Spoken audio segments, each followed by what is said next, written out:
Ladies and gentlemen, good morning. Good morning. Welcome to SCAS25. Let's try that one more time, now that you've warmed yourself. Welcome to SCAS25. Thank you. It is brilliant to see you all here. It's a real pleasure and a privilege to be in front of this room of people today when we've got this fantastic event geared at delivering Scotland's strategy for out-of-hospital cardiac arrest. And it's a special SCAS this year because it's the 10th year since the strategy was first put together and since Save a Life for Scotland was put together. And 10 years is not just a milestone, but it's also a vantage point from which we can look back at what's happened and think about the future. And we started in 2015 with all sorts of grandiose ideas. We were going to train 500,000 people in CPR. We were going to save 1,000 lives by 2020. We were going to create a movement, a change in the way people thought about cardiac arrest, not just a policy, but a movement. And some of those goals we've knocked out of the park, and others have taken a little bit longer to achieve. And here we are in 2015, Save a Life for Scotland and its partners have trained over 750,000 people in Scotland. Bystander CPR rates have doubled. The use of defibs before the ambulance service arrives has increased by 50%. But perhaps most importantly, the number of people who are surviving today who would not have survived had we stayed at the same levels that we were at in 2012 is well over 1,000 people. So to all of you who are involved in the chain of survival in cardiac arrest resuscitation, congratulations, well done.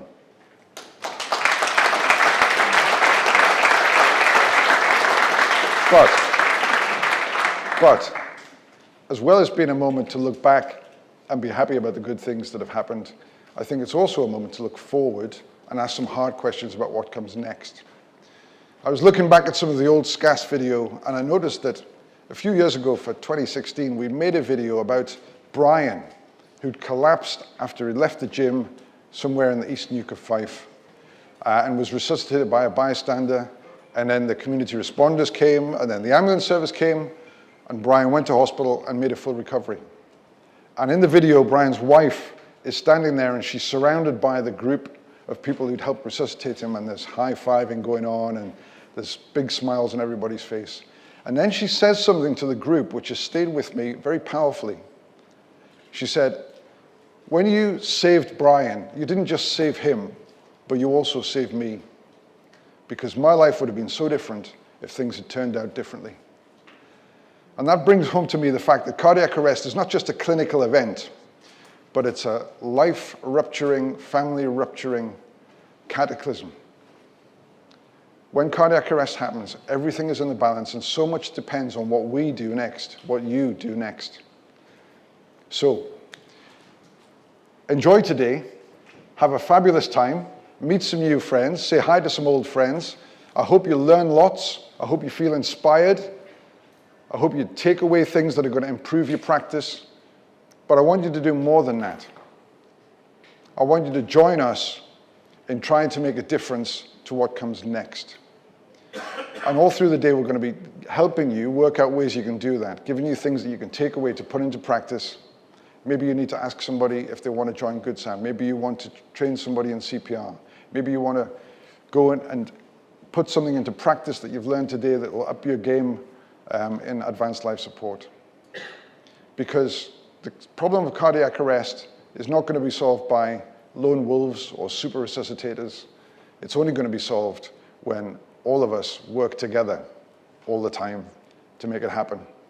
So buckle up, get ready. You're in for an absolute treat today. And then after today, let's get to work. Thank you.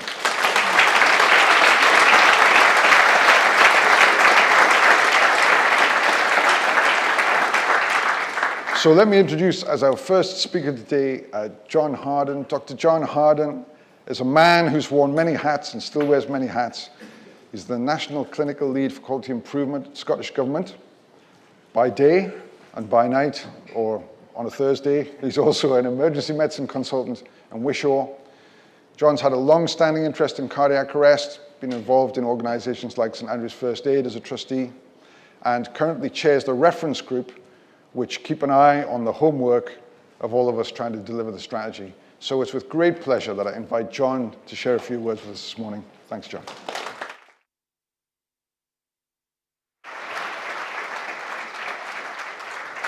So thank you very much, Gareth. It's really nice to be here today. As Gareth said, that's me on a Thursday, normally, eating ice cream. Because I dabble, as Shorty said to me earlier, you only dabble in emergency medicine. I do 1 day a week. But I've had a career in emergency medicine of 25 years. And I remember doing hands-on CPR in an ED almost every day, okay? Every day, okay? And throughout my career in emergency medicine, I've seen a huge shift in that statistic, to the point where most Thursdays when I'm there, I never see someone being brought in cardiac arrest. That's a huge change in the 25 years of my career so far. But it's not that it's not happening. It's not that it's not going on. And I have this privileged situation that on a Thursday I get to play and do what I was trained to do. And the rest of the week I do this pretty much. I dabble with policy. Kylie's about here somewhere who knows that I dabble with policy and I pretend to know what I'm doing in Scottish Government. Okay? But my job is really to push things forward, to try and strive for better and to push strategy forward. And so I get the double layer view. I get the view from the front line and I get the view from the lofty extent of the government, overseeing the whole of the population of Scotland and how we can improve the health for the whole population of Scotland. Be that through the health service, be that through the third sector partners that we work with, be that through strategies being put into practice, such as the out-of-hospital cardiac arrest strategy that we've been doing for the past 10 years or so. That's a big number. I don't see that number in my ED when I'm there, though. 25 years ago, I did, because most cardiac arrests were conveyed to hospital. And as I was reminiscing earlier with some colleagues, unfortunately back then, we were probably conveying, let's be honest, corpses to hospital, unfortunately. But now, I'm more likely to see someone from that statistic with a pulse and with an opportunity for me to be able to support them back to full and healthy life in many cases. Or they don't even come to me in emergency departments because they skirt round the edge and go off to a cath lab and get primary coronary angioplasty for their heart attack that's caused a VF arrest. It's changes like that over the years that are being built upon by Save a Life for Scotland's activity, by the early bystander CPR, by that early deployment of defibrillators, by the dual responses by the paramedics when they arrive. It's not just one team that's pitching up, it's multiple teams pitching up. And then future innovations may see us actually taking intensive care out into the community and supporting people earlier in their journey and improving survival further. That's the glimpse of the future that I get to see because I get that privileged opportunity to think about where do we need to go next and where should government be pushing, where should government be supporting. And we've had a fantastic record in Scotland of the Scottish Government actually being part of it right from the start. We were one of the partners in Save a Life for Scotland. We provided funding for Save a Life for Scotland in the early days, and we still continue to support them. And as Gareth rightly said, I have the privilege of chairing that reference group that brings those partners together, and we've already started discussing what next. And that's my challenge to you. What next? Where do we want to be? where do we need to go? Last year, we heard about Padmap. This year, it's real. That's innovation into practice. My daughter, who's 17 and doing her hires, wrote an essay for her English, a discursive essay for her English about Padmap. Because she said, how do we know where to put defibrillators? Now, she wrote that essay not knowing about Padmap coming, and the day that she submitted it, in fact, on her 17th birthday, was the same day that Padmap was launched, 25th of March this year. And she couldn't believe that something that she was doing at school and suggesting was needed was actually there. And I couldn't tell her because it was a secret that it was coming. She's now going off to get her school to do more on CPR. She's a crazy girl, wants to be a doctor for some reason, I don't know why. But it's innovations like this. It's innovations that seem really simple, or seem really small, or really niche, that I'm really keen to support, to take forward.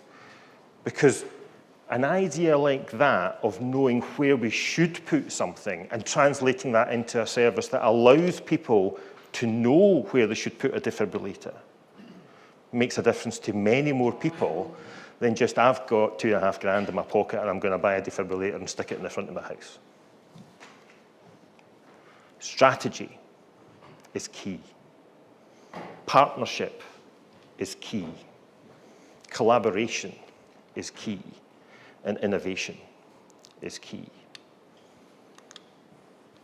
I'll go back one, because I forgot that was my last slide. My call to you, as Gareth said, is that number's still too big. Strategy just now in Scotland is starting to look upstream. We're starting to look at how we prevent more ill health. How we support people to live healthier lives is the tagline from the Scottish Government policy. I can say that today because it's Thursday and I work for Lanarkshire, so I can be a little bit more flippant today. But we need to actually start to do two things here. We need to think about how we prevent cardiac arrest by making people healthier, by treating disease earlier, by recognising the risk factors earlier. But we also need to be able to respond better to it in a better fashion. Okay? So we need more of what you do every day.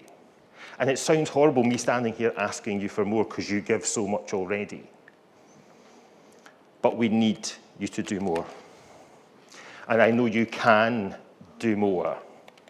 And through that partnership, through embracing innovation, through collaborating together, and I was just speaking to someone from Wales who is really, really grateful for the collaboration between Scotland and Wales already, and that sharing of how to work, that sharing of how they do things is fantastic. We will do more.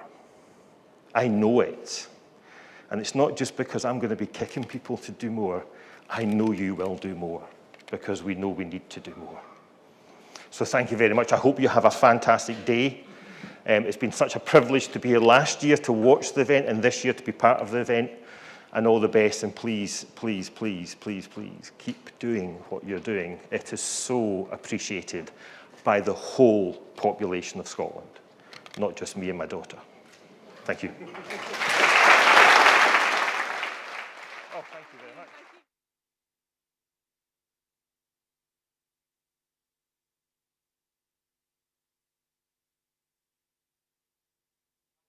I look after the muscle, bro. The government is really supporting what's been a long journey for all of us.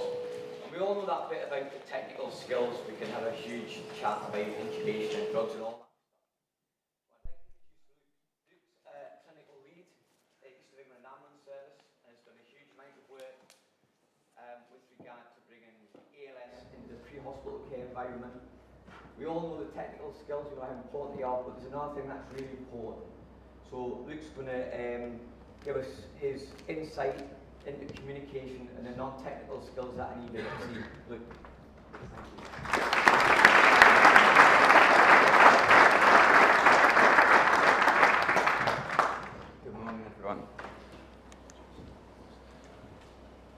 So what I'd like everyone to do, if it's okay to start with, is just to find a pulse on yourself. And hopefully everyone can find one. So either on your hand. Just have a feel for how that feels in a room surrounded by people that look relatively normal. Where hopefully we're caffeinated, you've slept well, there's nothing stressful currently going on. What I'd like to talk about with you is the impact on things that we don't expect, or things that change our bodily response when we go to an emergency, specifically to cardiac arrest. So today we're going to go on a job together. We're booked on, we're ready, we've sat down on the sofa, we've got a little bit. I've tried to check whether standby time is still a word within Scotland, and I couldn't find any definitions, but we're on standby, we're not on a job at the moment. And we hear this go off, that noise that wakes us all up at night time. We've got a job and we put down our McDonald's coffee. We move out to the ambulance. We open a door, we move the McDonald's coffee from earlier in the shift, and we have a look at the CAD. And it says, we've got an unknown age, unknown gender, not conscious, query breathing. So that's the information we've got at the moment. So for some of you, this will be your standard role if you're pre-hospital and you're working operationally. For the rest of you that work in different environments, just have a think about where your head is. What questions are you asking yourself? Have a feel of your pulse. Has it gone up a bit? We get a call from control. They say, "Hi guys, we're really sorry, we don't have that much information at the moment. We think this might be a cardiac arrest. You are going to be first on scene. Could you give us an early update, please?" So what I want you to do to yourselves for a moment is just have a think. What questions are you asking yourself in your head? We've just started moving towards the destination. We're about 5 minutes away. We're travelling. We've got Shorty driving, so it's a nice, safe drive. We're 10 to 2. What are we thinking about? So I've had a chat with a couple of colleagues, but most of the things that are going to come up on screen are purely anecdotal. So it'll be interesting afterwards to hear what questions you think. But I start thinking about, is this really an actual cardiac arrest? What's the scene going to be like? Are there going to be pets? I'm not a cat fan, but dogs are fine. Is the patient going to be someone heavy that we're unable to move? Potentially, am I going to exacerbate an old injury? Am I going to work with someone that I don't know? Or potentially even worse, someone that I do know? What area of town are we going to? How long is the backup going to be? Where's our nearest hospital? There's a significant amount of questions that go through our heads. Now, these can't be important questions because they're not in an algorithm. We don't test these in an OSCE. Not many systems have the luxury of being able to drill some of these questions. And yet, they're the questions that come through our head when we get this job come down. So, my name's Luke. Like the introduction, I've come up from the East of England Ambulance Service, and it's an absolute privilege really to be here, because looking at what Scotland has achieved in unison as a community since the start of the strategy and setting that trend for the collaborative working is amazing. So thank you for the invite. For the next 20 odd minutes, we're going to talk about the stuff that we don't really talk about, the things that we don't really practice that often, the things that really set the tone for whether a resuscitation is successful, irrespective of whether you can get that cannula in or whether you put the pads on in the right place. So when we look at the term non-technical skills, and apologies, there is a word under there, I didn't think about the lighter, and that says personal resources. We can break it down into some different themes, and we're just going to work through those really. I don't have all the answers. I'm definitely not an expert in non-technical skills. What I am is someone that's got a keen interest on how we can support all of our teams to recognise and drill so that when we go to these incidences, we're optimised with regards to our non-technical skills. So we're going to talk about decision-making. We're going to talk about situational awareness and team management. We're going to cover teamwork, leadership, and communication.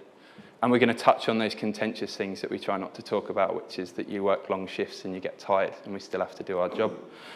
We can get emotional, we are human, and that stress impacts us. Our pulses do go up when we're on shift. So I want you to just take a moment to think about a job that you've been to, and if you work in an environment where you go to out-of-hospital cardiac arrest, think about one of those. If you don't, think about a clinical incident where it hasn't flowed, where it hasn't been optimal. So just get that into your head. It might be recently, it might be a long time ago. For those of you that don't work in a clinical environment, I'm sure there's some domestic examples that you can bring and use.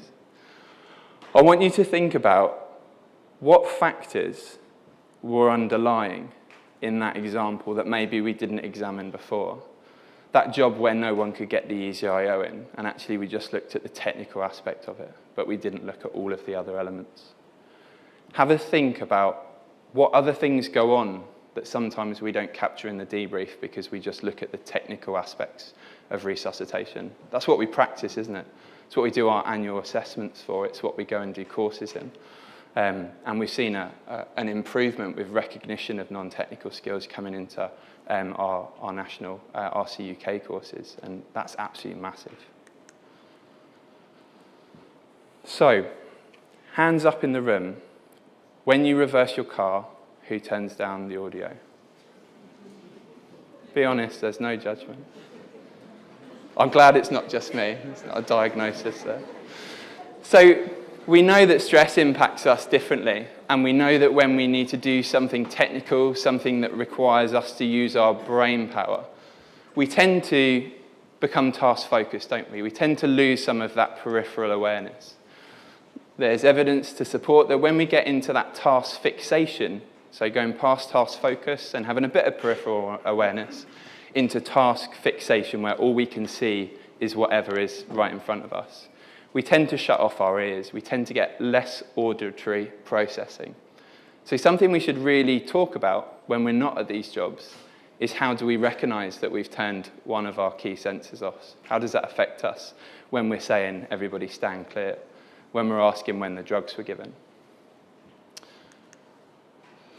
So just thinking about situational awareness, and there's no, you're not going to walk away from this a completely different practitioner. There isn't a key answer that I've got, because if I did, I'd be earning more money. But what we really need to do in all of our roles is to be able to establish that situational awareness and that global overview, which is really, really hard. The textbooks don't talk about it, do they? They call these soft skills. These are hard skills. These are hard skills when your pulse is normal. So if you've just got in an ambulance with Shorty, you've survived the journey there, you've got out, you've opened the door, and you've walked in, our heart rate isn't at a normal level. Our processing from an auditory perspective is probably reduced. We're probably just going to be looking at particular things. So how do we achieve that global overview? We need to think about task fixation, and I've talked about two terms, task focus, and sometimes that's entirely appropriate. We need to get this cannula in. I'm just going to come out for a second. Can someone else maintain awareness? I just need to get this cannula. That's task focus. That's having the awareness that you need to do something, handing over responsibility of the rest of the resuscitation, and recognizing you're going to be busy. Task fixation being that deer in the headlights that we've probably all experienced, where you can find someone talking to you and you see their lips moving, and that happens a few times, and you just have to, can you just repeat that once more, and I promise I'll listen this time. The theory step back to move forward is something that's come about from some training we've introduced recently within our organisation. And this isn't easy early on. We turn up with limited resources, and I think one of the key things is most of the literature is written for optimal resuscitation teams. You turn up with 5 of you, have some roles, talk to each other before you turn up so you know what you're doing. That's not the way that we live pre-hospitally, is it? But we do need to be able to take that time for someone to step enough back to bring their head up like that meerkat, just having a look around what's going on and to be able to get some more global awareness. Really difficult, but someone needs to do it. And whose role is that in that early crew that arrive? Is that something that we talk about? En route to the job, do we say, who's going to have that overall situational awareness? Who feels slightly less stressed going to this job? Are those conversations that we have with each other? So we've turned up, we've parked, handbrake on, and do you have real handbrake still, not electric ones? Handbrake on. And we've got out, we've got our equipment, and we walk in, and this is what we find. So this is an AI-generated image, so I don't know why there's so many shoes, but what we do see is a significant amount of medication. We see maybe some documentation on the wall from what might be some care at home. We see something that suggests there might be a clinical frailty score for an individual in the house. What are we thinking? Where's this taking us? Someone shout out, someone be brave. Is there a DNA? Perfect, thank you. So is this a patient who is going to benefit from a significantly aggressive resuscitation attempt with the aim to restart their heart and support onwards living? Or is this a patient that has reached the end trajectory of their life and needs support both psychologically to those around them and also recognition of the dignity that we can provide? So your crewmate, and it's not shorty for this example, but they've been in for a while. They see this and they say, I'm going to call control, this is a no-goer. We'll stand down the backup. What are your thoughts? Everyone happy with that decision? You sure? Isabel says we don't know enough. Who wants to challenge? We need to be sure that the feet in the background belong to the walker and the pedals. Interesting. So we need to make sure that someone has stepped back to allow us to move forward with our decision making. We need to make sure that we've got an overview of the scene. So I'm going to talk briefly about biases, and very briefly.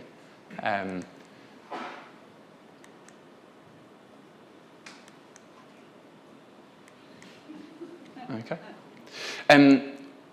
We're going to talk about biases in a moment, because the slide's in a different place from where I thought I put it. So what we're going to talk about is how we challenge those people around us that sometimes sound overly confident in the way that they put forward a suggestion. No, we are going to stand down control. There's not many buses on today. We need to, this job isn't a goer. I've said that as someone that's been in the job for a while, the expectation that I know what I'm doing. That's a really hard thing to challenge, especially if you're out of area, you're on with a crew that you don't normally work with, maybe you're newly qualified, maybe you've got a pad that needs signing off by the person that you're just about to challenge. All of these things come into whether we can professionally challenge something that could really make a massive decision in the trajectory of this patient's resuscitation. So I'm just going to talk for a moment about two templates that we can have a look at. I'm not going to suggest that you change your practice if you've got a really good way for challenging and using graded assertiveness. But if this is something that's new as a concept to you, or you've had an example where it's been difficult, have a think about doing a bit more reading around this. So the button works, and the first thing we can do, and we've got PACE on this side and CUS on this side, two different models, is we can look to probe, or we can say that we are concerned with something. So I'm concerned with the information that we've got that we don't know enough, which is, I think, what we're saying. If we don't get a positive response from that, so if we continue down that, no, I disagree with you politely, but we're going to call control. We really need to be moving up that graded assertiveness ladder, don't we, of I'm uncertain that this is in the best interest of the patient. And that as a line really helps bring people back, because when you put the patient into that conversation, it makes it a lot less about you two and a lot more about the decision you're making. We can then talk about challenging it, or this is unsafe, what we're about to do. And then finally, if we're using the paces, we can escalate this. We need to get some other advice. We need to phone on call. We need to get someone else into the room. We need to share this decision making. Or just stop. Stop. What you are doing is unsafe. We are just going to walk forward, get some more information, and we will discuss this afterwards. I'm not going to do what you're asking. That is a really hard thing to say if the person you are crewed with is perceived as being in a position above you, whether that's through experience, hierarchy, whatever really. Now, personally, I tend to use this model because I'm a simple being and it's easier to use these words in a sentence. There's less HR nightmares than saying, I'd just like to probe you just about this before we go on. Or I challenge you on that, you end up going outside with some gloves. So I would advocate the CUS model for my personal practice, but go out and do some exploring. Work out what works for you. Right, should we talk about biases now? So anchoring bias. So, there is a red dot. I've realised that red doesn't work well with lights, but there's a small red dot here which relates to the initial information that we get when we turn up on scene. In this example, we've seen a walker, we've seen some medication, we've seen some information on the wall. Our brain is a lazy beast. It really wants to do something it's used to doing. It's likely to use biases or heuristics to try and get to the decision in the least amount of effort and as quickly as possible. Our anchoring bias is significant in decisions like this. You walk in, the first thing you see is a DNA CPR. It's probably the patient's, isn't it? Let's call control. I get a feeling that the red might be a running theme here. There's a big circle here. And that is what we expect to see. So if you've got an expectation going into a job, whether that's based on what's come through on the CAD, you've got a HCP doctor's referral to hospital. That paints a picture, doesn't it? We expect they're probably well, they've got their bag, and they've got their newspaper, and they're ready for a trip. That's what we expect to see from those jobs. And then we've got the facts, which is also a poorly displayed colour on this screen. And then in the middle, we've got what we find, because we are only going to see what we look for. So we need to think about actually what biases are we taking into these jobs? The only way really to recognise them is to talk about them, because by default biases are unconscious. They're not a judgment, they're not something that we willfully make. And then our availability bias. So if you've only been to 3 cardiac arrests this year and they've all been asystolic cardiac arrests that haven't had an outcome, that's all the knowledge really that's banging around in your head this year. Your expectation is the majority of what you go to is going to be based on what's available, either through things that you've repeatedly gone to or things you've gone through recently or things that have been really emotive that have stuck with you. So we tend to focus on those bits and not the wider information. For anyone that is interested in biases, there's a fantastic codex that lists hundreds of different ways that our brain can trick us and trip us up in cases like this, so worth having a look. So, who wants to know a secret?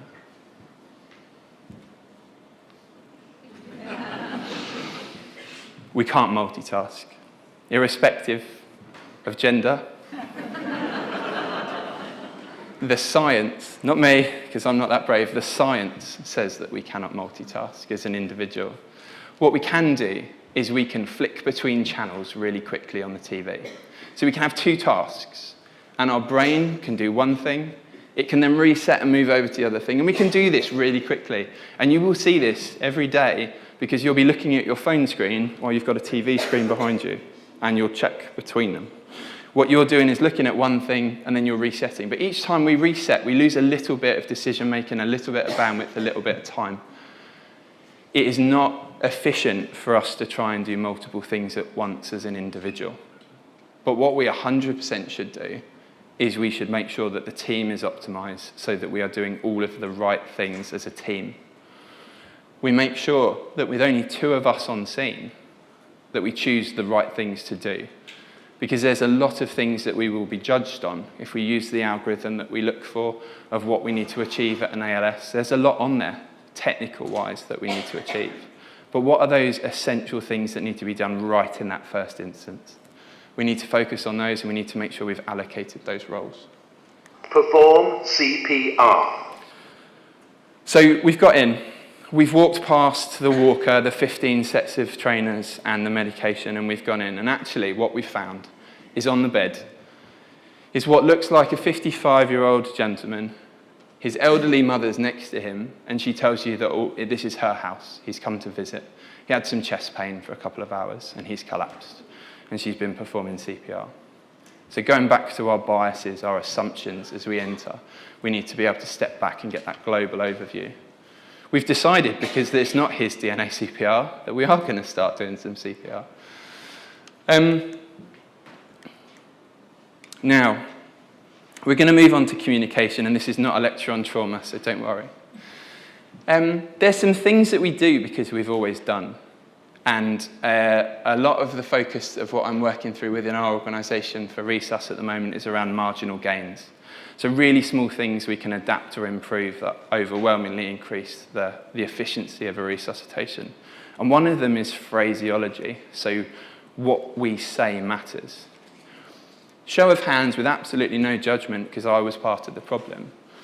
Who's been taught to check the top, middle, and bottom prior to defibrillation? So, how many patients do we have? How good is our peripheral vision?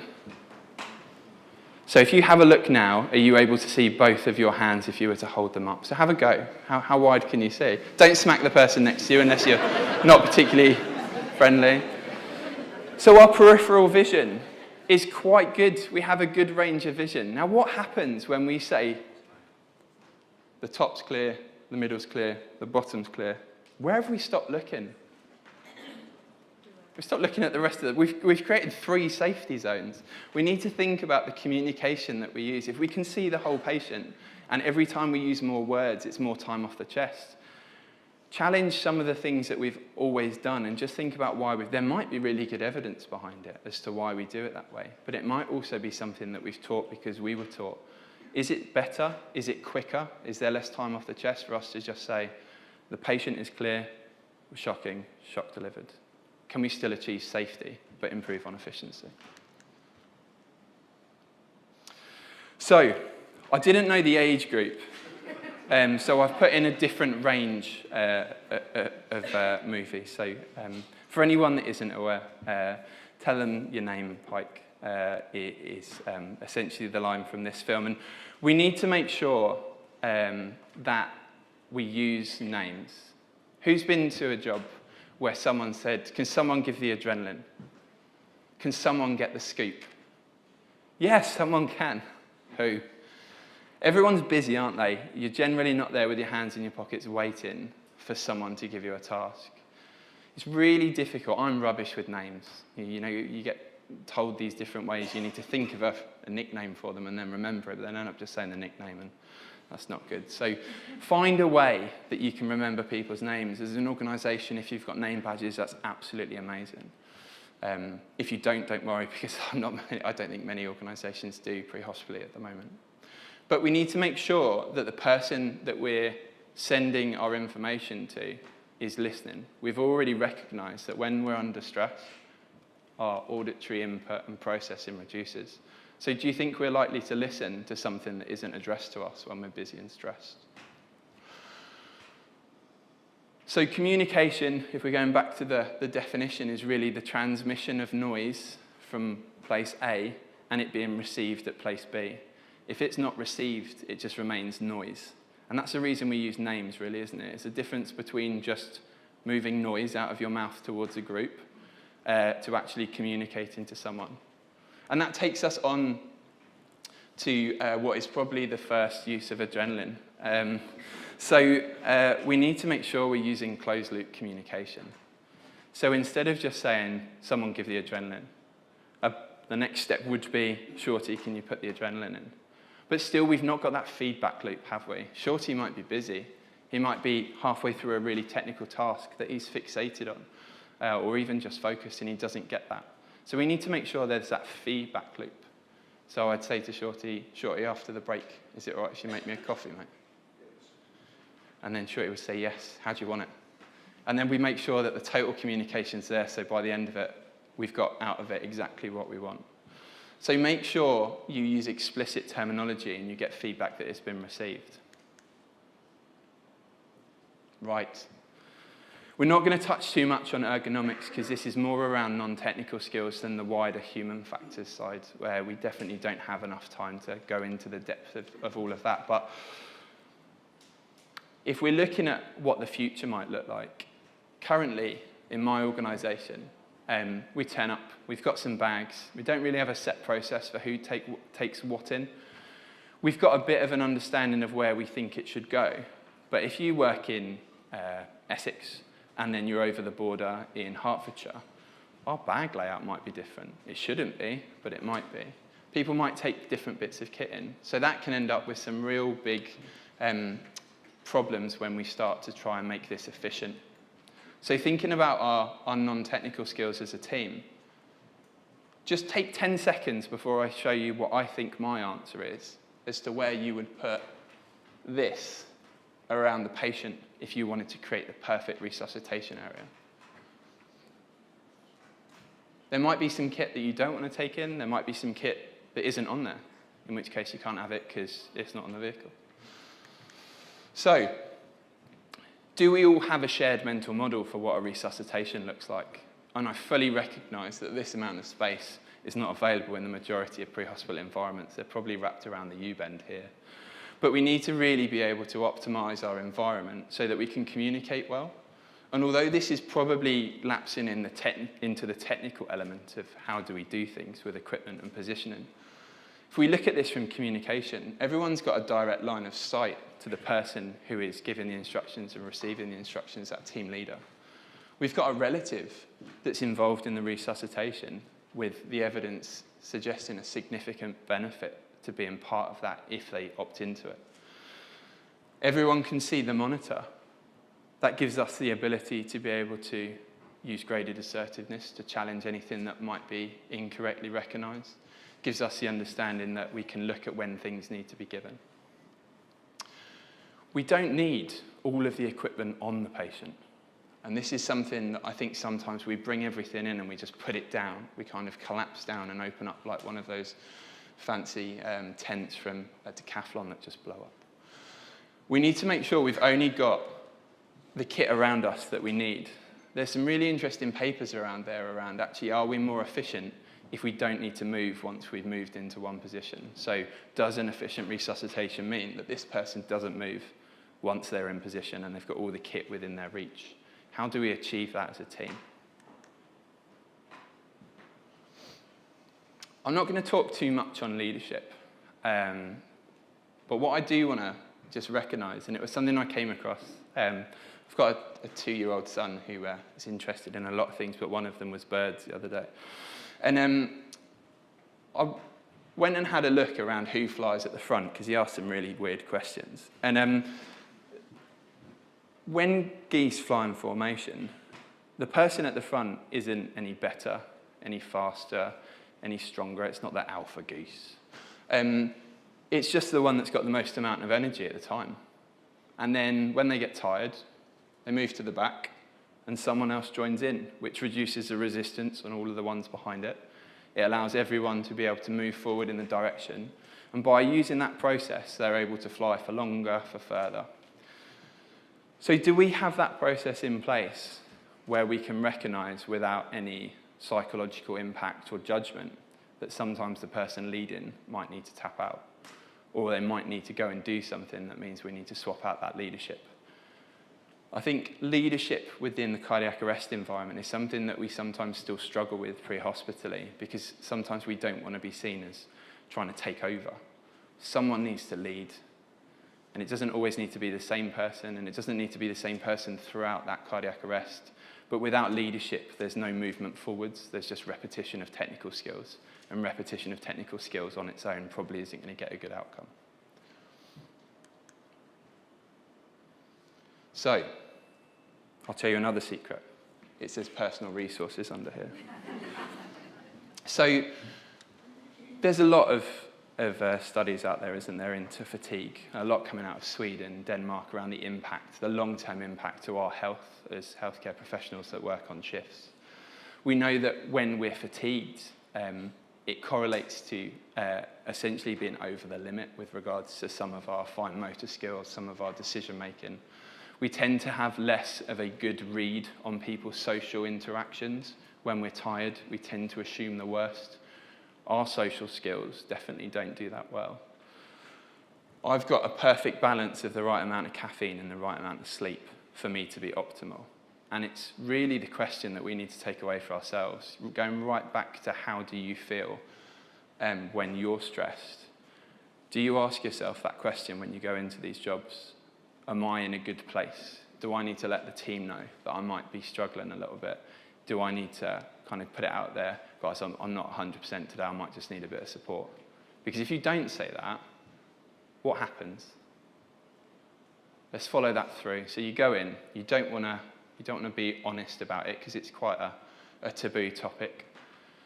Recognizing that we're human, the emergency services, and that we need to eat and sleep.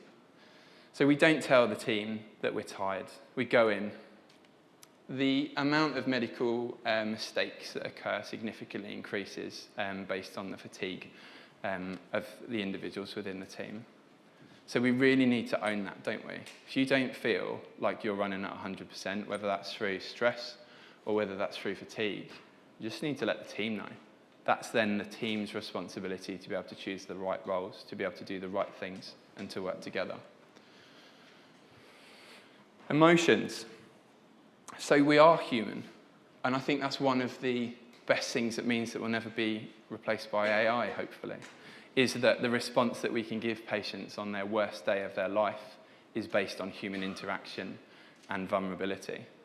But it also means that things impact us, and we don't always process those that well. We don't always recognize them at the time. So again, we just need to make sure that we're honest. And stress, we talked at the start around feeling your heart rate. There's lots of different bits out there that we can look at as to how, in the moment, what tools can we use to help bring us back to a point where, and if anyone's read the Performance Under Pressure book from Stephen Hearns, where we're in that flow state. But we need to be able to recognize what stress feels like. And that's a question you need to ask yourself when you're not stressed. Because when you are absolutely maxed out, that is not the time for you to have this epiphany of self-awareness to say, I'm not in a good place. You need to ask these questions when you are well slept and once you've had a coffee. So, one of the things that we can actively choose, irrespective of how tired, irrespective of how stressed and how emotionally charged we are, is the communication we use with others.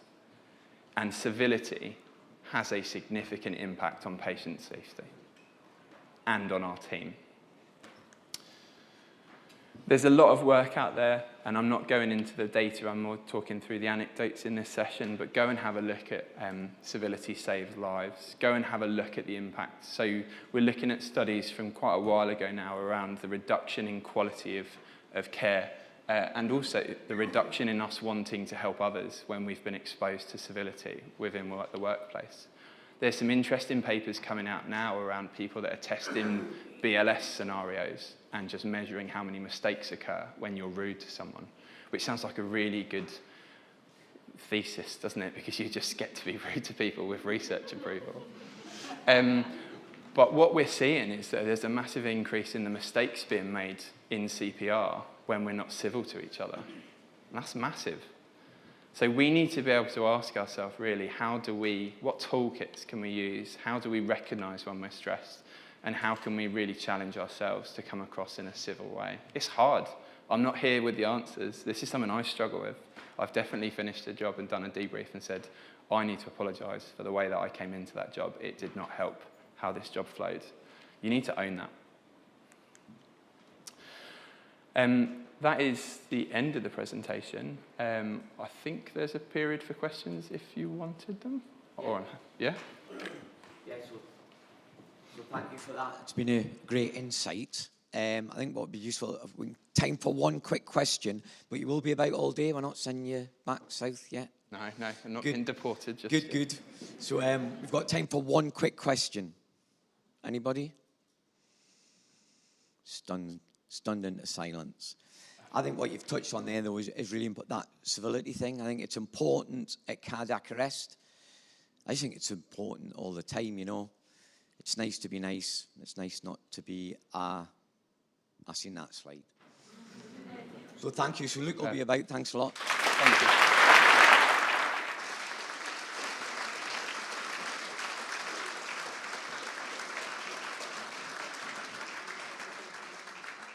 So I've now got the hardest job of the day. How do you introduce somebody that needs no introduction? So the humour won't be lost on you. I'm going to introduce Shorty. So if he's Shorty, that must make me tiny. But Shorty, without doubt, you know, being a fantastic addition to the Scottish Ambulance Service and anybody he comes into contact with. He's going to touch on, you know, one of the most difficult subjects that when you talk about your heart rate going up, when you do get that message from the control, and it involves, you know, young people and children in cardiac arrest, and then he's going to expand a little bit about that and how we can learn from this. So like I say, he needs no introduction. He has 6'8" Shorty.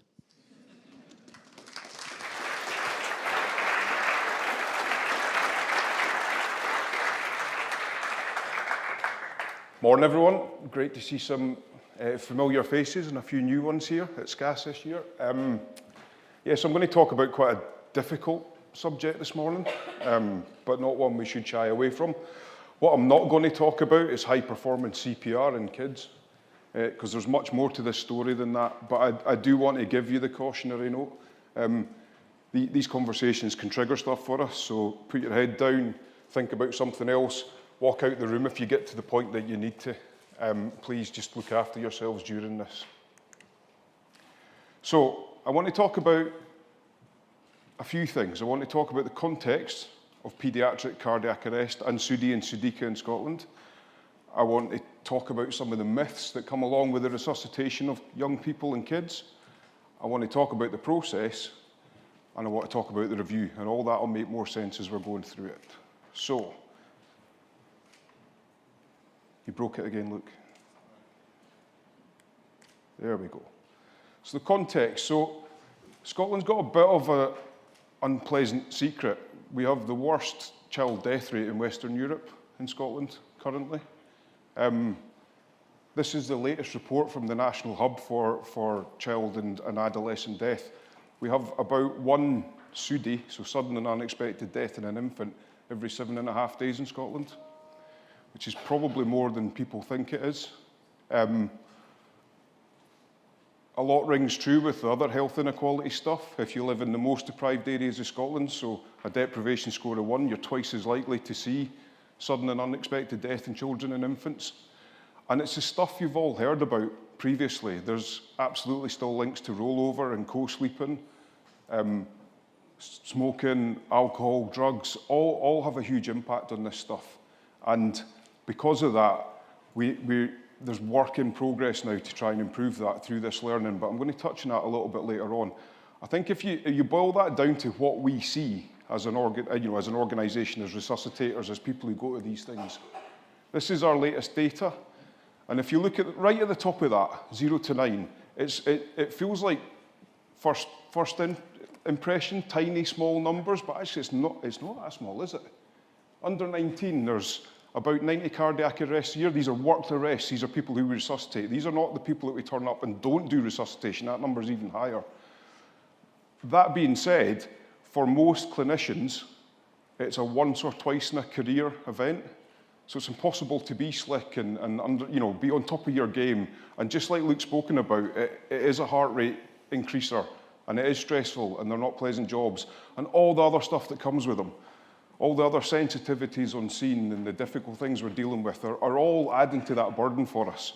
So there's, I think, a few things that we do need to try and think about, and there's some of the myths about it, and I want you just to have a quick read of this nonsense.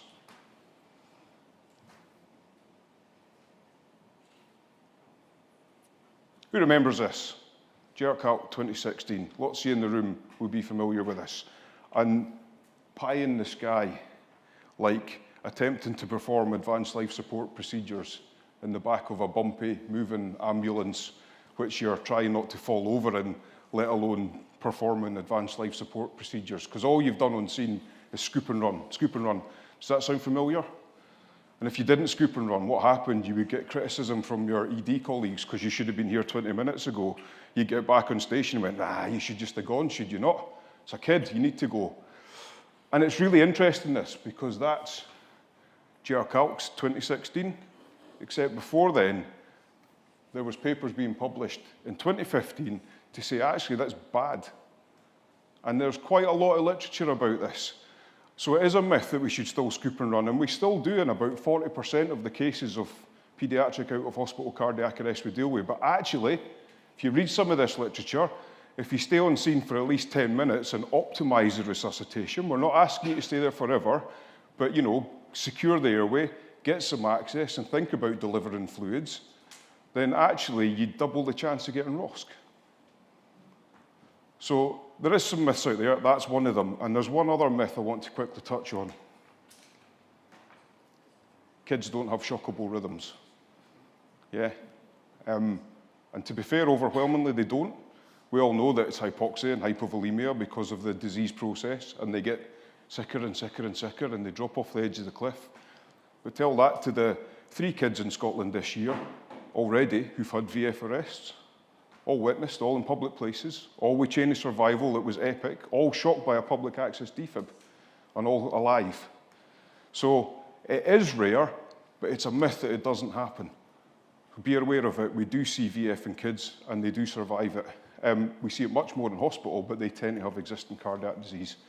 So, but what are our priorities? So we've arrived in the scene. Our heart rate's 640, apparently, at this point, which is fair enough. I'm not very good at driving, it would seem, as well, which is noted. What are our priorities on scene? Well, the first priority, obviously, is to preserve life. And that's regardless of what agency is there, whether it's an ambulance response, a voluntary response, a police response. Often our police colleagues are first on scene at paediatric cardiac arrests. Everyone's priority at this point is to start resuscitation and preserve life where it's appropriate to do so. And like I said, I'm not going to go into this, but that is the first priority. But there are lots of occasions, sadly, where this isn't the priority because either the child is dead and there's nothing we can do, or we've confirmed death on scene. And I think that's where we then start to see this divergence across agencies, where we now have slightly different priorities.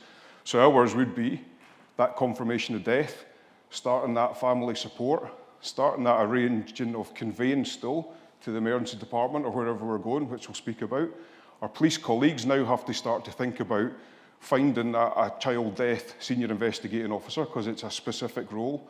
They need to help with that support of the families and explain the process in the early periods. And also they need to think about the scene. I think there's an important element to that, which is this. And in fact, I wouldn't say not necessarily a crime scene. Almost always, it's not a crime scene. Now, there's definitely processes that have to be in place that our colleagues in Police Scotland have to follow. So actually, eventually, they do need to lock down the house for a period of time. But before then, you don't have to treat it as a crime scene. So people should be able to move freely around about that house and gather belongings that are needed, for example. The parents should have that freedom to do and go where they need to go within it. And I think this is something that we need to be considerate of, but probably above all else, the thing we need to be considerate of is this. You can't make it better, can you? This is the worst day in history for these people that are all with you just now. It's probably one of the worst days in our careers in a lot of cases. But it can be made worse by actions of the agencies that are involved. And to be honest with you, it used to be. And I kind of want to pause here for a wee second and just give a shout out to a few people. So there has been a lot of work, particularly in the last 5 years, to help us stop making things worse when we're at these scenes. And there's a few people within Police Scotland and the Procurator Fiscal Service who deserve a massive amount of credit, but there's also 2 others that need a lot of credit. One is Michaela McGlone, who lots of you will know, who's a PEDS consultant in Glasgow.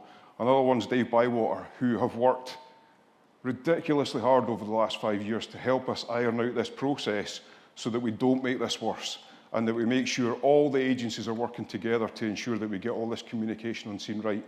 And I think that's probably some of the most important bits that we need to talk about today, if I'm honest, not the how we resuscitate someone on scene. So, why do we convey children and young people that are already now dead, sadly? And there's a few reasons for that. And I think probably first and foremost is it affords the family an opportunity to get an extended period of time with their child. And that also then affords that family the opportunity to have extended family, friends, support networks, all get to them and give them that extra support that they're desperately needing right now. And that's probably, from a pastoral care point of view, one of the most important reasons that we do it. So any child, young person, under the age of 18, who's died, almost regardless of the circumstances, although suspicion will be different, should be conveyed to the nearest emergency department or where there's a pathway in place. And I'm going to touch on that again in a bit of a second. It gives people access to religious and other pastoral support and input if that's appropriate, if that's something they want. We can find this in most of our hospital settings. But actually what it also leads to is referral into bereavement support services. Now, a lot of the time they're not going to be used yet, but that referral is really important, and there's a whole host of support out there, often through charities, and there's lots of charities, things like, Scottish Death Association, Held in Our Hearts, Cruise, all this kind of grief and bereavement counselling, all will be helping to support this family through their journey for the future that's going on. And also, it starts the process of just helping them understanding what goes on now. So things like your Mementos and Brightest Star box, that little bit of something for the future that the family can go back to and look at and see and understand. Silly things like a family pack, but they're not silly because actually they've got a letter that explains to the family, because they're not going to remember any of this, what's going to happen in the coming weeks and months. What does this process look like? When will I know what's happened? How can I move on to getting a funeral director? And all these little things that you have to do after death that you think, well, it can't be that difficult. But actually, for these people, it's the most difficult thing in the world right now. And all those next steps are outlined, and it means we can intervene with that help and support early because we've conveyed to the hospital for that ongoing pastoral support. But also, there's a little bit more process that's now required as well, which is tricky. You've conveyed to a healthcare establishment with consultant care. There can be all sorts of reasons that these things have happened, and actually a consultant helping support the family can also be finding out the history of events. There may be siblings, and inadvertently these siblings might be at risk of something happening to them medically as well. And so that history taken can give you links for follow-up care for other family members as part of the process. And also, you're now in that safe hospital environment with a healthcare team looking after them who become, over the next few hours, that safe, friendly face that the family develop a relationship with. And also, they now have become a liaison between support and bereavement care and the process that Police Scotland have to follow. So that liaison part is a really important part of this process and another reason for that conveyance. There's a really tricky bit within this, and the consultant who's in charge of the wee one's care now has to do a top-to-toe examination with the senior investigating officer. It's not a forensic examination. It's a look over to say, are there any red flags that we immediately need to know about? And it's a really tricky part of the process. And that's why healthcare is good at this, because they can afford that explanation to the family again by being that friendly face and point of contact. And also they are the people who are going to document all this for future reference. So lots of process involved with this, lots of reasons for doing it, but lots of difficulties that come with it. There's another reason for conveying though, and I think generally for all the ambulance clinicians in the room, it's a bit of a safe space for us as well. It gives us time to get away from the locus. Generally in most of our emergency departments, particularly the ones that are receiving kids, we know folk that are there and they're good at looking after us, and we can just get a few minutes to clear our own heads and have a cup of tea and decompress a bit. And if you want to do a debrief, I've just put one example up here, there's lots of them out there, but that formal quick chat about what's happened with everyone else that's been involved can be done more easily because we've moved everything away from the scene and we can get the time to ourselves. And I think it's an important message, which is be kind to yourself right now and each other, because they are some of the toughest jobs you'll ever go to.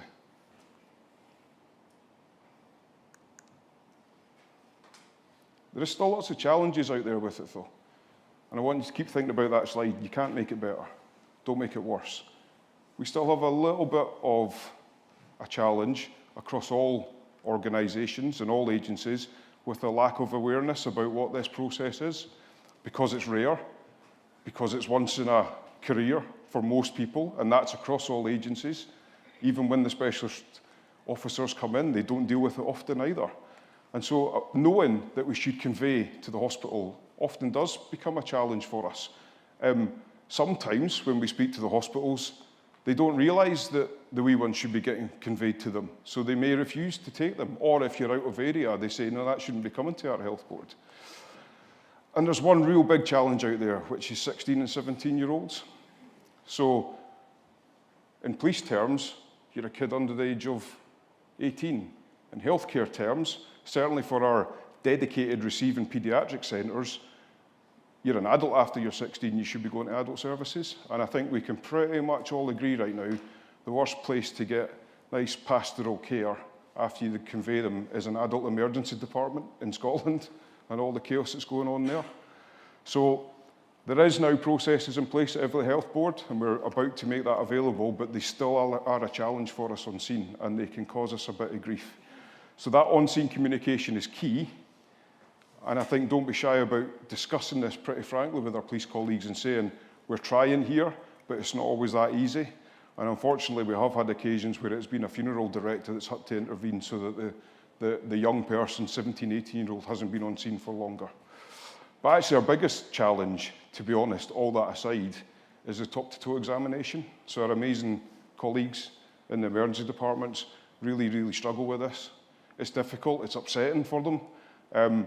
Often they're doing this some time after the child or the young person has died.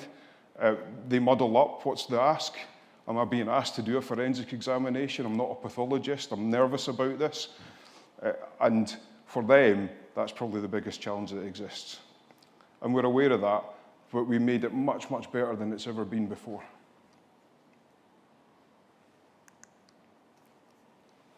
We read at that.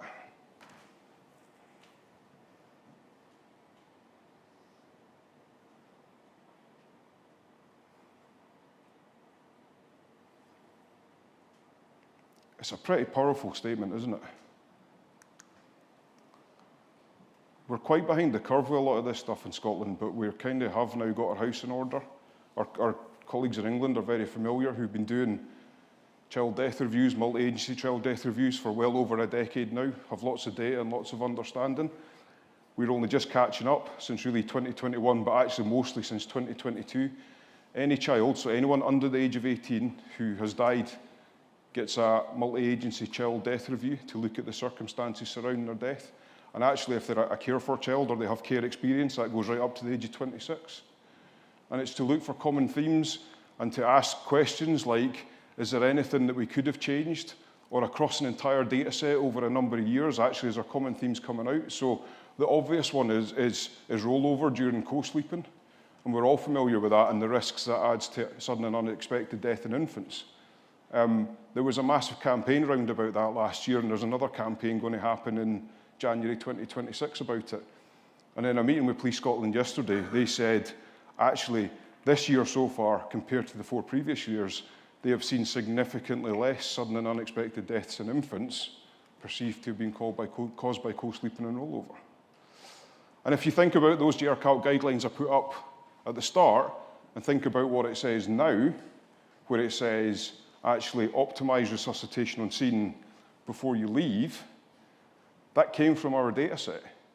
We've seen this trend of an increase in ROSC in paediatric cardiac arrest that we hadn't been seeing by the fact that we'd already started pushing optimising resuscitation, and we asked GRCALC to change the guidelines. And actually, we wrote the paragraph for GRCALC.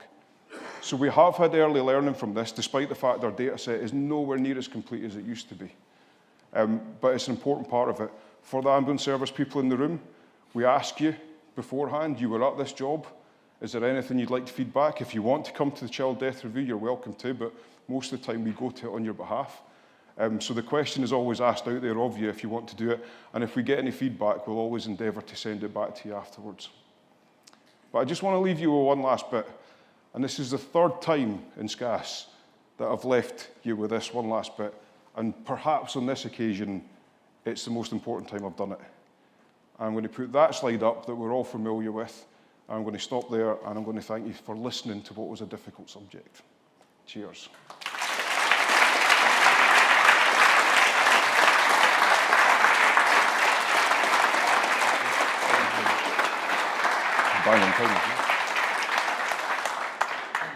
Thanks very much, Shorty. We're not going to stop for questions just now, but Shorty's going to be around for the whole day if you want to explore any of that or anything that you've heard with him. 3 things to say before it's coffee time, and we have half an hour. I need you back at 11:15. That's the first thing. Second thing is, whoever took the book from the Sudden Cardiac Arrest UK table, it wasn't a freebie, it was for sale. Please can you put it back? And who knew? And the third thing, important thing to say, and I wanted to keep this till just before the coffee break, is thank you to our sponsors today who've made this day possible. And when you're enjoying the day and you're enjoying your free lunch and you're just so happy about the fact that you get this awesome quality without having to pay for some ridiculously overpriced ticket, it's the sponsors you've got to thank. Platinum sponsors Zoll, gold sponsors Stryker Phillips, Axon Mindray, and Corpulse. Please, as you're having your coffee, go into the rooms where they are, show them some love, have a look at their toys. They are very serious about partnering with us in trying to improve outcomes after cardiac arrests. So please express your gratitude and show some interest in their wares. So thank you very much, folks. We'll see you at 11:15.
I'll just give you a chance to take your seat. Welcome. So, we now have an interactive resuscitation scenario. This is a first at SCAS, so it's going to be great fun. We've got Donald McPhail, who's the clinical effectiveness lead for out-of-hospital cardiac arrest for Scottish Ambulance Service, leading this. And we have Stacey Comrie and Emma Hamilton from the training department, and Lee Myers, paramedic from the Borders, who's going to be supporting this with the help of Gareth Evans. So I'm going to hand over to Gareth just to take you through a little bit more about this, because this will be interactive. So I'll hand over to Gareth. Thank you. So we're going to attempt something now that's never been done before in the history of SCAS. If it works, it'll be awesome, glory and fame forever. And if it doesn't, then you'll be laughing all the way to the train. But that doesn't matter as long as you absorb the key messages that we're going to attempt to get out to you now in a slightly unusual way. But you need to do some preparation. So if you can take your card that your name badge is on and have a look at the back where it has these QR codes. And if you're watching online, the QR code hopefully will be available to you any second now. Scan the QR code with your phone, and that will take you to Slido, which we're going to use to do some interactive audience participation. So at various points during what you're about to see, we'll ask you some questions, and we'd like you to respond using the Slido app. So I'll just give you a few seconds there. Scan the QR code. Get yourself organized. And then we'll be ready to begin. So, set your phones on silent because you don't want to disturb the concentration of our highly trained simulation team. We've handpicked them for today's demonstration. We've conditioned them for days and days. We've prevented them from practicing together because that would spoil the fun. So no rehearsals have been done. And we brought them all the way here to Edinburgh for this moment. So, team, are you ready? Team, are you ready? Oh, they're outside. Yes, there's a thumbs up. Okay, action.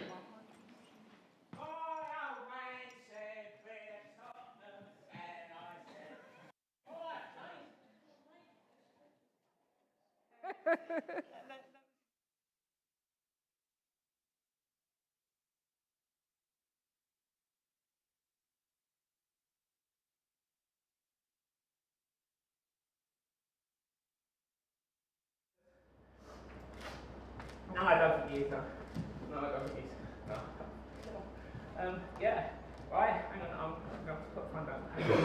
Yeah, I can hear you. Yeah. That's it. Yeah. Right. Okay. Right. Something like this. You know. Yeah. You got to send some fucking out, mate. No, send some out. Oh, come on. No. Come on, mate. Come on, mate. Hi, I'm Marija. I'm the good sound responder. Can I take over the CPR? Yeah. This is my mate Dave. We were out for a few beers. I worked with him. I don't know much about him. He said he had chest pain earlier on, but I just found it like this, and he's... So, when you hear that sound, that means we're going to pause the devastatingly exciting resus to ask you some questions. So, first question. You're all familiar with the chain of survival. Call for help, and then early CPR to buy time. But the question is, how much time? What can chest compressions really achieve? So the question, hopefully is coming up on your Slido just now, is what proportion of normal perfusion, normal blood flow, can chest compressions achieve for the brain? You've got a choice of answers there on your Slido. Please, could you indicate your answer now? What percentage of normal cerebral perfusion do you think somebody doing good quality CPR can achieve? So,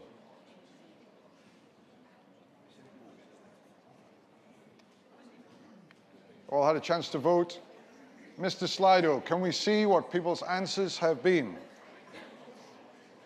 So we gave you the option of 40%, 60%, or 85% normal cerebral perfusion. And you guessed, what did you guess? We should have some little graphy lines coming up just now.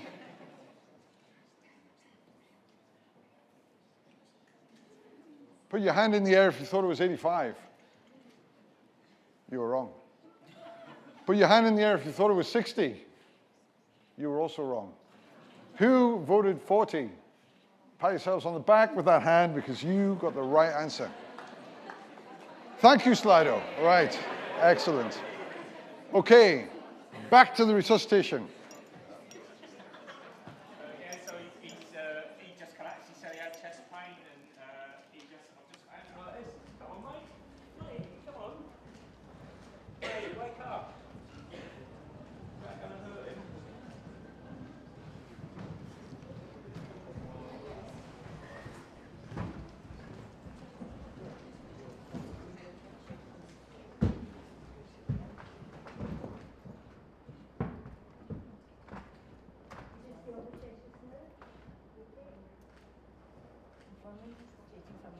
Excellent. Can you just go back on your chest? Just put your fingers.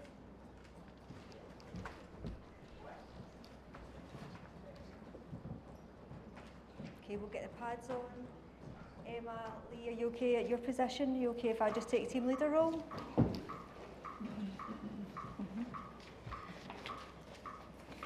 Okay, what's your name? Keep going just now. Arij, see when you come off the chest, Leo, take over, okay?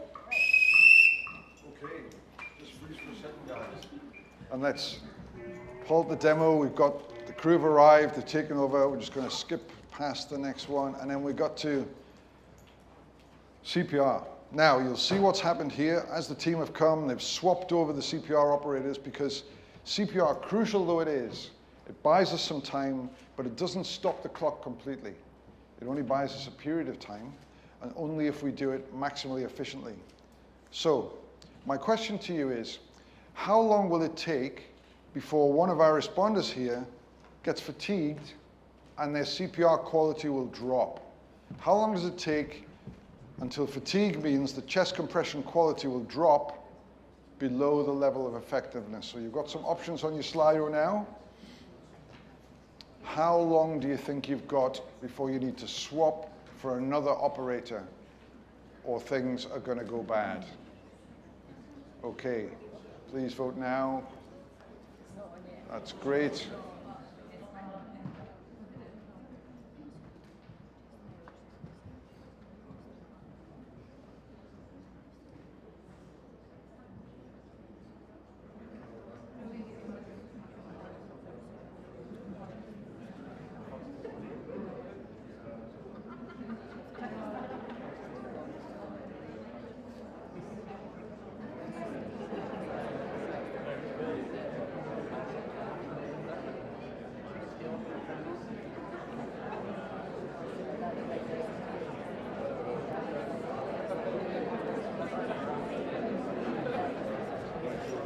All right, should we see what people thought?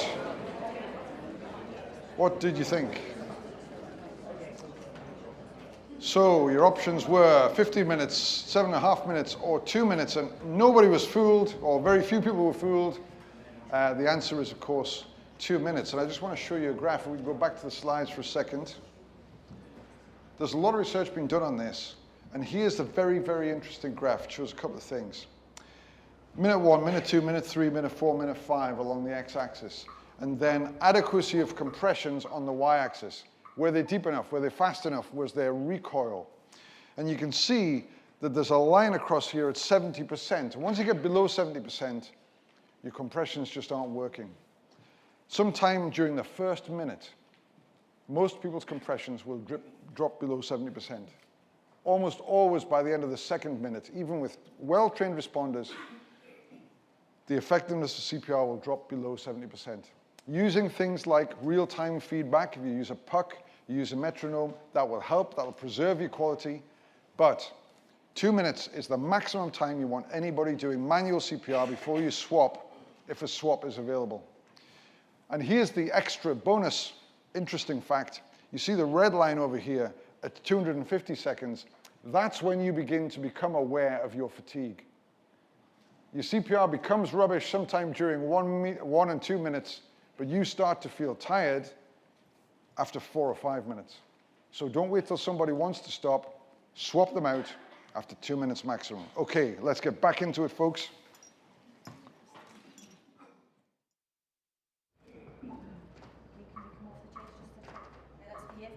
Okay, Arij, if you just stay off the chest just now, guys, I'll keep a wee eye on the clock here.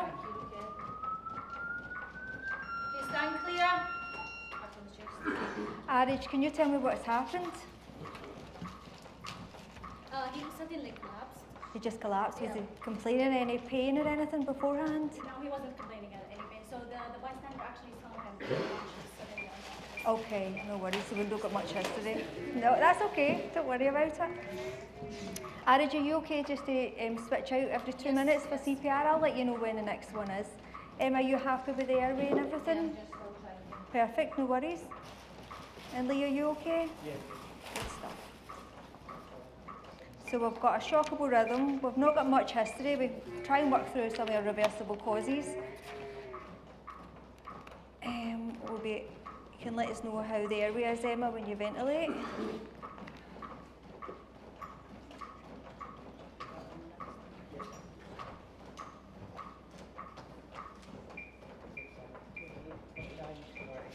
Okay, are we getting good rise and fall there? Yeah?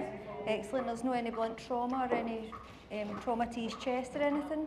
We don't have any medical history whatsoever, so it's going to be quite difficult to work out our reversible causes. It's a nice warm environment, it's summer. There's no clinical signs of tension pneumothorax, toxins, no. Okay. So, the team are into their second cycle, they've delivered a shock, they're now doing nice effective chest compressions, looking after the airway, thinking about getting IV access. And we're going through possible reversible causes. What can we do to potentially reverse what's caused this cardiac arrest? The next thing I want to discuss, though, is compression fraction. During all of this busyness, while we're thinking about other things, reversible causes, putting in an airway, getting IV access, it's very important that we stay on the chest, that we don't interrupt those chest compressions. Now, why is it important? Well, it turns out the answer to that question is really, really interesting. This is a graph from some pig work done by Carl Kern. Those of you who are old will remember that Carl came and spoke actually at one of the original SCAS conferences, 2015, in fact it was, so 10 years ago. And this graph shows two things. It shows the pressure during CPR in the aorta, which is the yellow line, and it shows the pressure during CPR in the right atrium, which is the purple line. And you can see each of these spikes is a chest compression. Every time you press on the chest, it pushes up the pressure in the aorta and the right atrium. Now, the blood flows into the heart muscle, getting the heart muscle ready for defibrillation, making the heart muscle ready to recover only during diastole, only during the decompression phase, only when you take your hands off the chest or up from the chest. And you can see that the pressure that perfuses that heart muscle is the difference between the purple and the yellow lines, coronary perfusion pressure. Now, the interesting thing is not that it's aorta versus right atrium. It's not that it only happens during diastole. It's that it gradually builds up over compressions. See, there are 15 compressions there, back from the days when we used to do 15 to 2. And you can see that optimal coronary perfusion pressure doesn't start to happen until almost at the end of the 15 compressions. If there's a break in CPR and you start again, it takes several compressions before you build up to optimal coronary perfusion. That's the key message. And if you look here at the same kind of thing on a different scale, you can see 15 compressions, pause for 2 breaths, 15 compressions. Each time it's taking several compressions to build up to optimal perfusion. If the interruptions to compressions while you're intubating, while you're putting on pads, while you're trying to get access, while you're changing operator, are more than just a second or two, that is catastrophically bad for heart perfusion. and ability to successfully resuscitate is inextricably linked to coronary artery perfusion. So, the question I have for you, so Slido's at the ready, folks. What percentage of the time do the guidelines, including JR Calc, recommend you should be doing chest compressions without interruption? What percentage of the time should you be on the chest in order to have optimal chances of resuscitation? You need to minimize interruptions. You need to stay on the chest as much as you can, even when you're putting on pads, getting IV access, messing around with the airway. But what's the magic number? Great. Mr. Slido, can we have the results, please? So your options were 65%, 32%, and 80%, and well done. The vast majority of people have got the right answer, which is 80% of the time. Now, 80% might not sound like much, but that is very difficult to achieve, right? To get 80% on the chest time, you've got to be focused on what you're doing at all times. So well done, folks. Thank you very much, and please continue. Let's get back in the chest. Is it you next? Okay, so coming up to the 2 minutes, guys, and then we'll do a rhythm check again. Arij, are you okay just when, if we check your rhythm and we need CPR again, if you can take over?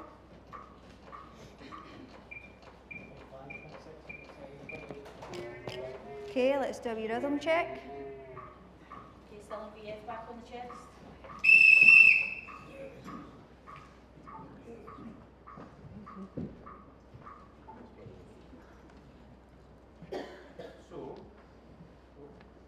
Am I on? I am on. Good. So we've come to a point where we are going to be wanting to put in another shock. And we need to be thinking then about how we deliver that in a timely manner. We also obviously want to do it safely. We also want to be thinking about how we do it in a timely manner. Just thinking back to that slide about the coronary perfusion pressure. There's a direct correlation as well between a high coronary perfusion pressure and a shock that's going to work. So if we're going to be working hard to try and get this person back, optimising that shock is obviously very important. So your Slido question, I've not got it exactly, but in your phones, is how many seconds do you need to leave after CPR to significantly reduce shock success? As in, how long should you be off the chest at a maximum? Like, how many seconds do you need to leave after CPR to start reducing that shock success?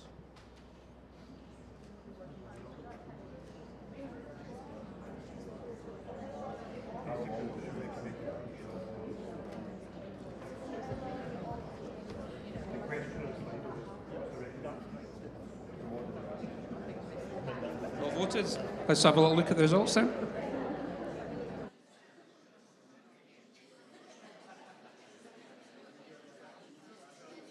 Have we got a Slido result available?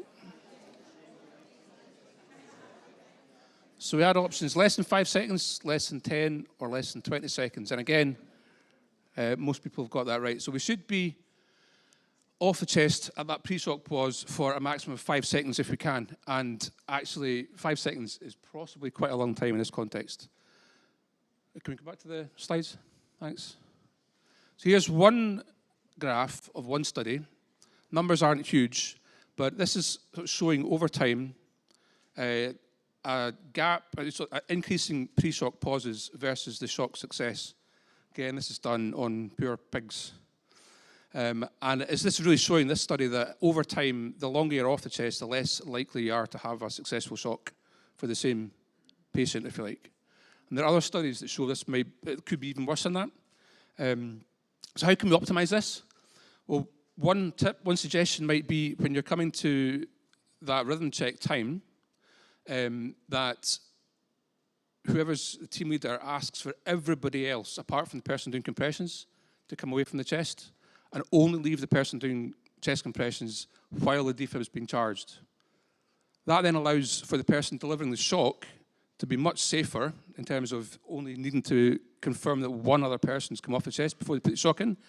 And it can also mean that between the chest compressor and the person delivering the shock, they can coordinate it so the person delivering the compressions can come off the chest, shock goes in almost immediately, and then it's straight back on the compressions again. And that way it's most likely to optimize that shock for success.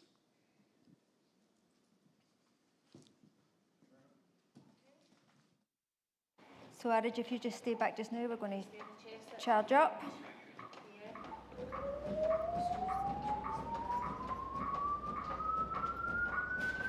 Off chest. Arij, if you could go on the chest once we're ready. Perfect. Aye, IV access, and we'll start thinking about getting prepared for some drugs. So, just when you thought it was safe to go back to resuscitation, IV access, so intravascular access, and some drugs. That's what we're going to talk about now. So, crucial part of resuscitation, this patient has been in VF, they've had a couple of shocks, they still haven't responded. We now want to get some access because we want to give them other medicines to try and optimize their physiology to make them more resuscitatable. But there's more than one way to get intravascular access. You can put in a Venflon, a cannula, into hopefully a more proximal vein, or you could try an intraosseous nail, either in the humerus or in the tibia. And all of them have their strengths and weaknesses. What I want you to consider now and answer on the Slido question is, which of these methods is associated with better clinical outcomes? You've got 3 methods on your question there, and I'd like you to arrange them in order of priority, from the best to the worst, with respect, in a general sense, to clinical outcomes. So on your Slido, arrange those 3 options from best to worst.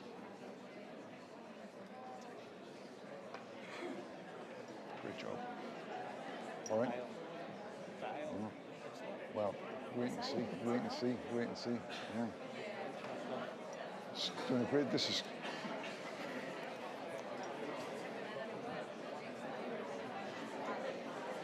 Right. Okay, time's up.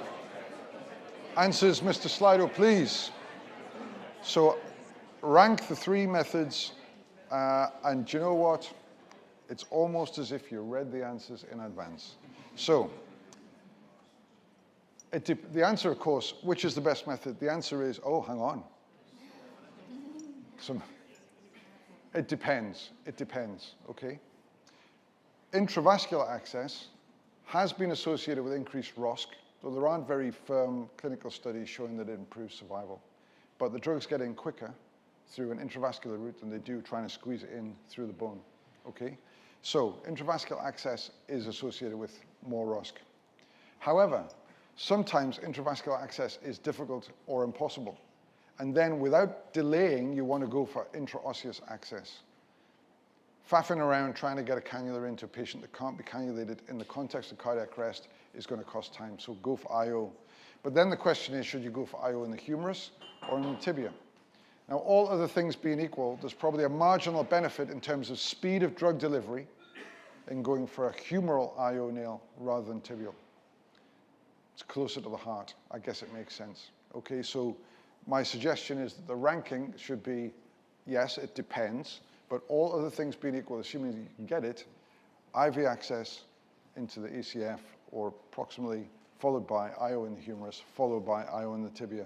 But of course, the best access is the one you can get quickly to enable your resuscitation. Can we go back to the slides for a second? Thanks. And there you go.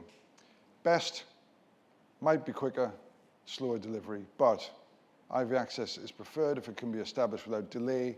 IO is, of course, acceptable and should be used without delay if IV access is difficult. Great. Thanks, guys. Back to the resuscitation.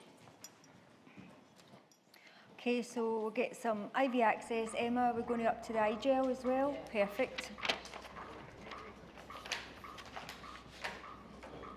Okay, Lee, the drugs we're thinking about, I'll just check them in my GR calc just now. We're thinking about adrenaline, indicated in cardiac arrest.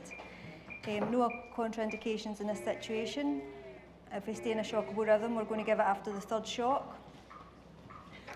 And we're thinking about amiodarone.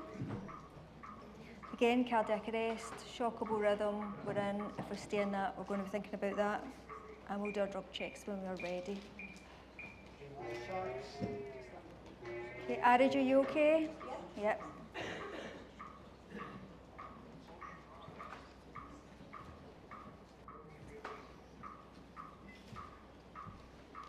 You okay, Emma?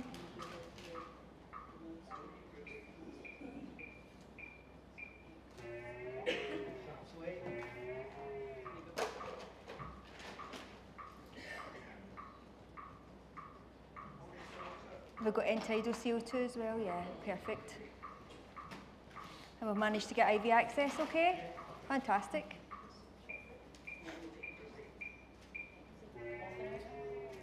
Equal rise and fall, good. Yep.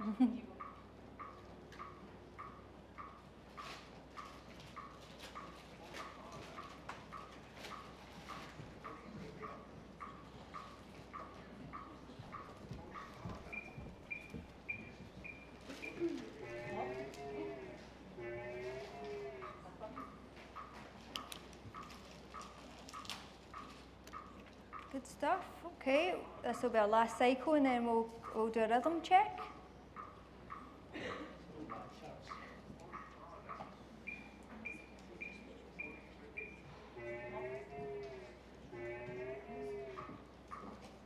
Okay, we'll do a wee rhythm check. That's our 2 minutes up. We finish the cycle.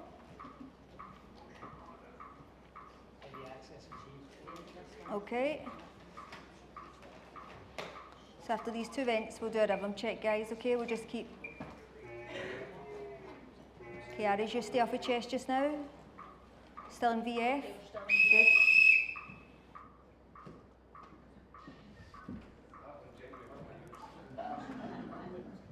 So, we've come to a point where we're now well established. We've optimized as much as we can. We've got access.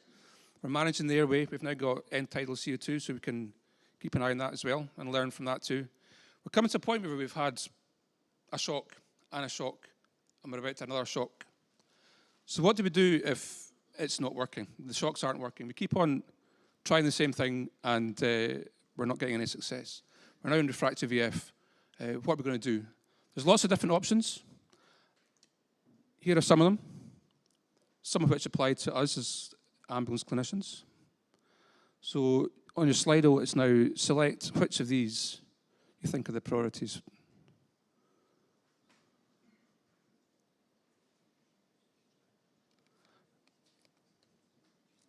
Or more specifically, which ones are the recommended options for us?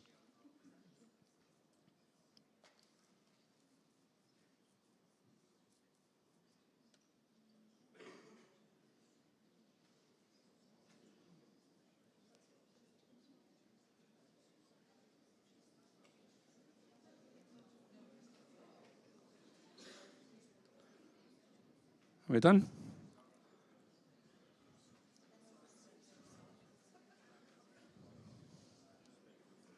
Let's have a look at Slido and see what we're saying.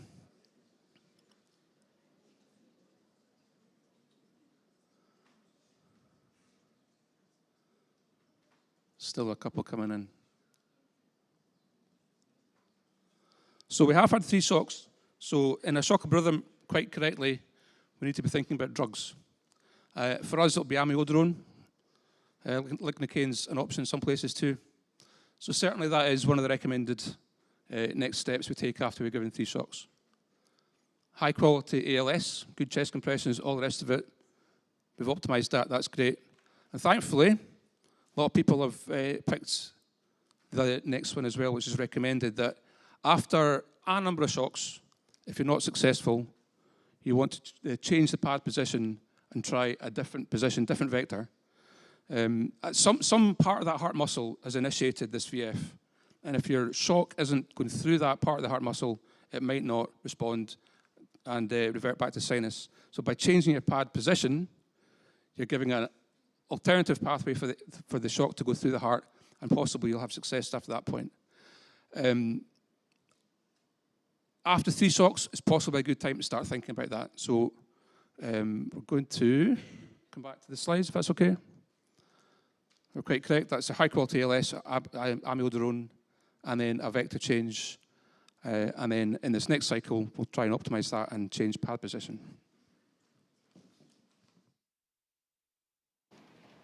Okay, so we're going to, did we deliver that shock? Yeah. Aye.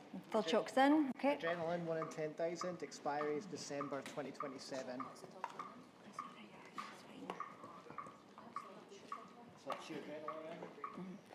Arij, are you feeling okay? We might get Emma to go in the chest actually in this next 2 ventilations. Emma, could you go in the chest now? Thanks. Just because you've just done some CPR there. Excellent. Schedule grants expiry is December 2027. Okay, I'm going to flush this through with 20 ml as well. Excellent. Would you be okay, Lacey, after the next one, we'll think about changing the pad positions? We're getting good rise and fall still, Emma, yeah? Sodium chloride is 09/2025. Okay. I'll mark it, it's okay, I've got it here.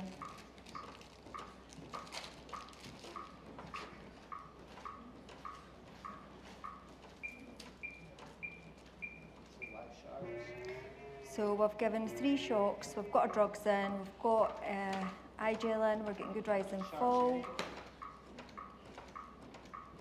20 ml flush in then.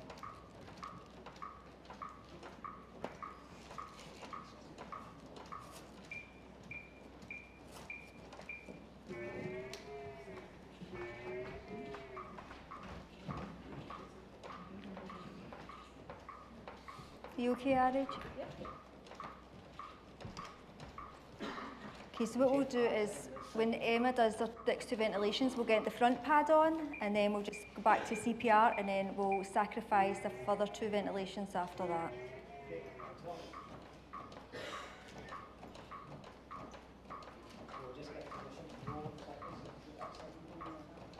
Okay, so the next ones we won't ventilate, we'll just roll the patient over and get the pad on the back, if we're okay with that. Okay.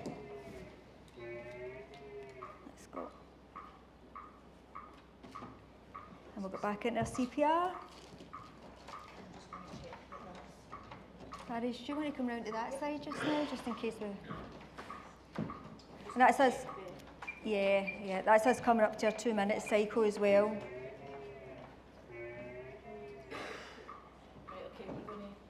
Yeah, will we analyse? Okay, that looks like a normal sinus. Yep, let's check for a pulse. Yep, we've got a pulse. Okay, let's...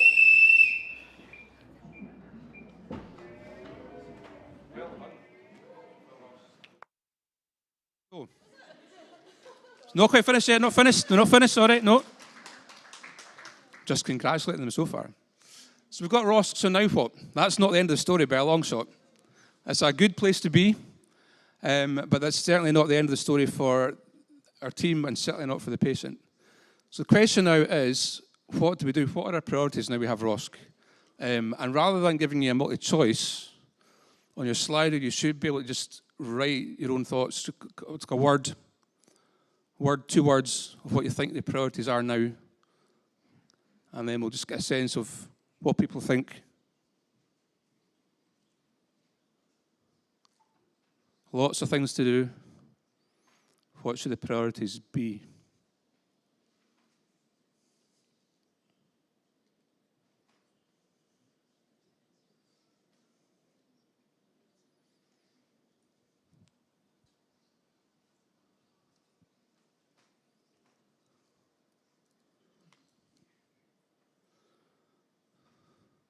Still seeing lots of typing, so I'll wait a wee second.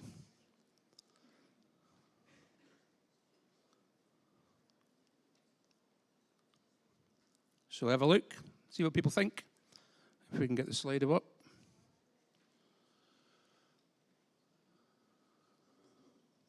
Yeah, there's some interesting thoughts, isn't it? Still coming in. So let's think through just a few of the priorities, and of course some of them are going to be case dependent, but stabilise the patient, that's a nice one. Let's not rush to pick them up and take them out of the house, or wherever they are immediately, lest we put them back into VF. So spending a little bit of time to stabilise them is going to be really helpful. So we want to do an A2E assessment and systematically choose to work your way through your A2E assessment. And as you're going through, make sure you're addressing anything that you're finding. There's still some reason this person went into cardiac arrest, and if we can still identify that once they've got ROSC, then we're more likely to be on the right path for giving the correct treatment and taking them to the correct place. So we want to be careful with our ventilations as well. We've had capnography on, and that's been really helpful during the cardiac arrest. That will have risen. Now we have ROSC. And we want to carefully ventilate them, not to hypoventilate them or hyperventilate them. I'm looking for a normal capnography range. So for somewhere over 6, we're probably going to want to increase our ventilation rate a bit, about every 3 seconds, 3 to 4 seconds, just to try and blow off the extra CO2 and bring that capnography level back down again. Otherwise, we're looking for about every 6 seconds, about 10 a minute, which sometimes is a bit slower than it feels like it should be, given the effort we put in. As well as that, we're probably going to want to do an ECG on most patients. Your initial ECG after you get ROSC might look a bit wacky. So we want to do an ECG and then probably repeat it a couple of times or more on the way to hospital. We're also going to want to try and get their blood pressure around about 100 or above. And that might mean a fluid challenge. Try for a 250 bag of saline and have another check again. Maybe repeat that. We also have adrenaline as an option. But let's also remember that this event has been incredibly painful for the person.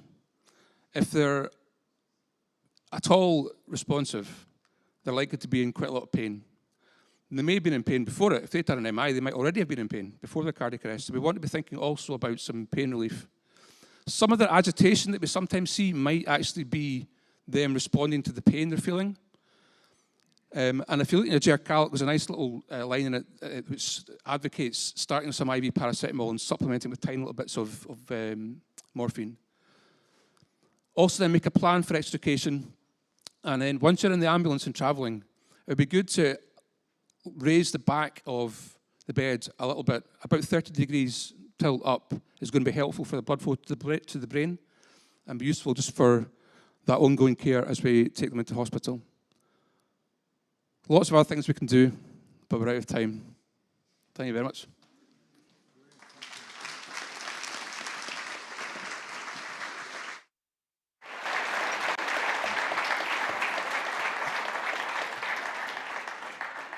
Brilliant. Thank you very much, folks. So that's the end of our demonstration. I just want to say a huge thank you to the SCAS players who came and were willing with 0 rehearsal time, although quite a lot of thinking and sweating time, to do their demo in front of you today. So to Stacey and Emma and Lee and Arij and to Gareth, wherever he's gone, thank you very much indeed. Thank you.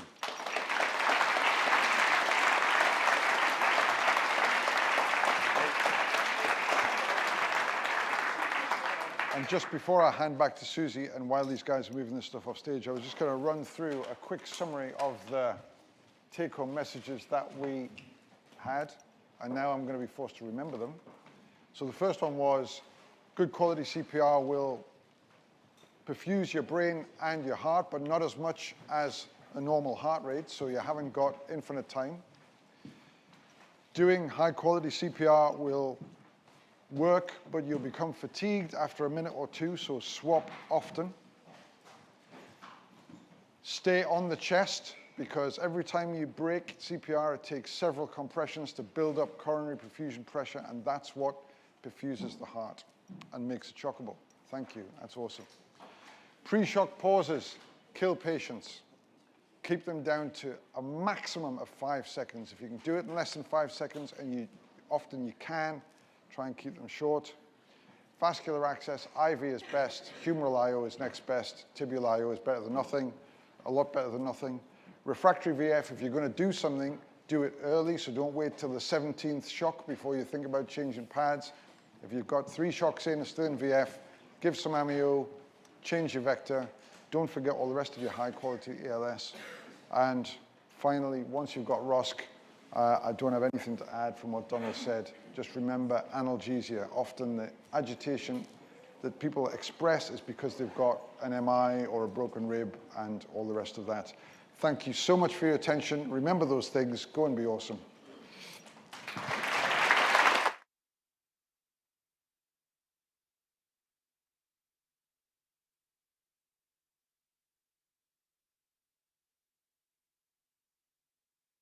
team.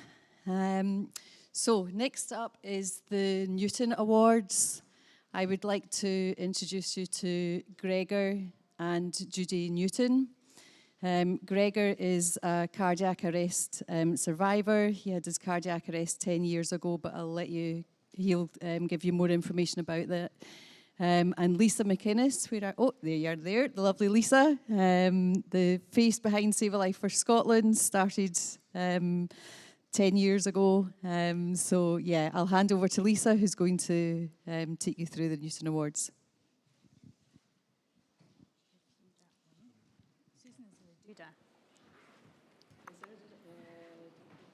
On the hunt for the doodah. You know you can never find your doodah when you need it. It's normally down the back of the sofa, or somebody's put in their pocket and gone to the toilet. Oh, lovely. Thank you.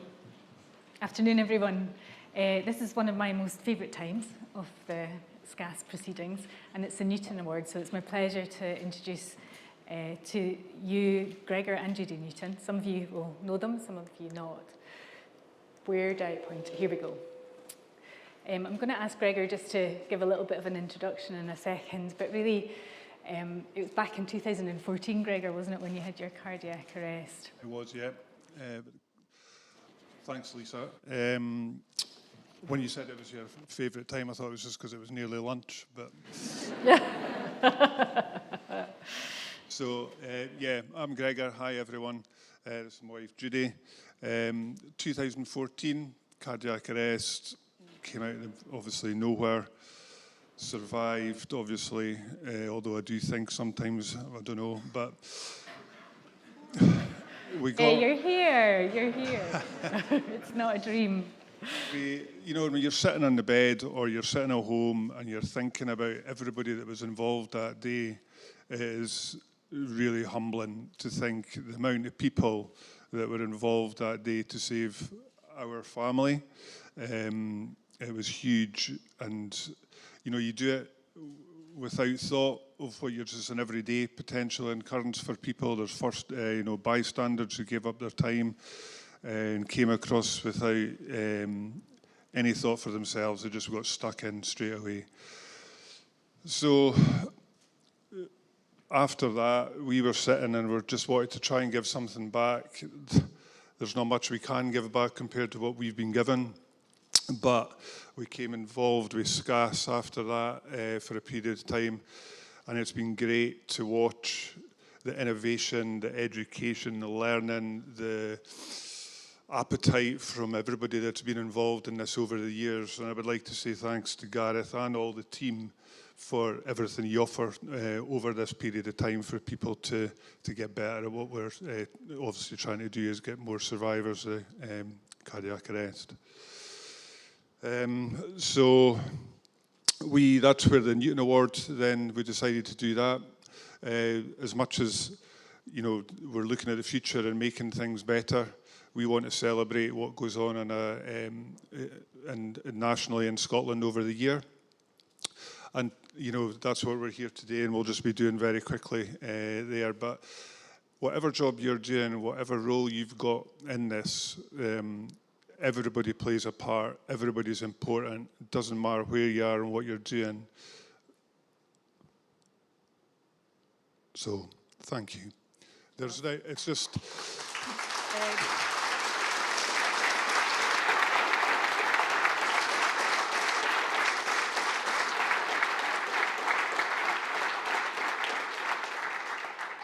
If it wasn't for people like you, there wouldn't be families like ours. So thank you very much.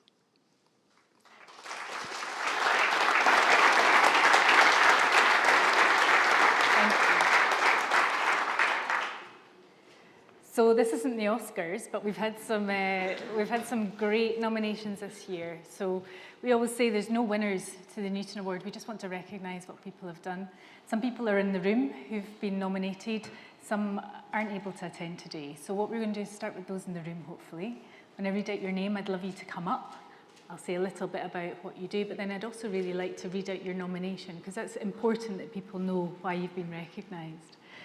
And then once we've done that, the beautiful assistants over here in the form of Gregor and Judy will hand you your certificate of nomination, and we ask you to head back to your seat. And then once we've run through all those, what we will do is announce the person who is going to be the recipient of the award this year.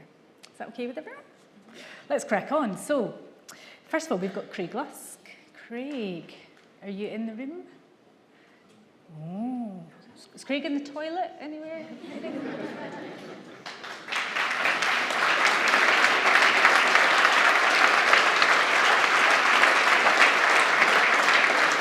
Come on up, Craig. So Craig tells us that becoming a community first responder has been the total making of him.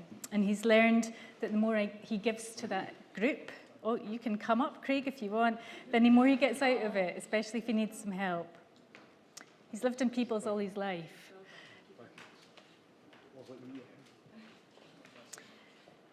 Craig, your nomination was that, and you can keep me right here, but last year, in October, you faced an extraordinary week when, as a first responder, you had a cardiac arrest involving someone that you knew personally, and a really difficult event that would shake any one of us, I think. But then later that week, you also encountered another life or death situation. You're a good person to be around, eh? We're all good that Lusky's here, but a friendly lifeless on the floor, and chaos could have unfolded. But your training, your composure prevailed. You performed CPR, coordinated efforts, secured a defibrillator, and contacted the emergency services.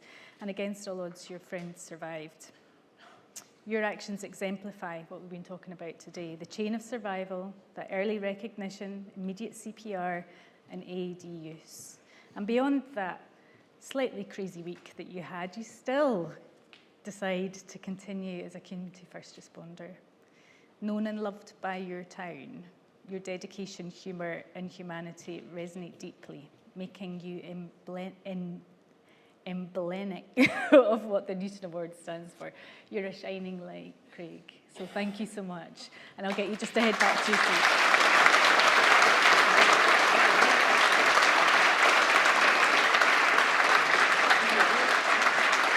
Righty-ho, Claire Ellis. Have we got Claire Ellis in the room? Here comes Claire. She lives rurally. Come on. Stand on the big yellow-green spot thing. Claire lives somewhere where you can have a 30-minute wait for an ambulance, and so she's been teaching for a long time. She even taught her kids, which we know is all good fun. Claire, your nomination is that you work as a resuscitation officer in NHS Grampian. We'll get her up next year for some demos. Based at the Aberdeen Royal Infirmary, you teach not just staff, but also you respond as a cardiac responder in your area with Wildcat. And people say that it's always a pleasure to attend a call where you're present. So that's a real great thing. In addition to that, you volunteer your time to teach CPR in schools, and you've also learned to teach in Makaton, making sure that your sessions are accessible. The nomination says, I feel Claire is worthy of the award for her exceptional commitment to the chain of survival in Scotland. So thank you, Claire, for what you do.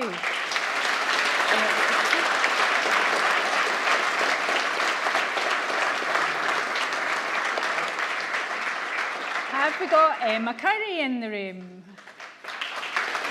Come on up, Emma.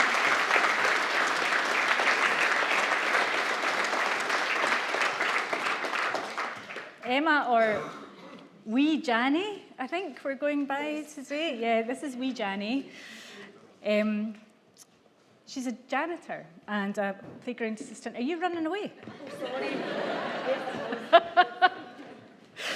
In Dumfriesshire. Yes. And when she became that janitor, one of the first things she did was to apply for a defibrillator for her primary school because it didn't have one. And the reason that Emma felt that that was really important is because she had had a friend whose child, interesting that we've been talking about that, Shorty, who had passed away from a sudden cardiac arrest. Your nomination says this, Emma, and I love it. You work as a Janny in a primary school, but you're also passionate about the health and safety of the well-being of children. In 2017, your daughter's friend, also named Emma, sadly passed away following a sudden cardiac arrest at school. The school staff did successfully resuscitate wee Emma on scene, but unfortunately she died sometime later. This tragic story highlighted to Emma the need for both training and access to defibrillators in the community, in particular the schools. So you tirelessly fundraised, involving the whole community, within 23 days to get 23 defibs for each of the primary schools in Dumfries and Galloway.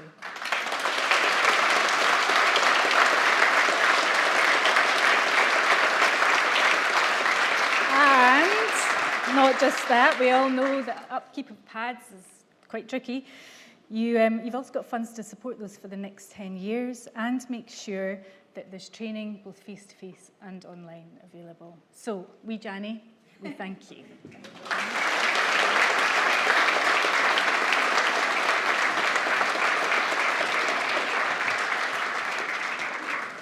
Now, I know we've got Mary in the room because I can see her hair. So here comes Mary. Mary volunteers as a Scottish Ambulance Service community first responder. And she does it because there's always a chance that she can make a huge difference to someone in need. And we're going to just hear a little bit about that just now. How are you doing, Mary? I'm doing fine, thank you. Good, good. I'll let you take the certificate.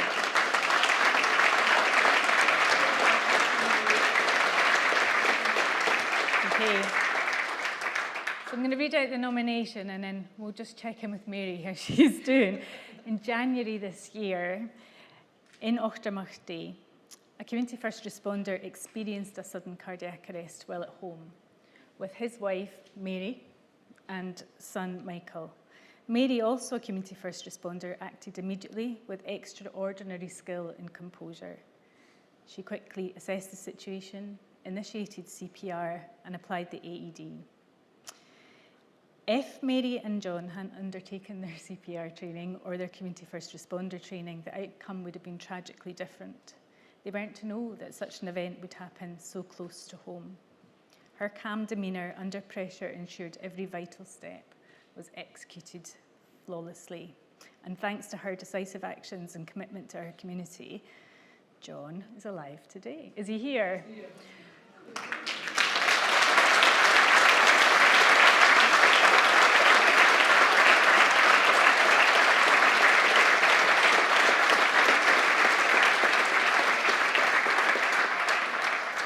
John, you get first dig at all the sandwiches at lunchtime.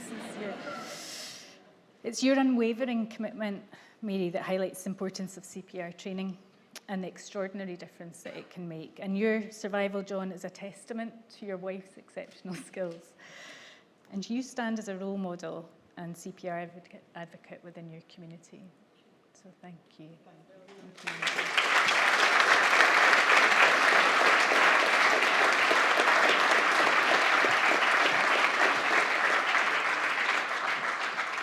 Now, I know he's definitely here because he's just been on stage. Where have we got Lee Myers? There we go, Lee, up you come.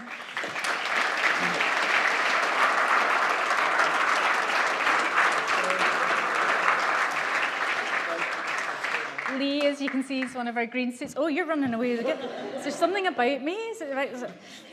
You can stand up here if you want, or you can sit back down, wherever you feel comfortable. You believe that raising awareness and showing people how to do CPR is super important. And you've trained over 3,000 students in your local area.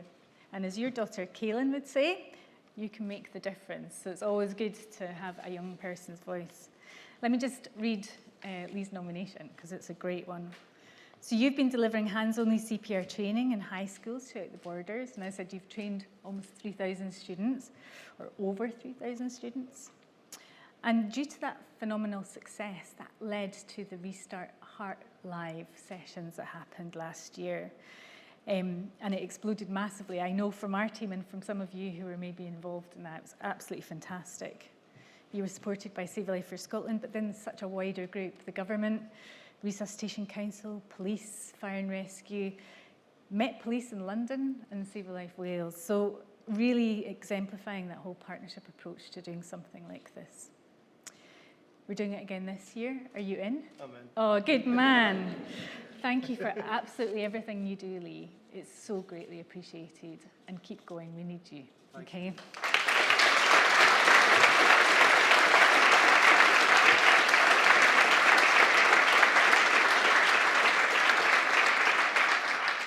Now, I don't think Ethan's here, but I just want to check before I crack on without him. This is Ethan. I love this picture of him. He's obviously super happy, but this is what he wanted to tell us about himself. He's obviously got a past history of having a problem with his heart himself, and he's gone on to become a paramedic, so another green suit, which is fantastic. He too has been teaching CPR and raising money for PADS.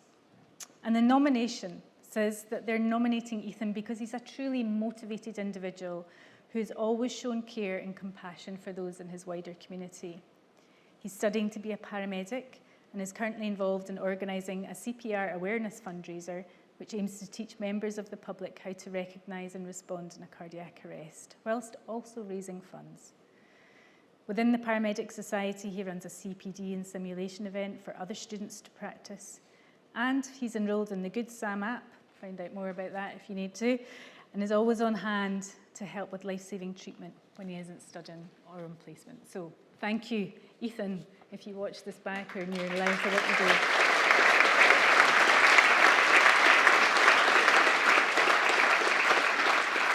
Thomas Williamson, I'm just checking you're not in the room as well. I think some people are on holiday, which is fabulous. So, a little bit about Tom. Tom, if I can move this on. Tom volunteers for the ambulance service and also with Heart Start Ayrshire and Arran. Tom lost his brother and sister when they were both young, and his mother suffered several strokes and heart attacks. So I love that he's written here that he understands and knows what that hurt is of losing someone, and what he wants to do is help other people avoid that pain for a little while longer. He loves sharing his knowledge, and he loves giving someone the chance to go home to their family, and that's what drives him. It's a genuine privilege. I wish he was here. I'd love to have a longer chat with him. Finally, Morag. No. Okay. So Morag works with the Lochwinnoch and Howood Community Heart Start programme. Here we go. This is a very professional picture of Morag. I do like this one. Her nomination is that she's had the pleasure of working, the person who nominated her has the pleasure of working in partnership with Morag as part of a rural area. She's been relentless in her efforts to make her villages CPR ready. She's an ambassador from publicising, coordinating and delivering Heart Start sessions to local communities. She's also been the driving force in the delivery of resuscitation within the villages, seeing over 700 people taught in CPR in that time. She's a well-known figure, and she seizes all the opportunities to raise awareness, certainly in the arts festivals, and also as a retired cardiac rehabilitation physiotherapist. Her knowledge and engaging teaching are the success to the CPR and the Heart Start programme within this area. So thank you very much, Morag.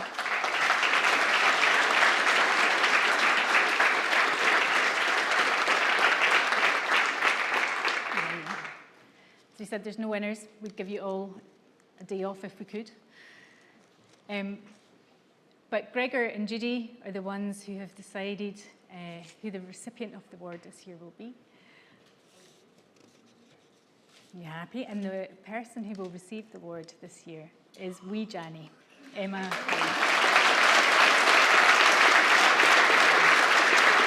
Back up.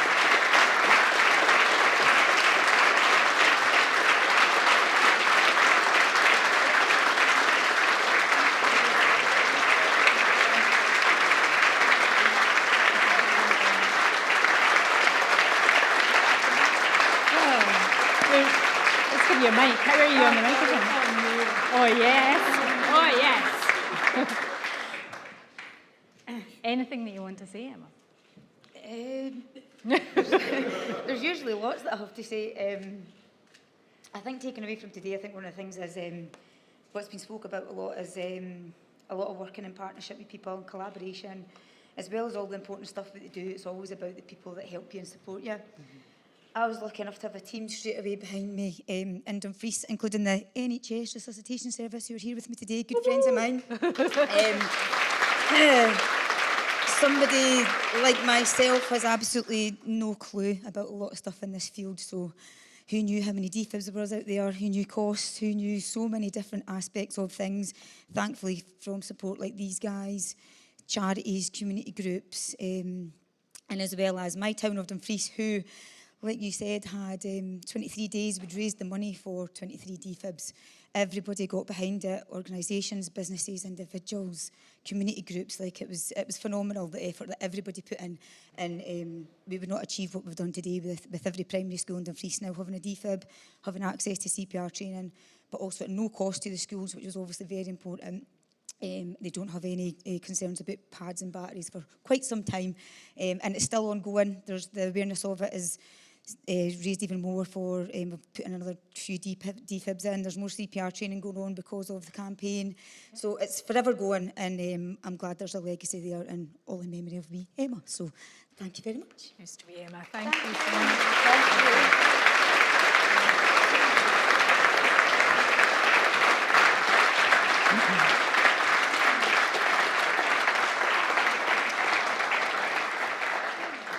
Just when you thought it was all over, I still am not getting off the stage. I've got one more wee thing to give to you.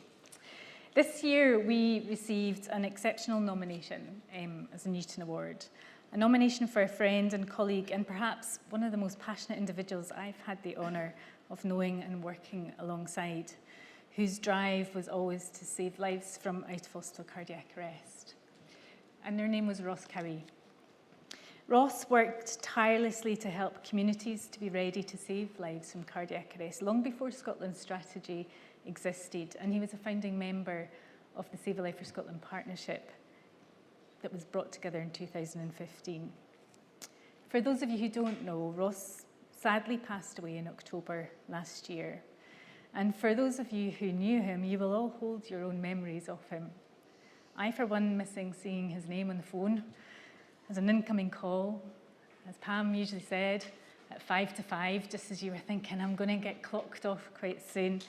But I would simultaneously pop the kettle on because I knew there was never a short phone call when it came to Ross. They were always filled with new ideas and strategies and lots of news from up north. So I'd like to share his nomination with you, and lucky to be here, I've added some additional information. Believe it or not, he was born in 1960. To some parents called Willie and Mary, and he had a younger brother. But sadly, Ross and Willie's father died on the badminton court when Ross was just 2 years old. And this is due to a genetic heart condition that would then go on and affect Ross. His brother, Willie, was born just 6 weeks after his father's death. But the two brothers were tight throughout their lives and played in many football and shinty teams together. Now, I didn't know this, but after leaving school, he worked in the Clydesdale Bank, went on to work in a fabrication yard, and then ended up as the advertising and promotions manager at the West Highland Free Press. Sport was really important to him. He was massively competitive and annoyingly good at absolutely every sport he could turn his hand to. He was unique, intelligent, fascinating, forward-thinking, inquisitive, sometimes controversial, sometimes infuriating, but all for good reason. And despite what adversities he faced, he still managed to contribute so much. So how did we get to know Ross? Well, in 2006, Ross survived an out-of-hospital cardiac arrest, and it was by a stroke of luck, really, as the only ambulance on the Isle of Skye happened to be just minutes away from where he collapsed. During his recovery time in hospital, Ross endured a further 13 cardiac arrests. And so he became deeply concerned about what would have happened on that night if help hadn't arrived so quickly. The cardiologist in Aberdeen told him that his chances of survival from an out-of-hospital cardiac arrest on the Isle of Skye on a cold December night were slim. And he remarked, "You're lucky to be here." And so the seed was sown. This sparked his mission to increase access to life-saving defibrillators in communities. And in 2009, Ross founded Lucky to Be Here, aiming to make defibrillators more widely available to equip people with the skills that they needed in emergencies. And over the last 15 years, the charity has placed over 1,300 public access defibrillators across Scotland and offered emergency life support training to thousands of people. His ultimate goal was always to have compulsory training within schools. He passed away last October, and he's so missed by so many people. He touched the lives of countless individuals, families, and organisations. And for me, he's left a really massive Ross-shaped hole. However, his legacy continues through the work of Lucky to Be Here. His tireless commitment to cardiac care and community-driven approach has given many people a second chance at life. Ross's influence remains a beacon in Scotland's cardiac care efforts, and his contributions will continue to save lives for generations to come. Lucky to Be Here aims to continue with his vision because they told me that's what he would want us to do. And perhaps that's a good place to end. Let's keep that beacon burning. Keep on doing what we need to do together because there is shift to do. And we need to save more lives from cardiac arrest in Scotland. So what I'd like to do is invite Pam Gowie from Lucky to Be Here to the stage to accept the award on behalf of Ross and Lucky to Be Here.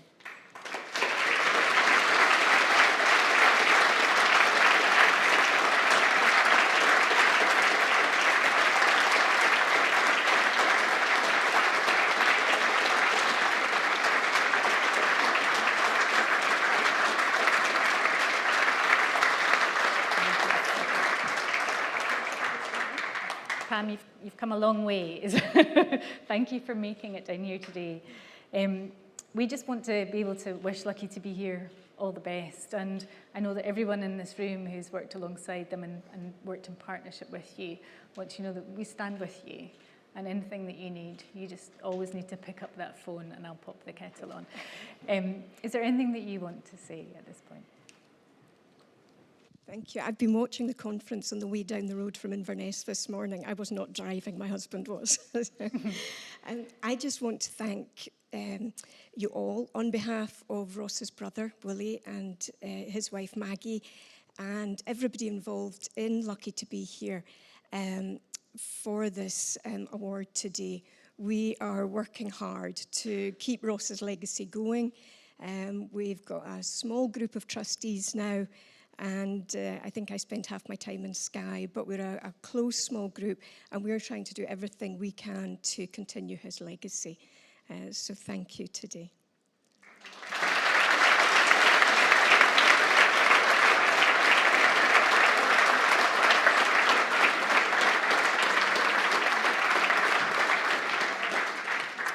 Thank you, Gregor and Judy, once again. Same time next year? Okay. So now you know what those nominations are like. Please, please do nominate and recognise people in your communities. It's incredibly important. And hopefully, even just having the certificates that you have, it's never enough to really say within our hearts how we feel about the work that you do within your communities that save lives. So thank you again to all the nominees, and thank you for showing your love for them. I'm going to hand back to Susan now.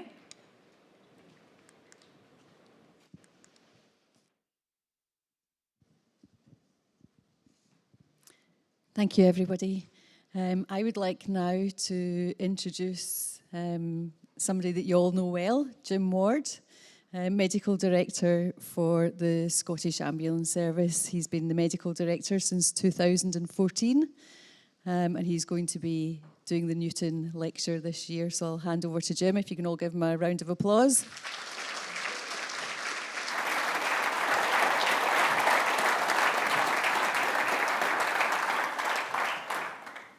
Hi, everybody.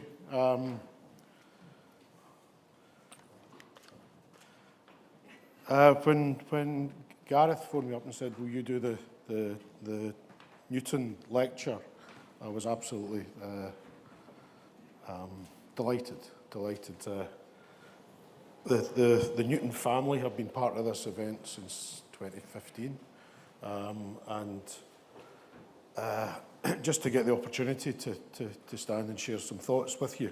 And I'm acutely conscious that I'm standing between you and your sandwiches, but we'll crack on. But very humbled to be part of this, and very proud to be part of the Scottish Ambulance Service and associated with the work of the out-of-hospital cardiac arrest work. And Gareth's brief was just kind of sum up the last 10 years, if you could, in about 15 minutes. So we'll do our best. For those of you who have been involved in some of the shenanigans, I won't be talking about any of that. We'll just keep it to strictly business.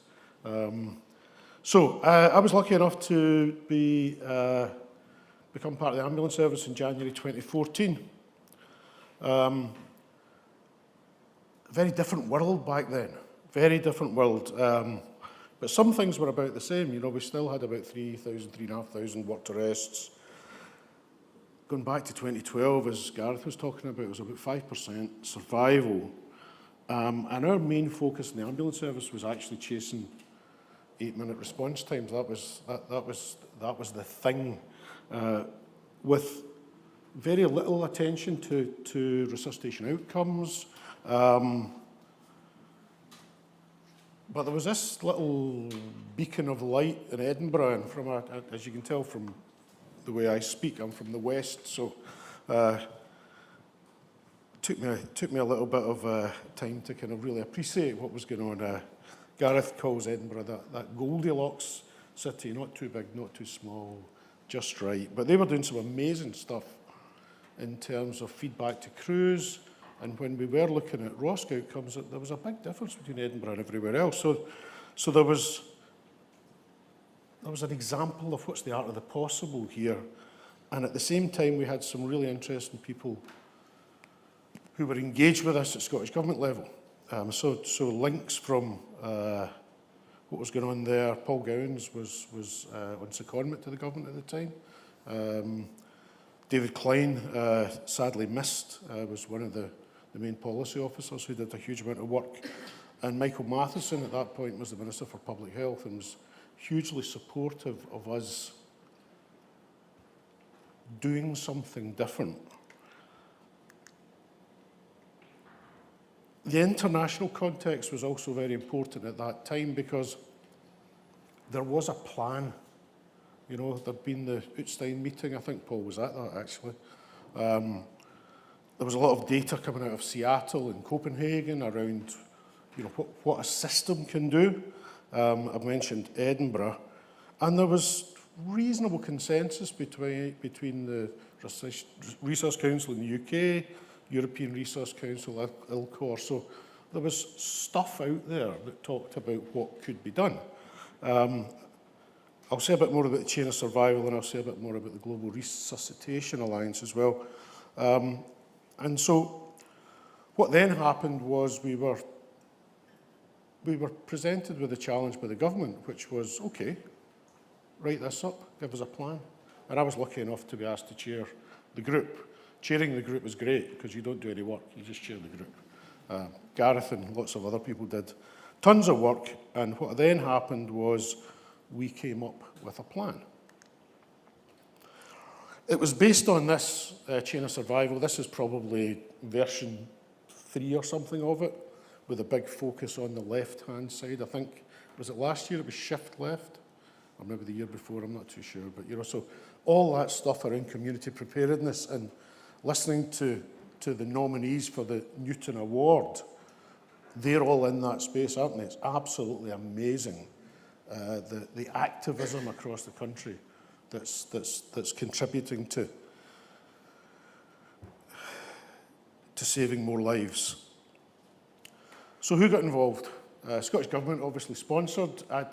If I was any good at doing PowerPoint, I'd have all the little logos, but I'm rubbish at it. But it was, you know, and if I've missed anyone off this, I apologise, and I'm immediately thinking, you know, St Andrews and St John's ambulance, you know, charities.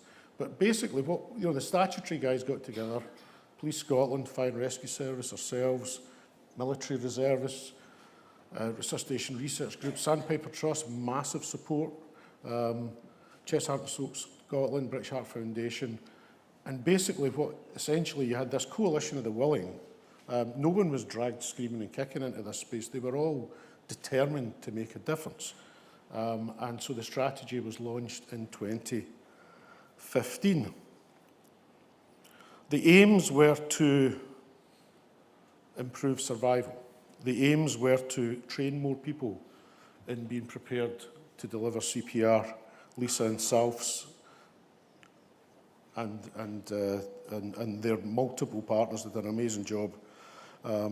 And GRA basically talked about the Scottish strategy in really positive terms.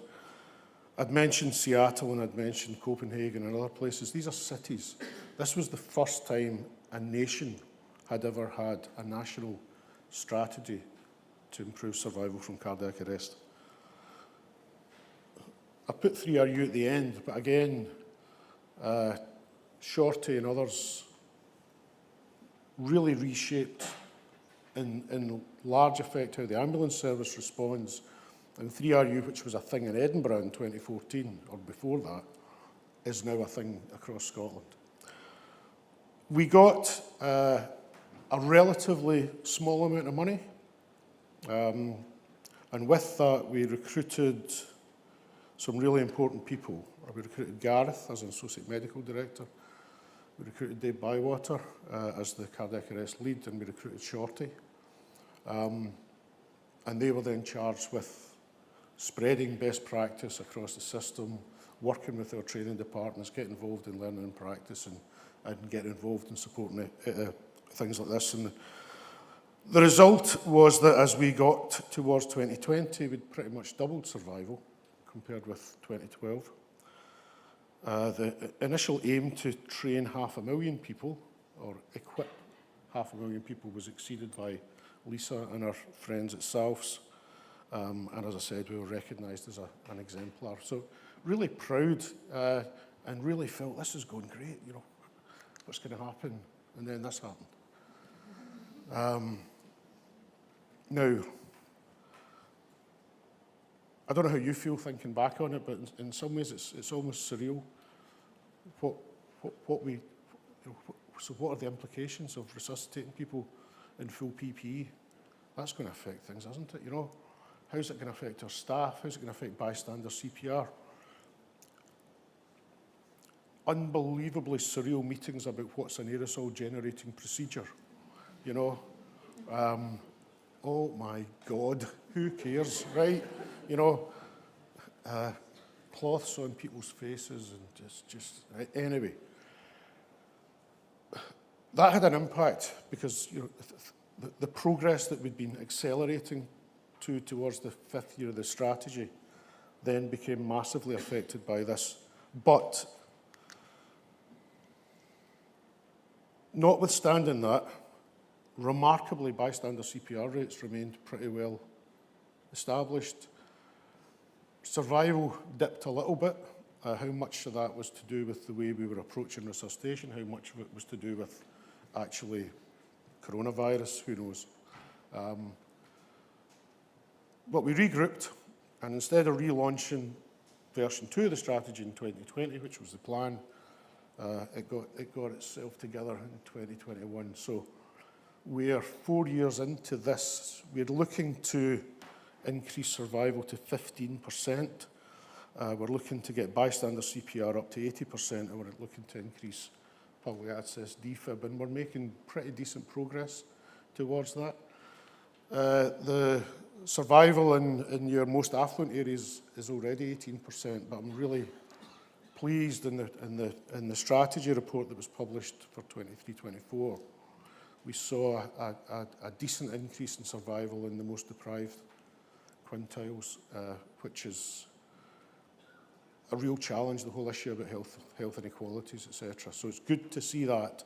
And the questions then are, what more can we do? What more do we need to do? So one example is we're looking to align some of the work of Save a Life for Scotland with our drug harm reduction work. You know, how do we link in take-home naloxone with CPR, etc., etc.? Because in the end, different communities have got hugely different challenges when it comes to saving lives. These are AI-generated line charts, so ignore the y-axis, but basically if you look at this, yep, we had a bit of a flat line at 2020, but we're making progress again.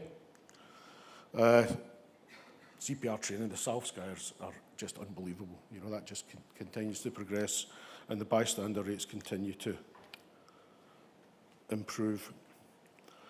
So where do we go now? Which I think is what today's all about. Padmap, I think John Harden mentioned that. Up and running and available for every community in the country. Fantastic. Care zones. The Priest and Galloway lady. We're doing some really detailed work with the local authority down there, and it's fantastic. And when you look at what we need to do to get survivors per million, which is the way we're going to be looking to measure this in the future, it's not that many people that we need to save.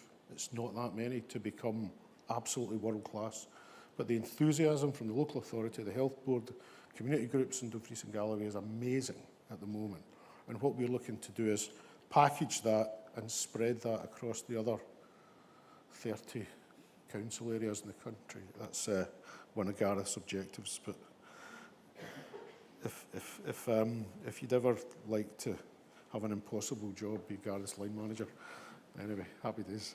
But the care zone stuff's amazing because it's not going back to that chain of survival.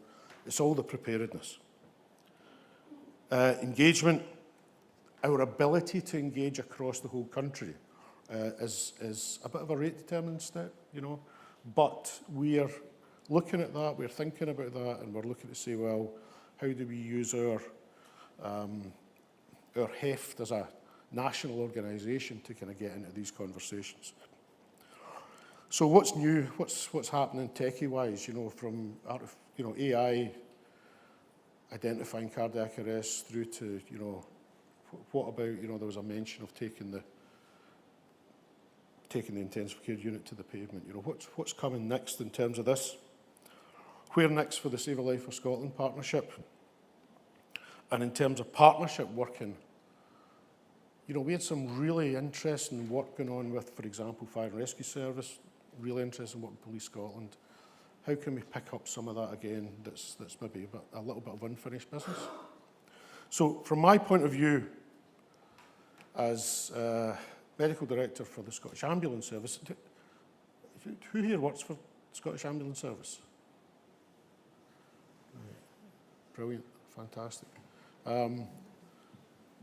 We've got a lot of challenges facing us, but we've got massive opportunities. And I think the appetite, the creativity, the commitment of our staff is the thing that makes the difference. And I've got a huge belief that actually the more we can get our people to spread these messages, the better we can make for the whole country.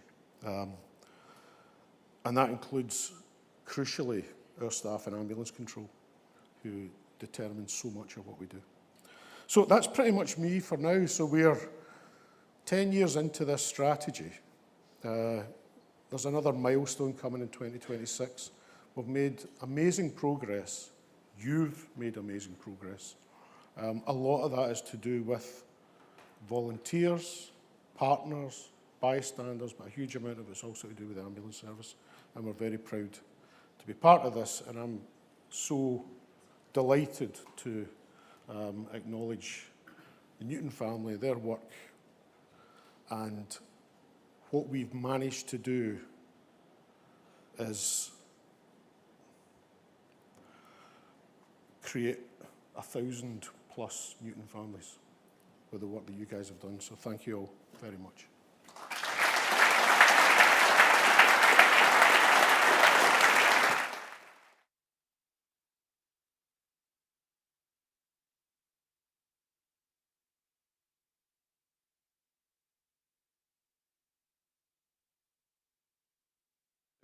If nobody else has standing up, it must be my turn. Great, thank you so much. What a brilliant day so far. Thank you to everybody who's already been on stage. It's sandwich time, lunchtime now, and please don't forget to show some love to the sponsors and the third sector exhibitors as well, and come back to join us for the afternoon at 2 o'clock. Thank you.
Good afternoon. Good afternoon. So just while everybody's taking their seat, I'd like to say hi. My name's Adam. I'm a nurse with the ambulance service, and I work with the research and innovation team. Cutting edge, cool people that get the drones and the technology, and we get to do all the Gucci stuff. So I have the pleasure of arguably doing, because when it was first introduced, arguably doing maybe the funkiest part of the show. I mean, Donald and team did a wonderful arrest scenario earlier, but I get to share the flash talks. So this is where we hit you with 5 minutes, with a timer behind us. It's kind of like a Uber form of countdown. The clock's ticking down, and the presenters are gonna deliver impactful, exciting, and generate some thought. So we're going to have 7 speakers. I'm going to co-present along with one of my student colleagues, Inez, so I'll be here doing a bit of presenting as well. We're going to have 7 flash talks, and I want you to save any questions you have until the end, because if we do run over 5 minutes and 10 seconds, I will keep people to time as best I can, but if we run over a little bit, I want us to have time for questions at the end for everybody. So, stay awake with us. After lunch is always a time where the eyelids get a little bit heavier. Some of you start to sneak out. I want you to stay because we hopefully have got some really interesting talks. So I'm going to introduce our first speaker. And just whilst I'm introducing our first speaker, if my colleagues could potentially get that 5-minute timer up just to make it a little bit more pressurized for our speakers. Oh, a rowdy Scottish crowd. I love it. So, our first speaker, I'm very, very pleased to say, has actually also recently joined the Scottish Ambulance Service as an honorary researcher. So I'd like to introduce Dr. Vicky Joshi. Vicky is a physiotherapist by trade. She's joined the SALS family as the director for the Save a Life for Scotland recovery group. And Vicky's here today to talk to you about a qualitative study of experiences of people who have survived a cardiac arrest. Vicky's shaking her head. That's not what she's here today. And whoever's given me this... Shall I just come and start? I'd appreciate that, Vicky. So if we're ready to start the timer, and then Vicky, take it away. Okay, I reckon I should get the extra 10 seconds for that. Okay, so in fact, it hasn't started, so shall I just talk until it starts? Okay. So I'm actually going to talk about a research project that I talked about last year. So for those of you that were here last year, I came and talked about aftercare in general, and then one of the research projects that we've been doing is about bystanders, so people who've done CPR rather than survived cardiac arrest, but I am very interested in that as well. Okay, have we got a clicker? Oh, okay. Okay, all right, okay. So I've come this year to come back and report on the results. So we've finished the interviews now. So as I say, for those of you that were here last year, you might remember me putting this up. This was our recruitment flyer, looking for people in Scotland who've done CPR or witnessed CPR. I did 11 interviews in total. The majority were female relatives of the victim. But we also had a mix of people who were strangers, off-duty healthcare professionals, colleagues, and volunteers. And also a mix of outcomes. So of the people that had the cardiac arrest, 7 survived and 4 died. So it being a qualitative study, what we look for is kind of the themes across the interviews. And I haven't got a lot of time, so I'm just going to do a very whistle-stop tour through what people talked about. So the psychological impact, very similar to previous research. What we see from people who've done CPR is high anxiety, guilt, worry, fear that they've done the wrong thing, fear that they've hurt somebody. Conflict and complexity of role. So actually, it didn't really matter what skills or background or profession people came into doing the CPR. They still suffered that quite high worry, guilt, trauma afterwards. Support preferences. People talked about how important it was to have someone to talk to afterwards. However, they didn't always feel that they could put that on their family. Perhaps their family themselves had been through traumatic experiences and they didn't want to bring that back. So people appreciated things like the Chest, Heart, Stroke Scotland Bystander support line, where they could talk to somebody who was kind of neutral and just tell their story. The other thing that came up a lot was actually these kind of idea of constructive activities post-event. So for a lot of people, they found it was really helpful to get involved in CPR training, to raise funds for AED placement or out-of-hospital cardiac arrest in general. So that was kind of interesting to hear from people. Overall, what came clear was, although we have this chain of survival that's incredibly important to improve survival, and we've already heard quite a lot about that today, actually, one way of thinking about this might be to think about the bystander and their journey. And I've kind of made a sort of a chain of survival for bystanders, which starts actually earlier than you think. It starts with the CPR training, and then the cardiac arrest happens, and that time between, so you've got the person's on their own there with the person that's having the cardiac arrest before the EMS arrives. Then you've got the arrival of the EMS, and then after the EMS leaves, okay? And then life after the event. So again, there isn't time to talk about all the many things that go on and that people talked about, but I've just kind of pulled out a few quotes to illustrate some of the things that bystanders in Scotland talked about.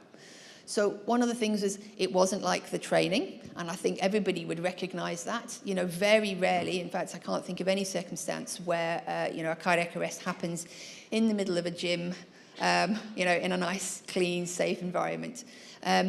Another thing they talked about was the importance of the call handler or the dispatcher, or as they've written here, the call person, that's how they termed it. So how important that was, listening to them and listening to the instructions and having that person on the other end of the phone. I couldn't find the button. Okay, so people talked about having done CPR training and knowing how to work the AED, but actually in that moment of blind panic, not being able to find the button, and that was interesting. They talked about when the EMS arrived, that they were so calm, that really helped, but they were surprised that perhaps they were asked to carry on with the CPR. One of the things that came up as well was after the EMS left was that the ambulance stuff was all still there. And also, no one talked to me afterwards. Okay, and that was more to do with the strangers who did CPR than the family members, actually. And then this concept of failed hero, so people who knew that they'd done really good CPR, they'd done everything right, but the person still died. And they talked about there was no news story, no flowers, no celebration with the family afterwards, and what that felt like. And of course, remembering that most people don't survive a cardiac arrest, so 9 out of 10 of our bystanders are potentially feeling like that. So what can we do? A couple of key points to end in my last 10 seconds. The emotional impact is high regardless of outcome, so whether someone survives or not, prior experience or relationship to the victim. And yes, survival is absolutely essential, but we are asking people to step up and do CPR. So what could we be doing at each stage of their bystander journey to perhaps reduce the impact? Yep.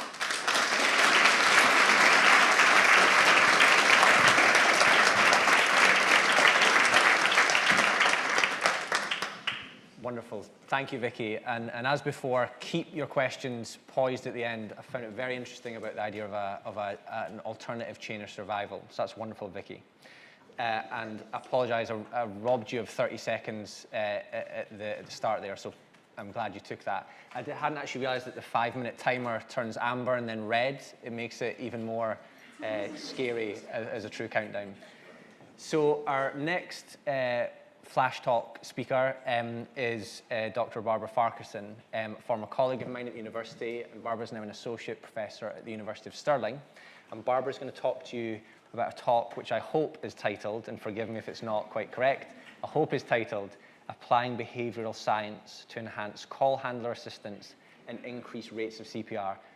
This, in my mind, is some of the most interesting work that the ambulance service is involved in, and I hope it excites you all as well. So we give Barbara a round of applause.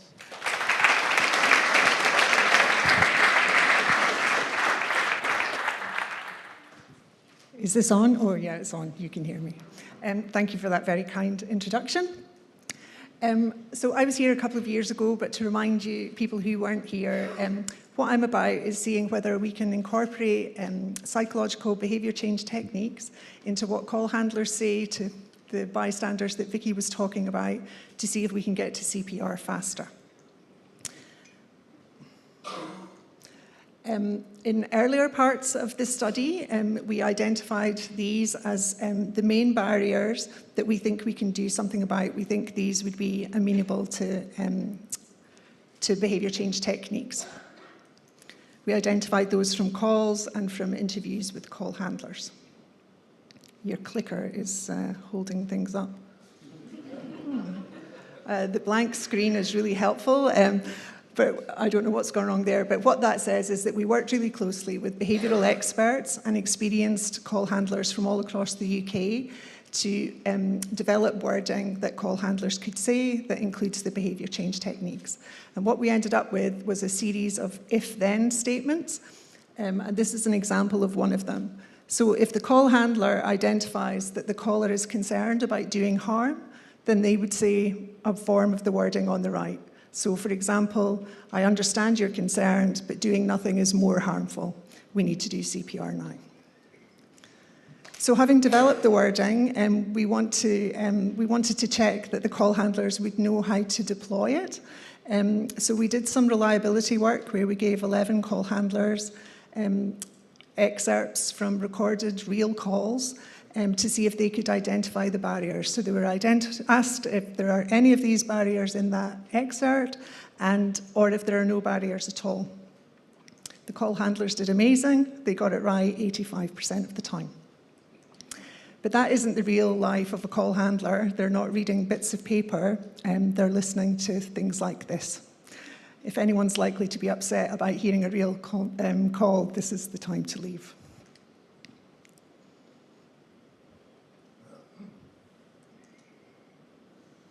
Okay, there should be an audio clip playing.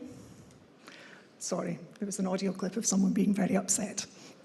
And it was an example that one of these actors that we employed, we asked them to act out real words that people had said in real calls and to ask the call handlers to identify what the barriers were in each of those examples. So the call handlers still did great. They got it right 75% of the time. It's a much harder task.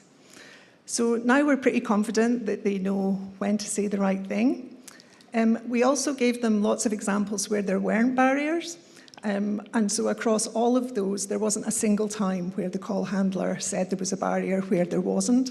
So we're also really reassured that call handlers aren't going to be saying this stuff if there's no need for it. They're not wasting time. So now we're like, how do we check if this works? And we thought we would do a simulation, randomized controlled trial, mock up a cardiac arrest scenario and see what people did. But there were a lot of uncertainties about that.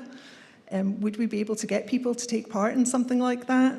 Would we get the right people or would we get young, fit people? How realistic would the scenario be? And would we see any of these barriers? And would people hate it? These were the things we were worried about. So we did, this time last year, we did a feasibility study with 20 people at the university, Napier University. Our first attempt at recruiting people was through the SHARE register. We were not optimistic. We were asking people to come and do a study where they had to travel to Napier, they had to take part in home emergency.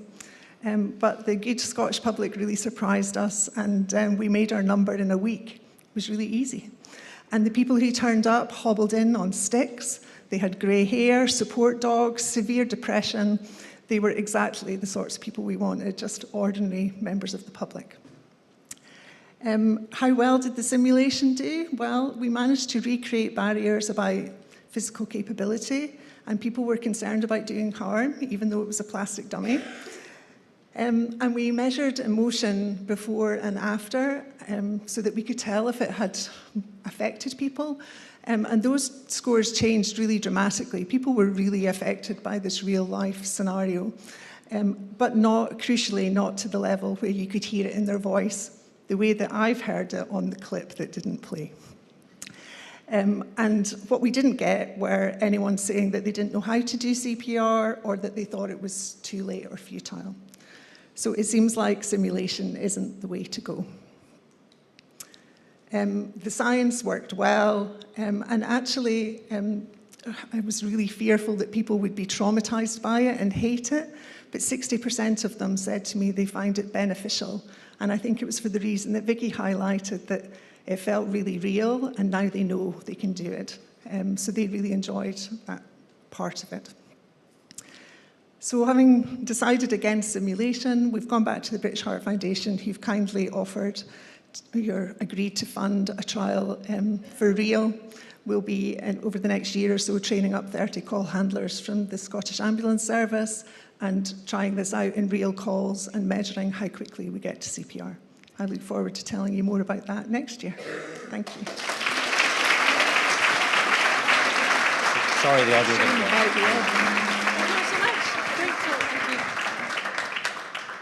Thank you, Barbara. And just as a dovetail away from that, I think as Jim, our medical director colleague, voiced earlier, our call handlers are right at the heart of the journey within the ambulance service, and Barbara's project kind of lives in that space. And so in the coming years, with the potential that words and phrases start to change and start to help our call handlers more, hopefully we can look back on the work that Barbara's presented today as the kind of the start of that. So it's really fabulous. So the next flash talk is for about a really cool project that was introduced, first of all, last year. And Dr. Harden mentioned it earlier, called Padmap. And I'm really chuffed to introduce a really cool guy, a non-clinical colleague of ours who's kind of working with the ambulance service to deliver something that's really cutting edge and may become a bit of a global symbol, if you like. So please give a warm round of applause for Ben.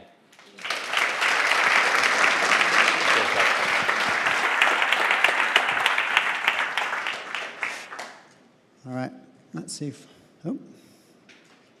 okay.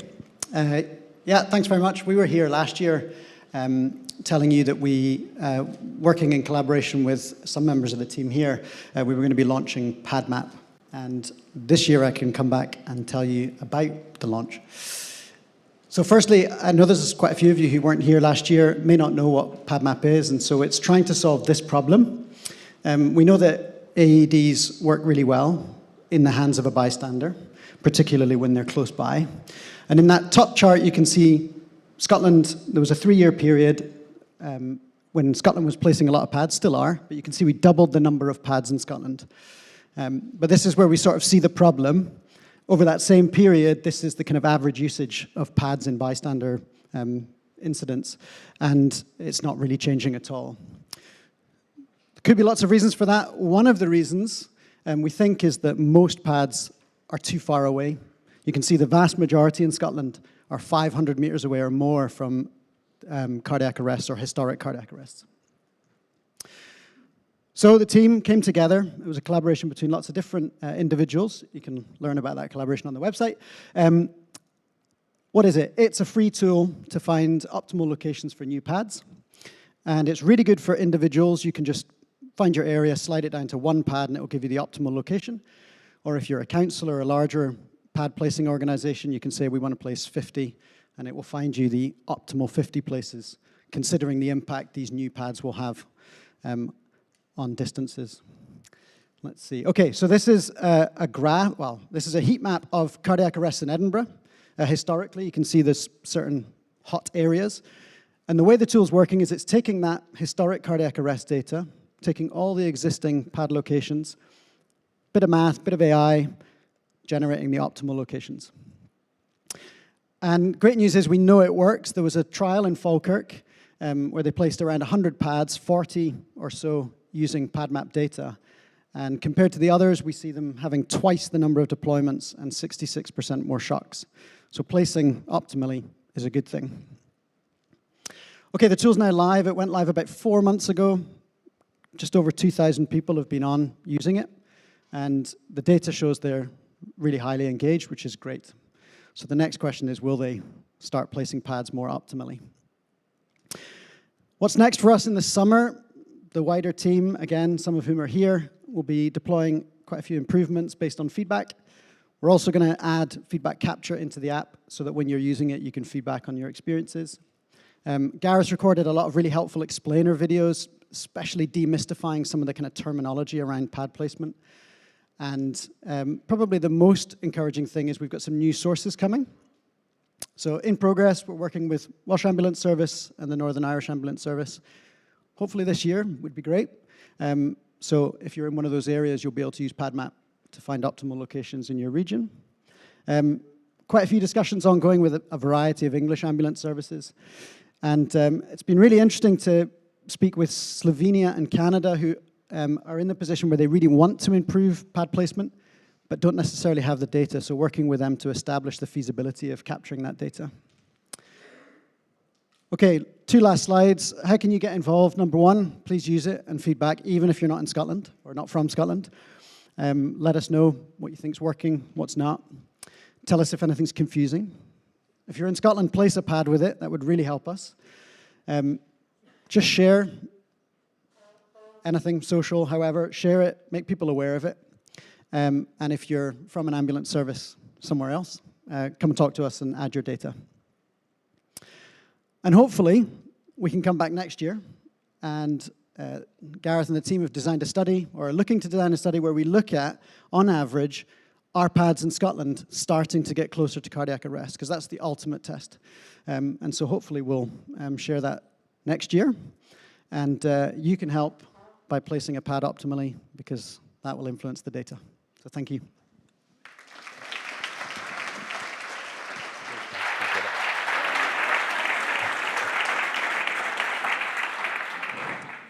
Great. So thanks, Ben. We've clawed back 30 seconds there. I didn't expect any time saving, but we've managed to do that.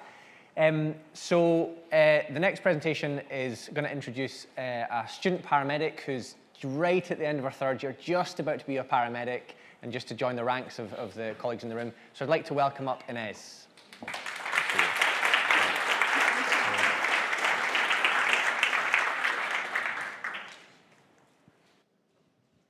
So, we are going to chat to you about a piece of work that we've been looking into. We're trying to understand the potential impact of the presence of families at cardiac arrest events. Inez. So it's quite well known. There's plenty of research surrounding family presence already. We've got some from the Nursing Times, we've got some from the paramedic, we've got within medicine, and then we've also got the guidelines from the Residents' Council themselves. So we are following on this literature. Where we're interested to see is, can we pick up any signals of what is happening when families are present at our resuscitation events? So what did we do? Well, we looked at some cases that were initially a bit undiscovered to us. And I'm clicking the green button, but it's not moving. Wonderful. So we looked at some kind of unique cases where our colleagues had ticked a box on our form that says it was the recognition of life extinct. So they didn't think this patient was survivable, but they also clicked that they did 20 minutes of ALS. So 2 boxes that don't often go together, that we thought something interesting would be happening at scene. So Inez was one of 3 students, and these 3 students looked through about, initially about 900 incidents. It was about 550 after duplicates were removed. The 3 students painstakingly looked through about 70,000 words. We locked them in a cupboard for five weeks. And of all the themes that we found that the mentioning of family was present in about 40% of cases. So that in the written descriptions of the real case notes that our paramedics wrote over the course of a year, family presence felt like it was important. So for those that maybe aren't quite aware of the SCAS format, they use TheraPace. Over on your left-hand side, we've got the out-of-hospital cardiac arrest button. Within this section, there is an area for role, so recognition of life extinct, and then there's another section specifically for when 20 minutes of ALS have been carried out. So in the cases that we looked at, both of these buttons were clicked, which typically we find pretty interesting. So, what did we find? What are our colleagues writing for these patients? This is verbatim, and if there's any identifiable information, we've taken that out. So somebody's saying, okay, we've been called in an 87-year-old lady, slumped on the side of the chair, seen approximately 90 minutes ago, but if you think a distressed family member, that's difficult to gauge. And some signs that this patient maybe is indeed already dead, that there's some post-mortem staining here. And just a little nod that family presence was there, something was going on. So not a strong signal, just at this stage, okay, the family was present. But Inez will say things started to become a bit more stronger. So another case we had a 64-year-old female who was last seen about 1:30.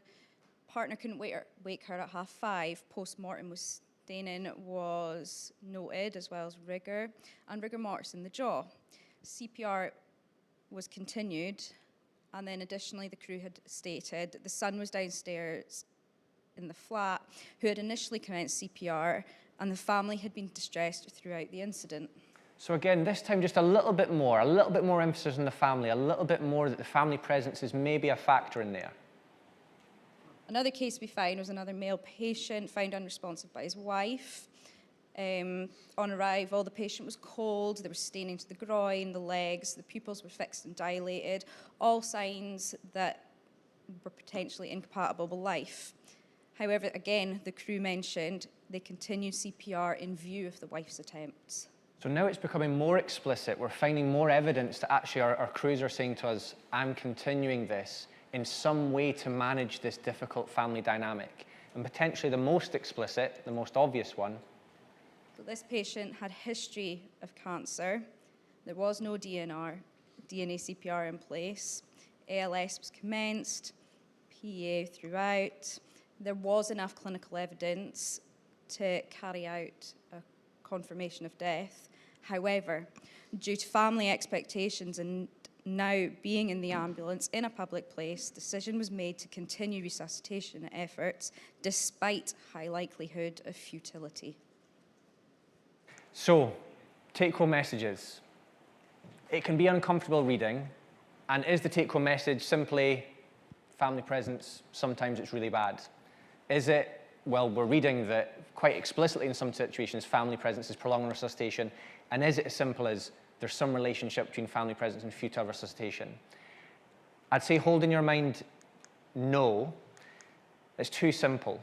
And I think as Shorty has chatted about earlier is the impact of families being there in some moments is going to be entirely beneficial for them and their well-being, psychologically, for future anxiety and stress that they may feel. Sometimes that's going to help the family. But in some situations, it may adversely affect, and that's the wrong word, it may affect what's happening at scene and how confident our clinicians are to pronounce the death when it's suitable. So in a way, our presentation today is to say, take some thoughts away with you. We don't have all the answers. It's a complex area. And we just want to leave you with this thought and chat about it amongst yourself. And if and when these cases come up, chat with Shorty, chat with Donald, chat with the cardiac arrest team to understand the potential effect and the learning from this. So just want to say a big thank you to Inez, who's come down from Inverness to do our first presentation at a conference. And you're going to present in the College of Paramedics. So thanks for listening.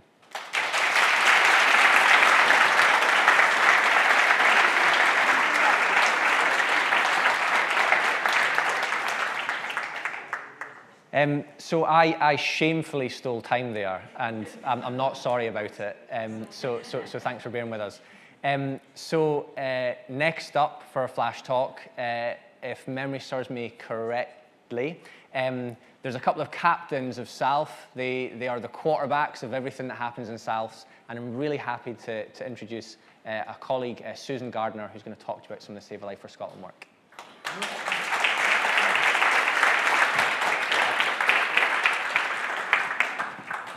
Adam, could I just ask if I get the same amount of time that you got? So, thank you everyone. I'm here to speak to you about Restart a Heart Live. So let's rewind slightly to April 2024. I'm in my house working away. I take a phone call from Lee Myers. Where are you? Still there? Yep, Lee Myers. Paramedic, and he has an amazing idea. So his thought was to live stream into the schools, in the borders, a CPR and AED awareness session. And we thought, oh, that's interesting. Let's blow this up. So we decided to work with Lee, his brother Michael from South of Scotland Enterprise, and we live streamed last year for 12 hours on the 10th of October. This year, as you see, it's going to be the 1st of October. But first of all, I just want to, I'll just take you back to last year and see what we achieved. Good morning.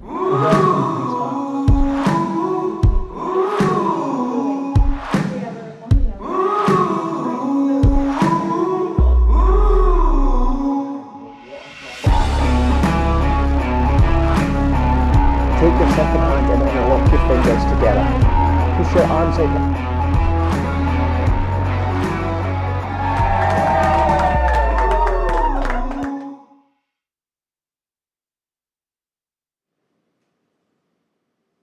So I'm going to go slow.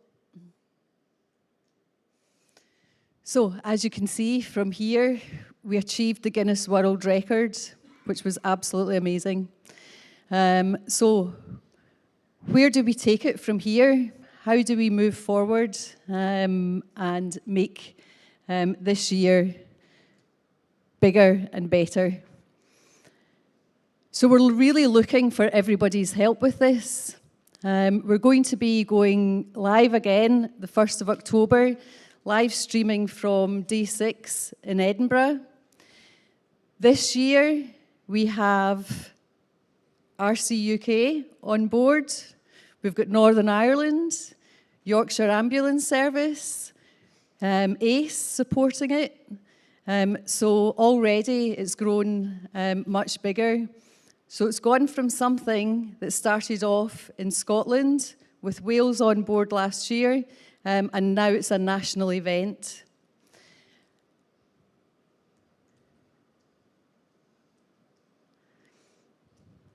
Oh, sorry, the clicker isn't working too well.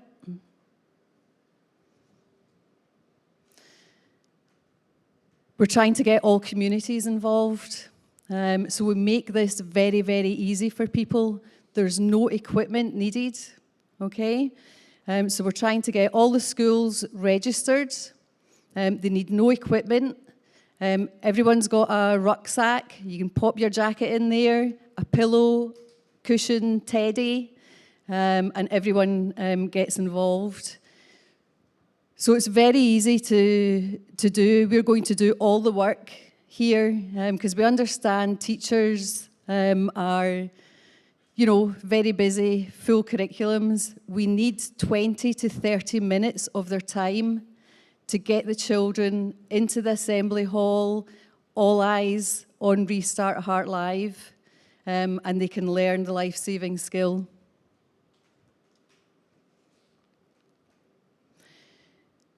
There'll be sessions in the morning. There'll be a couple of sessions directed at primary schools, and there'll also be sessions in the afternoon for secondary schools. But there's also time there for businesses to get involved, maybe in their lunch break, 4 o'clock. And the most important thing is the children will, you know, learn that life-saving skill. They will take that home to their parents in the evening and ask their parents to link into this. So how can you help? You can go onto our website within the next week or so. We will have a letter on there that you can take to your school. You can print that off, take it to your school, and ask them to get involved in this.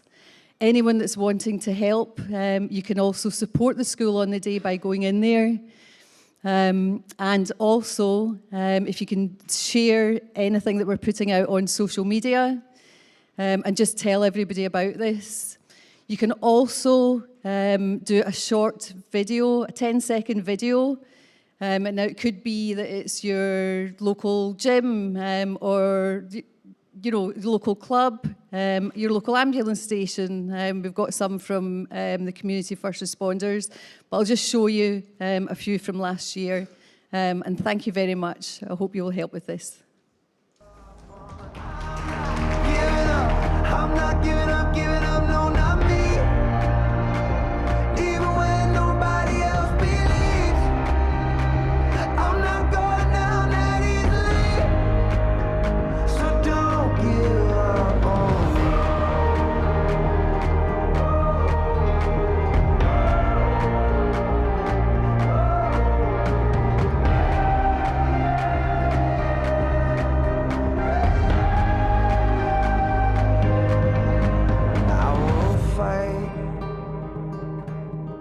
I will fight for you.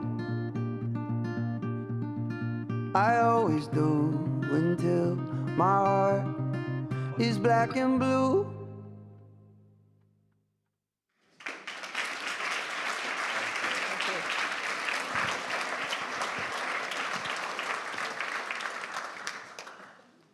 Those videos makes me proud to be Scottish, doesn't it? I love that. They took that video on the one sunny day that we had last year, probably. Otherwise, everybody's out on the road in the snow. So wonderful, Susan, and what a lovely video to kind of celebrate 10 years worth of work in a way. It's a real feel-good video. So I'd now like to introduce our penultimate speaker. So I'd like to introduce Daniel Handy. So Daniel is a community engagement administrator at St Andrew's First Aid. And Daniel is going to give us a flash talk on getting your foot in the door, practical action for raising CPR awareness within Black, Asian, and minority ethnic communities. So big hand for Daniel.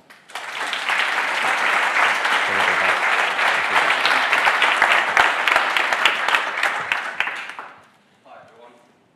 One of the most consistent messages that I receive from both out with and within Black, Asian, and minority ethnic communities across Scotland is that it can be difficult sometimes to get your foot in the door.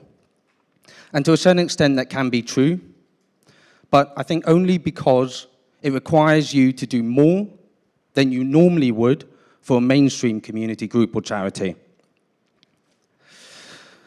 Over the past year and 9 months at St Andrew's First Aid, I've made it my mission to increase awareness within Black, Asian, and minority ethnic communities and charities of the free CPR and first aid sessions that we offer. And in that time, myself and our volunteers have demonstrated CPR and first aid to well over 1,000 people from these communities, coming from 25 different organisations all across Scotland. So potentially one of the questions you're thinking now when you're looking at me is you're thinking, well, Daniel, did you have any connections? Do you have any connections that maybe made it easier for you to get your foot in the door with these communities, either through friends, family members, or religiously? And the answer to that question on all fronts is no.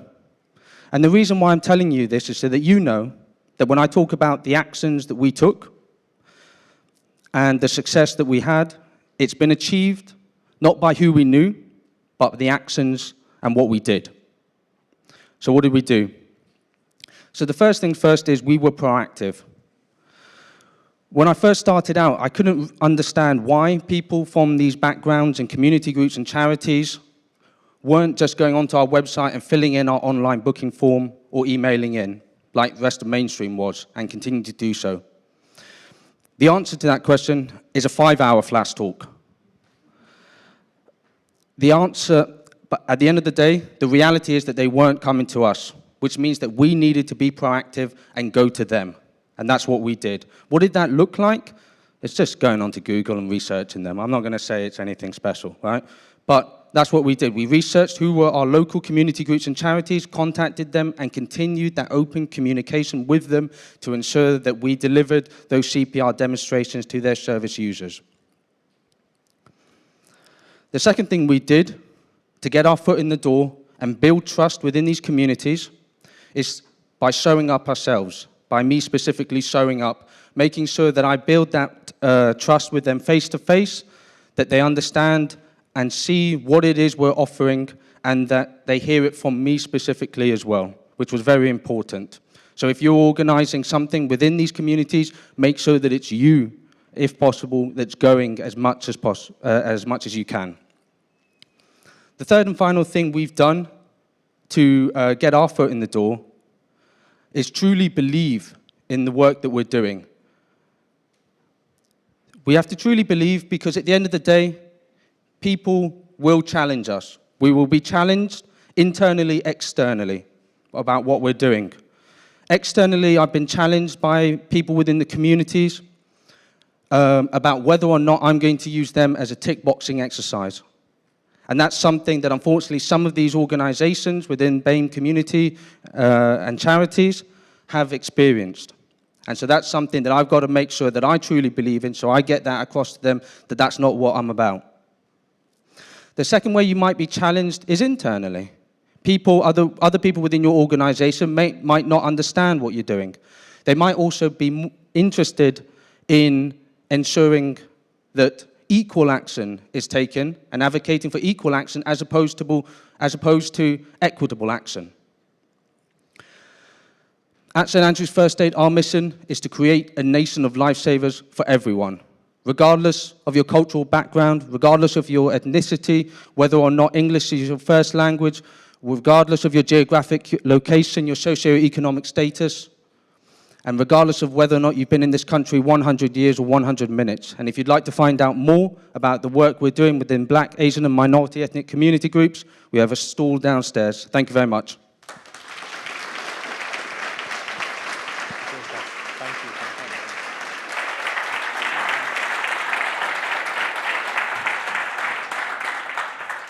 Thanks, Daniel. A real impassioned presentation there, and it's really fitting with the tone of today.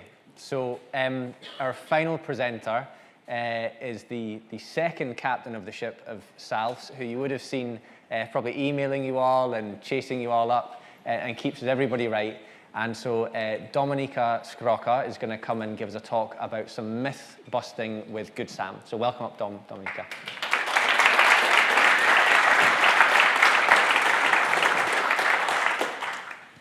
Thanks, Adam. It's Skrotska, actually.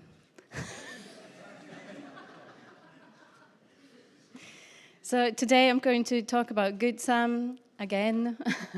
This is the SCAS25 edition. Today I'm going to be doing some myth busting. So, yeah, it's a little bit delayed, the clicker, but anyway, what I want you to do is take part in an exercise with me. So I'm going to show you some statements, and I'd like you to raise your hands if you think the statement is a myth, right? So we're going to start with a fairly easy one. Statement number 1. You have to be certified to register as a Good Sam responder. So raise your hands if you think this is a myth.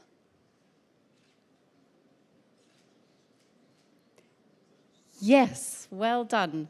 That's right. You don't have to be certified. We only ask that you know and you are prepared to deliver hands-only CPR. Just as a call handler would instruct or ask a bystander to do in a case of cardiac arrest. You have to be a healthcare professional. Who here thinks this is a myth?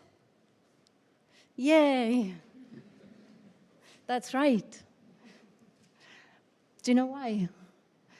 Because one small study found that for the system to be effective, you would need at least 10 Good Sam responders per 1 square kilometer in an urban area. So, can we do it with just healthcare professionals? No, we need the general public. Statement number 3, you'll get alerts every week. Who here thinks this is a myth? You've got the game right. So yes, this is a myth because an average Good Sam responder gets alerts, maybe about 2 or 3 alerts per year. So certainly not every week, but it will depend on an area you're in. For example, whether you're in a rural or an urban area. Next statement, you'll be asked to go too far away. Does anyone here know how far a Good Sam responder gets alerted? That's right. Good Sam responders get alerted to a maximum 500-meter distance as the crow flies, so no further than that. and somehow misleadingly, there is a little bit on the app that you can adjust, but doesn't actually do anything. So, not in Scotland. Sorry. You'll be asked to do rescue breaths. Who here thinks it's a myth? That's right, that's a myth. It's because we don't ask you to do anything else than what a call handler would ask a bystander to do in event of an out-of-hospital cardiac arrest. People will know if you decline an alert. That could be a tricky one. What do you think? A myth?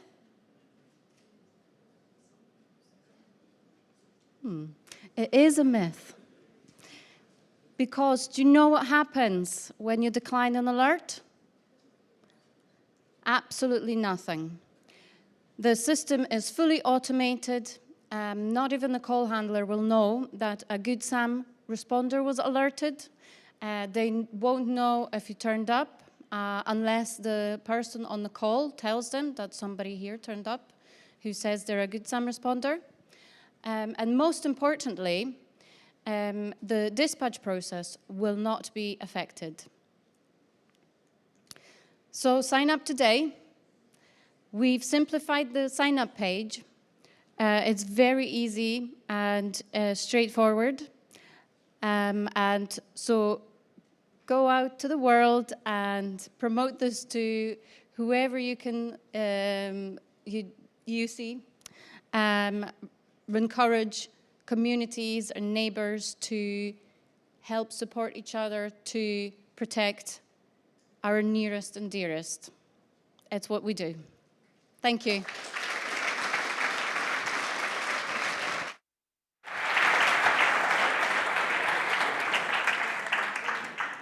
Wonderful. So we're roughly on time, and we have just over 10 minutes for some questions. So if I can ask everybody that presented to come and join me on stage, and then whilst you're joining us on stage, I think Reid, you have a mic.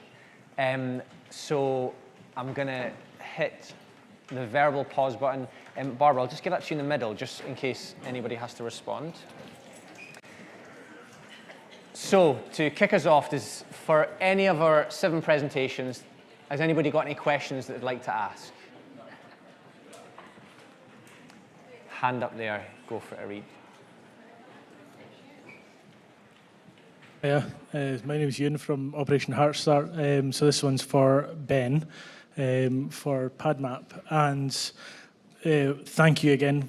That tool is one of the ones for charities like us that we've been waiting for to optimise pad location.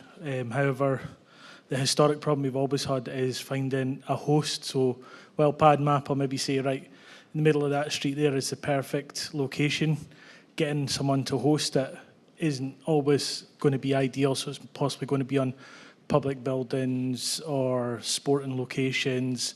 Those are the ones that kind of come to us for that kind of support in placing a pad. So is there any, maybe in future versions, is there potentially an option for, right, we want to place a pad here, how will that look for improving outcomes in that area?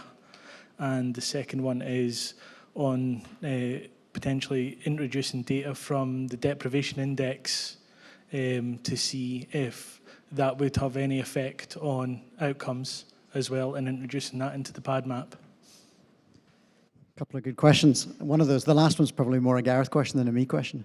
Yeah, in terms of rather than finding an optimal location, being able to choose a point. So the way it actually works is there's a fixed grid of 200-meter points. So one of the things we did discuss was whether or not we would make it possible for you to select a point and then see what the data says about that location. Exactly what you're describing. There's people with a sports club. They want it near their sports club. It makes total sense. And we want to encourage that. Gareth and the rest of the team have always been saying that we want to encourage people to place pads, not make them feel guilty about putting it somewhere. So we have thought about that. And then the other thing which we've done on the site is specifically tried to encourage people to buy two, if that makes sense. So place one in your sports club, but look to raise money to place one in an optimal location. And I think we're partnering with St. John Scotland, is that right? Talking to them. So we're in the process of trying to partner with a charity who can then place the pad and be the guardian for that pad as well. I don't know, Gareth, do you want to answer anything on the second one? Just two very quick things. I think first is pad guardianship is a big deal. And it's a very astute point you raised. It's not trivial, and it's often not talked about much, but it is a rate limiting step in the success of pad schemes. I don't have a solution to the problem you raise. How do we find guardians in the areas where there aren't guardians? But it's something we should be looking at. The second part of the question, if I understood you correctly, was how does the Scottish Index of Multiple Deprivation feed into this data?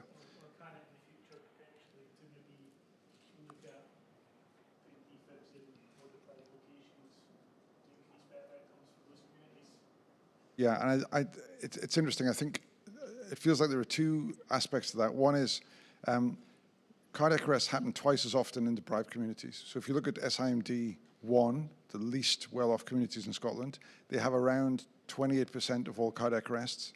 SIMD 5, the most well-off parts of Scotland, have half of that, about 14%. So I think if you follow where the cardiac arrests are happening, then you will inevitably end up putting more defibs in more deprived areas. The problem is, of course, that there's a bit of an inverse care relationship here, in that the communities who need the defibs least can afford them, and the communities who need the defibs most are least able to afford them. And so we're trying to solve that problem, and lots of people are trying to solve that problem around Scotland by doing things like speaking to local councils to see if they can generate funds to help procure defibs that can then be adopted by communities that need them. But you raised some very important points, and these are not easy problems to solve. I was just going to say the one thing to add to that is if you actually look at the Scottish map, if you just go to Scotland on Padmap and you select 100 pads and then zoom in on the optimal locations, they're nearly all in SIMD 1 and 2 because that's where most of the cardiac arrests are happening. So as it happens, it's sort of factored in by the fact that more cardiac arrests are happening there. Thanks, Ben. Any other questions from the audience at all for any of the speakers? I see a hand up the back there, Reg.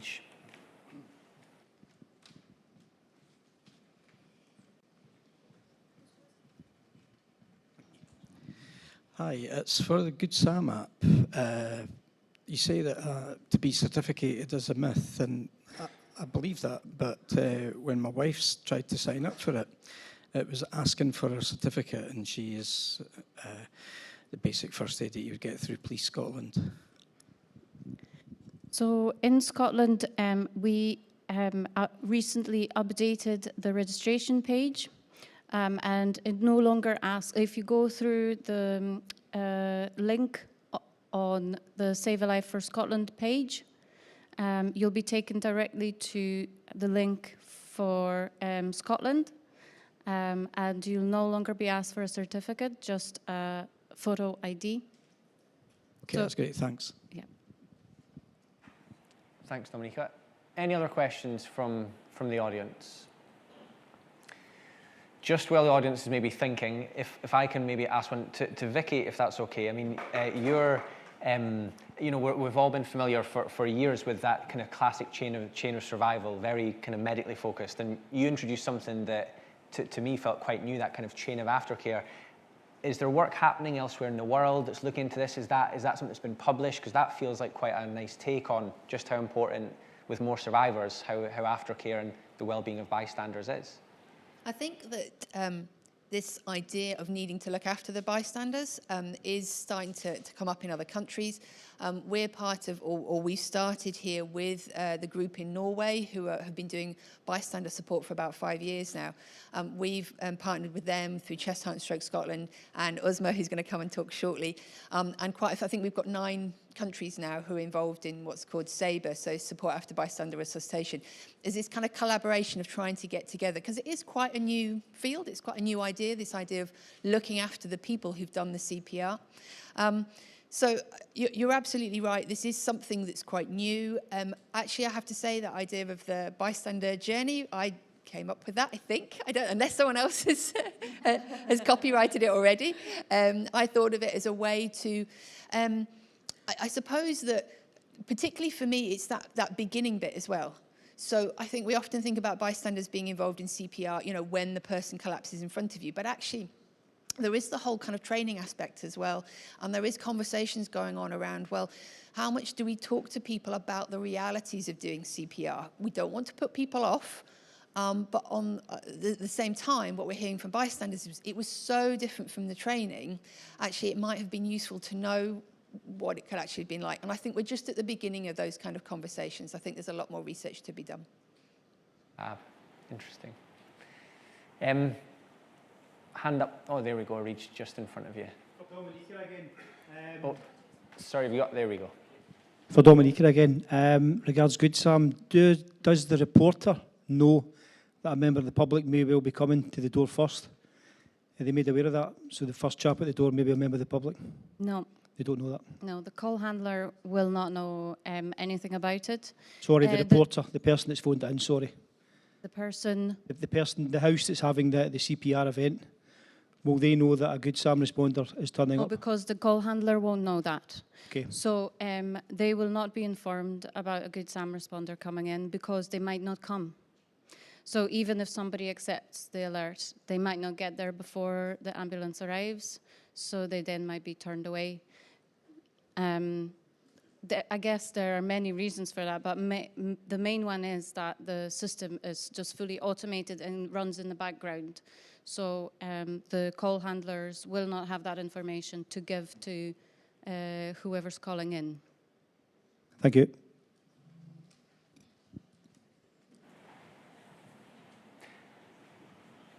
Yeah, just take a quick detour and then we'll come down here. Hiya. This is for Adam and Inez, actually, about the kind of student paramedic view on family bereavement and from what you've learned from the PRFs. As someone who takes student paramedics out quite regularly on the road, what I've noticed is breaking bad news to families is something that's not very well taught and not very well communicated within the university settings. Have you noticed, I don't know if this is going back to universities with your study, obviously breaking bad news is difficult for us who work on the road as well. Is it something that's going to be better, not taught, but communicated to student paramedics? Because I think, you know, this inability to say to families, there's nothing else that we can do, isn't well put forward in the community, and especially for student paramedics coming out on the road. Is this something that's going to be kind of taken into the education? Yeah.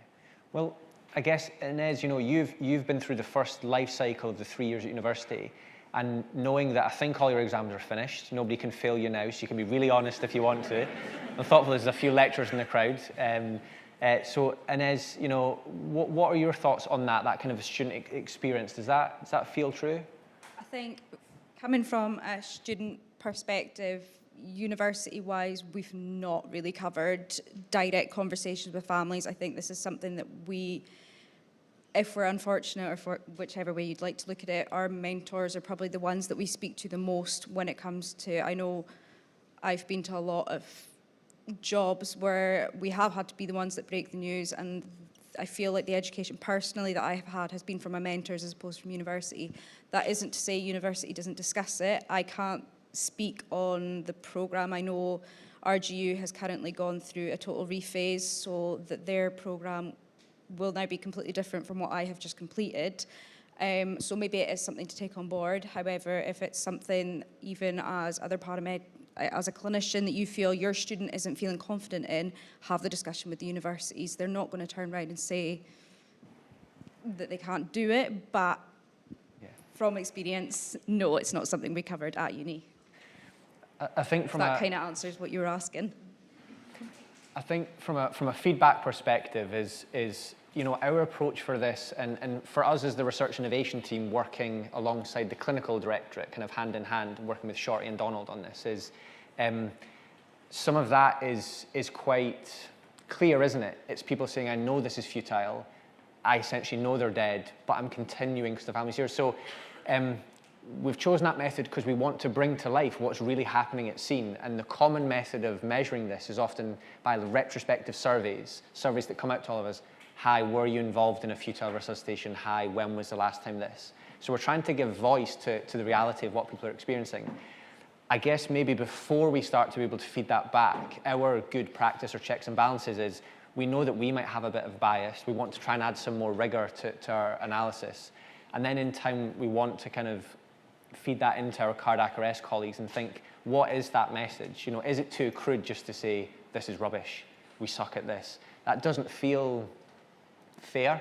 These are very difficult cases. So yeah, we just want to kind of keep working through it, and that's the part where anybody who's done the research modules, you think, bloody hell, research takes a long time, doesn't it? It's a bit woolly. But we just want to get the messaging right and make sure we don't give the wrong conclusions.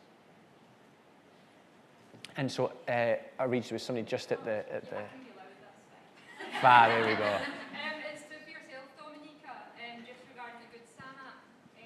First one, are we at a stage where we've got kind of rich data about the impact that the Good Sam responders are having on the out-of-hospital cardiac arrest survival? And the second one, if it's a fully automated service, are there any safety implications for the responders themselves? Like, who knows that that person's single responding into a stranger's house, and obviously if someone doesn't know they're coming, could they easily just say, no, I don't want you here, thanks, off you go? Like, what's the processes there?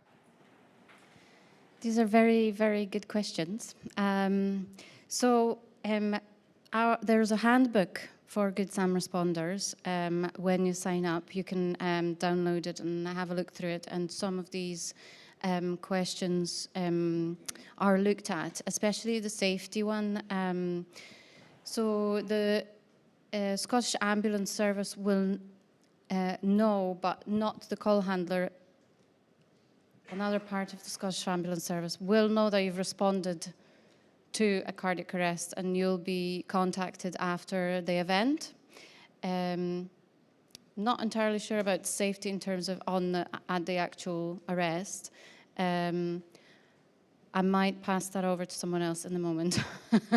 But we always say, no, it's fine. But we always say, you judge the situation as you approach it, and if you feel unsafe to go into the situation, you just don't go into it, and you wait for the ambulance service to arrive, or you leave, you keep yourself safe. What was, sorry? Just about data. Oh, the data, yes. So we do have some data on where alerts are, and I've actually talked about that at the previous symposium, and there is a little video with some heat maps on YouTube. But just to say briefly, then we don't have much data in terms of Good Sam responses and survival rates. Is that right? So Dom, if I could just cut across there in a very collegial way, hopefully, is Dom, I think what we're hearing is just how important and how intriguing Good Sam is. So if I may, see if anybody has any additional questions, just in the interest of time, could we grab Dominica and any of the other speakers after, if that's okay, just so we're moving on. So can I just get a final round of applause for our presenters? Grab a seat.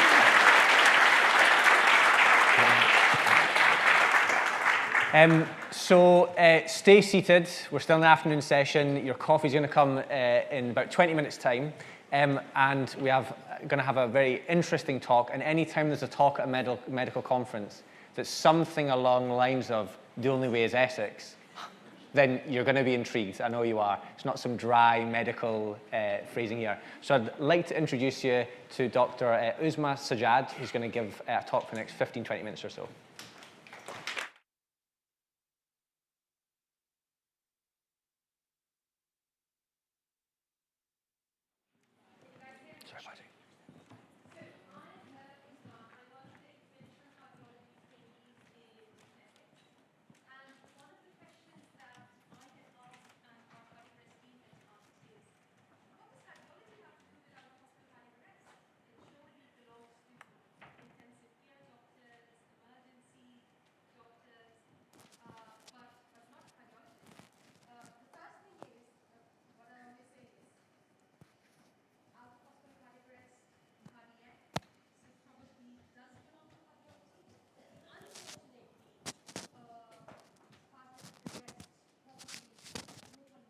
them. So that is how our cardiac arrest center eventually has a very good out-of-hospital cardiac arrest program. And when Gareth invited me to talk about probably my Bystander program, I wanted to touch on things on out-of-hospital cardiac arrest and how we do things in Essex. Obviously, not as glamorous as this, but probably more glamorous.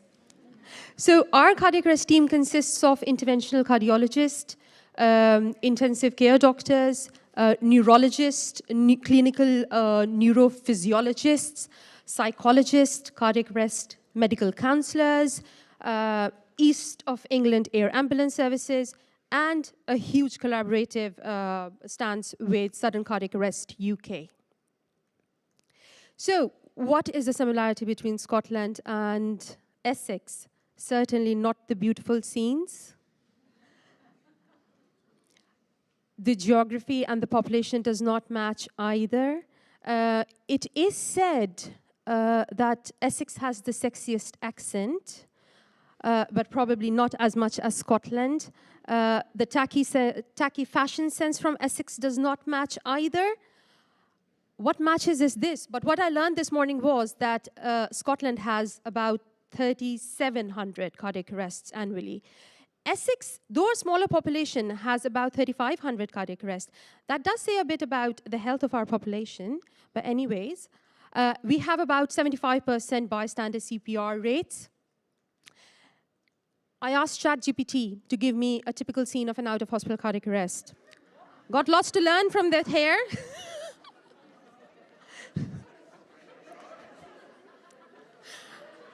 I asked it to correct it because I want to touch on what Essex has to offer to bystanders, air ambulance services, interpretation of ECGs, and making the referral to cardiac arrest centers or other hospitals easier. So to start off with, Essex has a population of 2.8 million, and we have got 5 district general hospitals, all of which have got EDs, none of which has got a 24/7 PCI lab. We are based in Basildon, and we cover all of this area from Colchester Harlow all the way to Southend, and we have got a 24/7 service of primary PCIs. And all of our projects are in collaboration with our land ambulance service, 2 air ambulance services, and all of the other groups mentioned over here. So, first things first, data is king. Everything that I'm going to mention in this presentation is derived from data. And why am I so sure about that? Because we have a BSIS out-of-hospital cardiac arrest registry, which is a high-fidelity registry having ethical and confidential advisory group approval. Any out-of-hospital cardiac arrest that happens within Essex is into that registry. Everything about the pre-hospital occurrences, the hospital course of stay, and what happens when the patient is discharged, all of that is in the registry. Now, I guess it would be very frustrating for all of our paramedical colleagues over here who are seeing a patient having a cardiac arrest, achieve ROSC, and then call either the primary PCI center to say that, you know, this patient needs to come across to you. And then there is that conversation, oh, but does the patient have a STEMI? Oh, the ST elevations are not do not meet the criteria. Or do you want to take them to the local ED and all? So we simplified that. Since 2022, we are running on the pre-conveyance algorithm, in which if the patient has a STEMI, brilliant, they come across to us.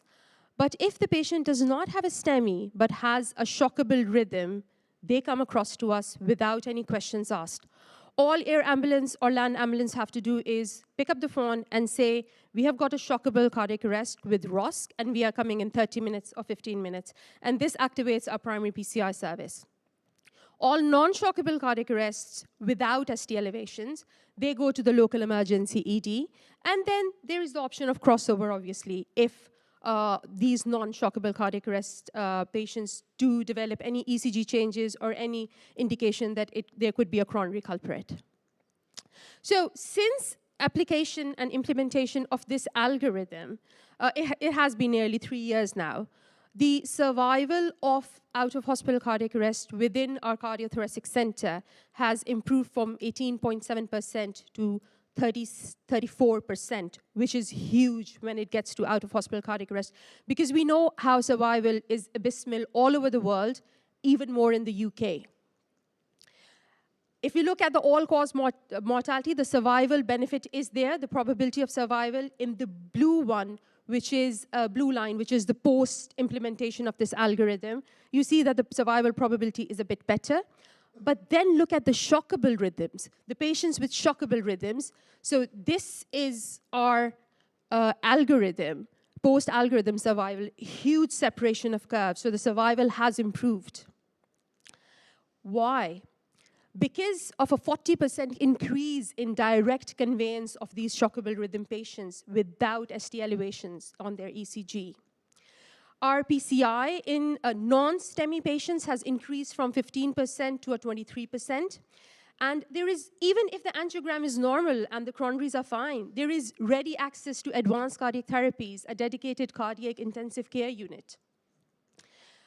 Interestingly, the survival of the non-shockable rhythms who are now going entirely to a district general hospital, it has not changed a bit. The survival of non-shockable rhythms was poor, and unfortunately, it continues to be poor. This has also led to saving of £23,000 average cost per patient. Now I'm going to talk a little bit about a feedback service that we have with our air ambulance services.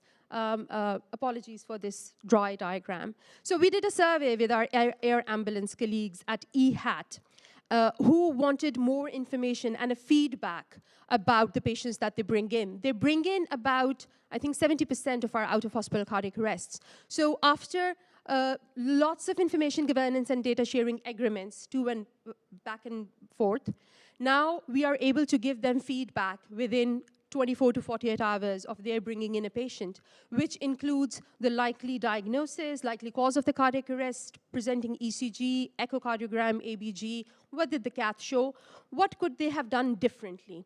This has, up to now, we have given 104 feedbacks in a year's time, and this has been hugely appreciated by our colleagues at the air ambulance services. If all ECGs had just a STEMI or no STEMI, it would be so easy, but that's not the case. As someone mentioned this morning that post-ROSC ECGs are wacky. They are. This speaks for itself. So, East of England Ambulance Services introduced us to PM Cardio, Queen of Hearts, which is an AI app to predict occlusive myocardial infarction. That is, in layman terms, whether an artery is blocked or not. It is validated for myocardial infarctions or heart attacks. What it is not validated for is out-of-hospital cardiac arrests, just because the ECGs are wacky. So what we have done is we are running a pilot. It is an international collaborative pilot. We are putting all of our out-of-hospital cardiac arrest ECGs through that app and looking at whether it picks it out or not. Unfortunately, it is picking it out better than interventional cardiologists. With a ROC curve of 0.8. If the ROC curve is anywhere about more than 0.7, that is good. This is brilliant. So maybe in 2-3 years' time, we won't need primary PCI coordinators. Land ambulance and air ambulance services might just run the ECG through the app and tell us we are bringing a patient across.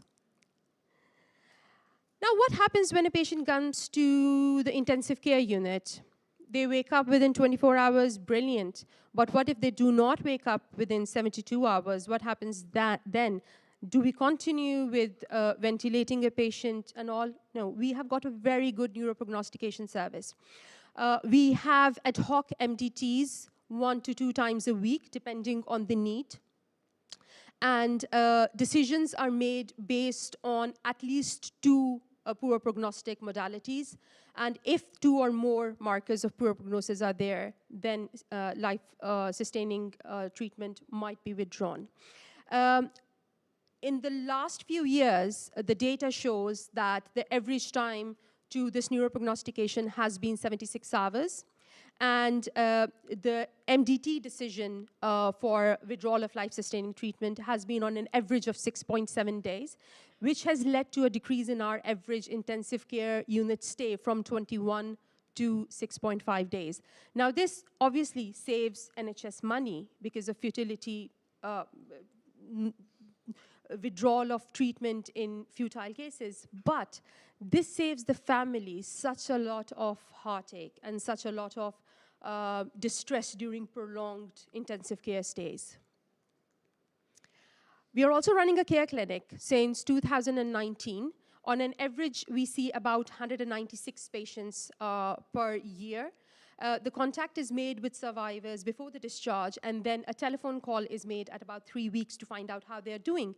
And then at 3 months, there is a face-to-face clinic with our intensive care clinical nurse and our occupational nurse. This contact is with the survivor along with their family members or co-survivors, and then they are taken to separate rooms and more discussions are held about what problems the co-survivors are facing. And then a follow-up is given at either 6 or 12 months, or referral to our cardiac arrest counselor is made if needed. So this is a very holistically working care clinic. Now we come to the bystander care. So most of the ambulance services, they do give out crew cards or, QR codes or leaflets at the scene of a cardiac arrest. And we know that there are, if Essex has 75% bystander rate, that means there are a lot of bystanders. But what we do not know is how many bystanders are there actually, how many are actually given crew cards, how many are contacted afterwards, how many of them need support. So after work for about the last 2 years, we have launched Rescue about 2 months ago. Essentially what it is it is in the form of a digital solution, an app, which is present on all our land ambulance iPads. So what the land ambulance paramedics have to do is identify the bystanders, give a very short on-scene debrief about, it could be anything like, thank you for the steps that you took today. We know it can be challenging. And if you want to sign up for some support, we can register you. The registration process is simple with an email or a cell phone number. And once they have registered, they receive a prompt SMS or an email with details of our project and a link to a dedicated website. The website is accessible to the bystander immediately. It has got useful resources.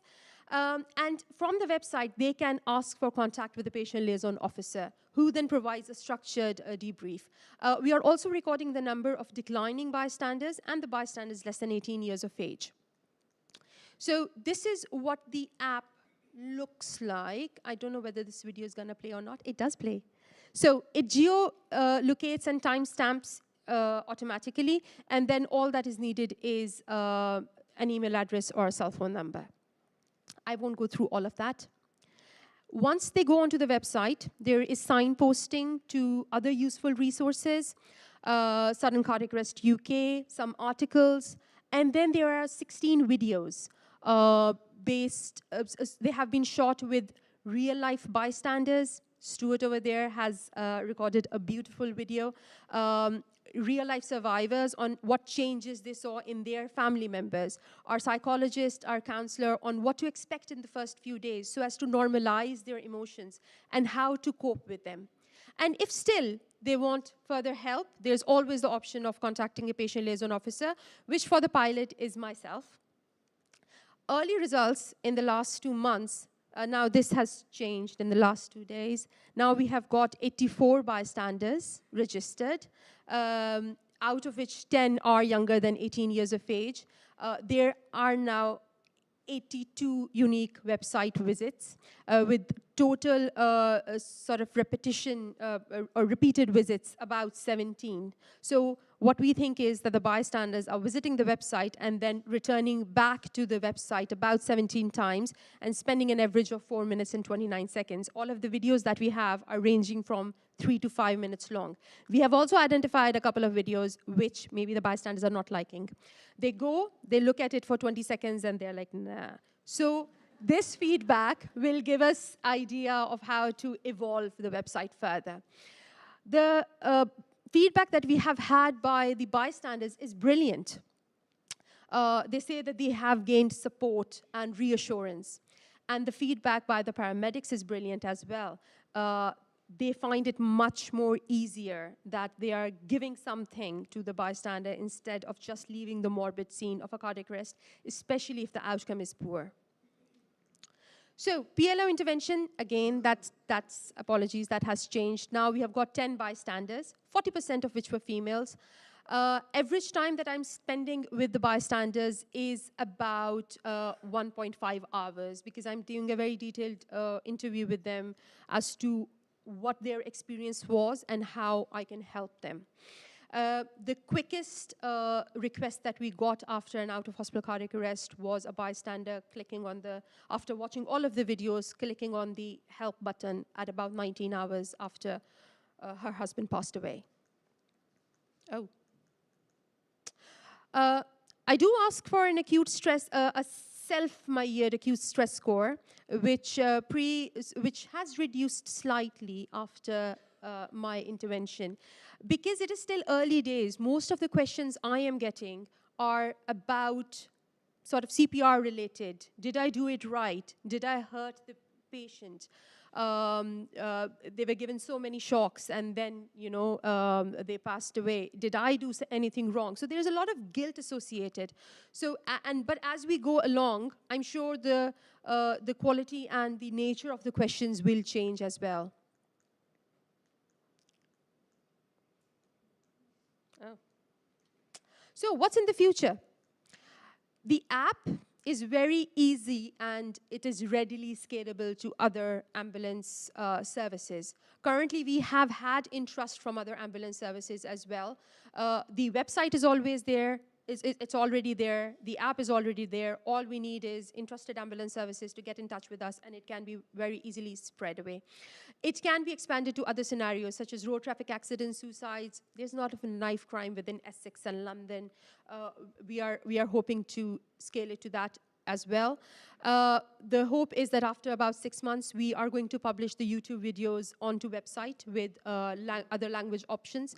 And the other thing is Rescue for Survivors in collaboration with Save a Life Scotland and Sudden Cardiac Arrest UK. We are going to launch something similar like an app for survivors through which they can get peer support group all on one app. We would love to hear your suggestions, your ideas, criticism, feedback, and how we can make things better within Essex. Please make a note of my email address and give me a shout if needed. Thank you.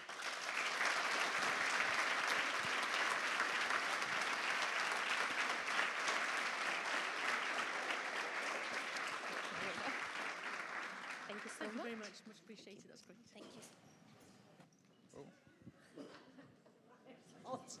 Usma, thank you so much.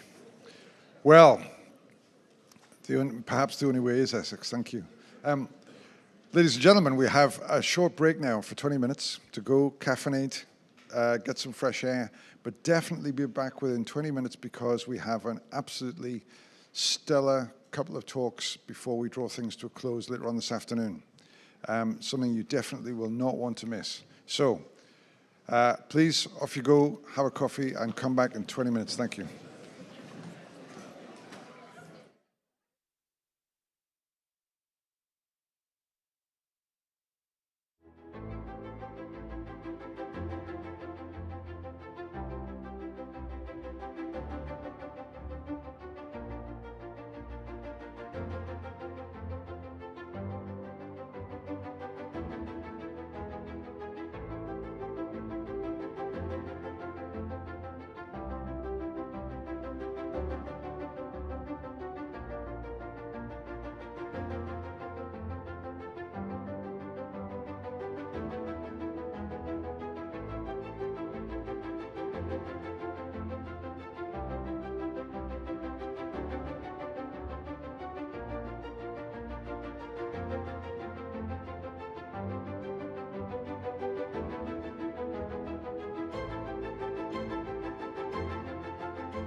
Welcome back, folks.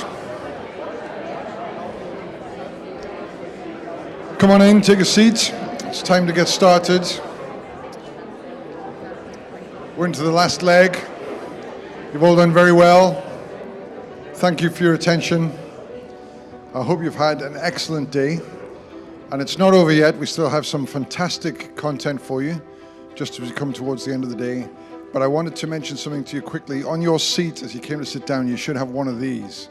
Just humor me for a second and wave it in the air if you've got one of these. Everybody's got one of these. All right. Well, this is your special postcard, okay? And this is what I want you to do with this. The idea of this postcard is that you take out a pen and during the next couple of talks, as you're reflecting on what's happened today, you write down in the bit where you put the message, what's impacted you most today? What idea have you heard? What opportunity have you come across? What thing have you come across that's been the most impactful? And then what are you going to do about it? Are you going to tell somebody else about it? Are you going to take an action like sign up for Good Sam or write that template letter that Susie talked about to your school to say, hey, why aren't we in part of Restart a Heart Day? And I want you to write that down before you leave today and then fill in your postal address in the address bit. And if you want to stay in touch with us and get more information about SCAS, put your email address in the little box at the bottom. And what we'll do is, a month from today, we'll buy some stamps and we'll send this back to you and it'll land on your doorstep and it'll remind you of that awesome day you had at the Cardiac Arrest Symposium and just how brilliant all the talks were. And you might even want to go online and have a look at YouTube and re-watch some of them because they'll all be there by then. But also you'll see written in your own handwriting what you thought was important and what you were going to do. And it'll remind you to do it if you haven't already, okay? And we'd love it if you want to stay in touch with us because that's how we can inform you of what's going on, let you know about Restart a Heart, let you know about SCAS and so on in the future. So please don't leave today without filling in your postcard. And once you've filled it in, we have a box downstairs in reception for you to post it. Or if you can't find the box, just throw it at Dominica and she'll post it for you. Thanks very much. Thank you, Gareth. So we've got 2 more talks left, and it gives me great pleasure to introduce Professor Rachel Miles. Rachel is a professor of cardiac electrophysiology at the University of Glasgow and is going to talk to us about out-of-hospital cardiac arrest, a cardiologist's view.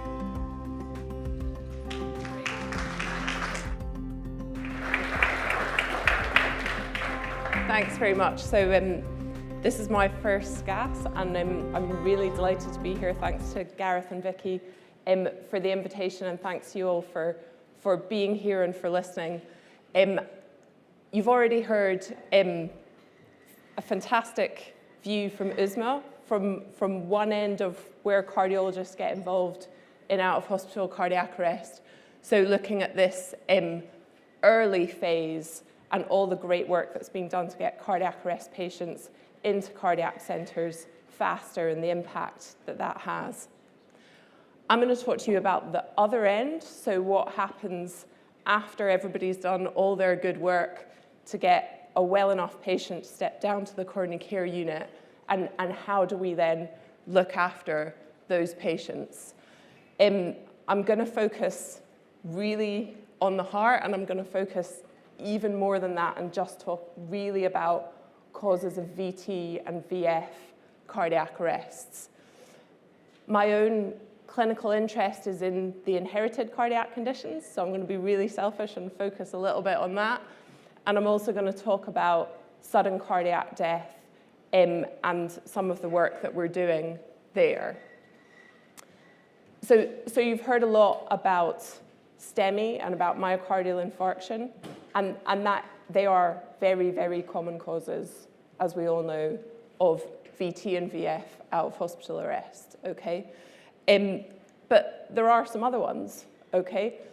They are some other acquired causes, congenital causes, and also then some inherited causes. And lots of these are rarer. Some of these spots are so small that you think, well, really, what are the chances, Rachel, that I'm ever going to see somebody has a cardiac arrest because of one of those? And some of these conditions can be rare, but the absolute risk to an individual with one of these conditions can be many, many fold higher than in the large population of patients who have acquired coronary artery disease. So it is worth a focus then on those conditions that have that individually much higher risk of cardiac arrest. So this is how I think about it, okay? So this is a really useful diagram. I'm sorry, some of it's a wee bit small, but this comes from the ESC guidelines on the prevention of sudden death. So this is like a distillation of a cardiologist's view of the causes of cardiac arrest. And I like it because you can kind of see across the life course, it's got men and women, and it talks about the different causes, and it's got some really nice little nuggets of information. So we've already said that acute coronary syndrome and chronic coronary disease are the commonest causes of VT-VF arrest. But what I'm going to say to you, if you look at the little gene icons over here, right, is that inherited causes are not actually as uncommon as maybe we think they are. So this is how I think about inherited cardiac conditions. We've got purely electrical diseases, so things like long QT syndrome or Brugada syndrome that you might have heard of. So those are things that really exist on a person's ECG, right? And then we've got structural diseases. So these are the cardiomyopathies. These are the things that affect someone's heart muscle. So their heart is going to be structurally abnormal. And one thing that ties all of those conditions together is that they all have a risk of ventricular arrhythmia, cardiac arrest, and sudden cardiac death. So coming back to our kind of summary, how do we approach this to kind of pull out what information is useful on the ground? So I sit in my clinic and see people wondering about what caused their VF arrest maybe 12 months after they had it. And one of the things that I always do is go back to what the ambulance crew wrote, right? Because they are the people that were in the room fastest, who spoke to the bystanders, to the relatives, and got the story, the cleanest version of the story, right? And the circumstances of that cardiac arrest are a massively useful clue for me when I'm trying to sift through to work out what might have caused an arrest here. You can maybe see some of these little icons. So there's cycling versus swimming. That makes a difference. So not just exertion, what type of exertion you're doing. Some of these conditions have a greater risk of cardiac arrest in sleep. So those circumstances of the arrest is really, really useful information for a cardiologist down the line. The other thing that's really, really super helpful, and I hope that some people write this on their postcard, okay? Because this is really going to help me if some people do this. So the type of arrhythmia is really, really important, okay? And I'm not asking for any fancy ECG interpretation here. This is what I'm talking about, okay? So the differentiation between monomorphic VT, so cardiologists, a lot of what we do is about making a simple thing sound fancy, right? Monomorphic VT means it all looks the same, right? Every single beat just looks exactly the same, just repetitive, okay? Versus this one, where everything looks different. That differentiation is really critical for me because I can divide these inherited syndromes, which can sometimes be difficult to diagnose. I can divide them across which ones can cause monomorphic VT and which ones don't. So if somebody puts that on their postcard, I'll be really, really delighted. I want to just say a little word about these electrical diseases. Okay, so we've talked about structural and electrical. The inherited arrhythmia syndromes, the ones that live just in the electrical activity of the heart that we see in the ECG, these are the ones that I will be thinking of when you guys tell me that a patient had polymorphic VT, it didn't all look the same, or VF as their primary arrest rhythm. And there's a couple of things that we can pull out that, again, are helpful. So this polymorphic VT very often does this sort of thing, right? Comes along in a burst, and then it sorts itself out again, okay? if you happen to have an arterial blood pressure tracing while it decides to come along, then you'll see it drop like a stone. Okay, so it's very rapid hemodynamic compromise that happens with this rhythm.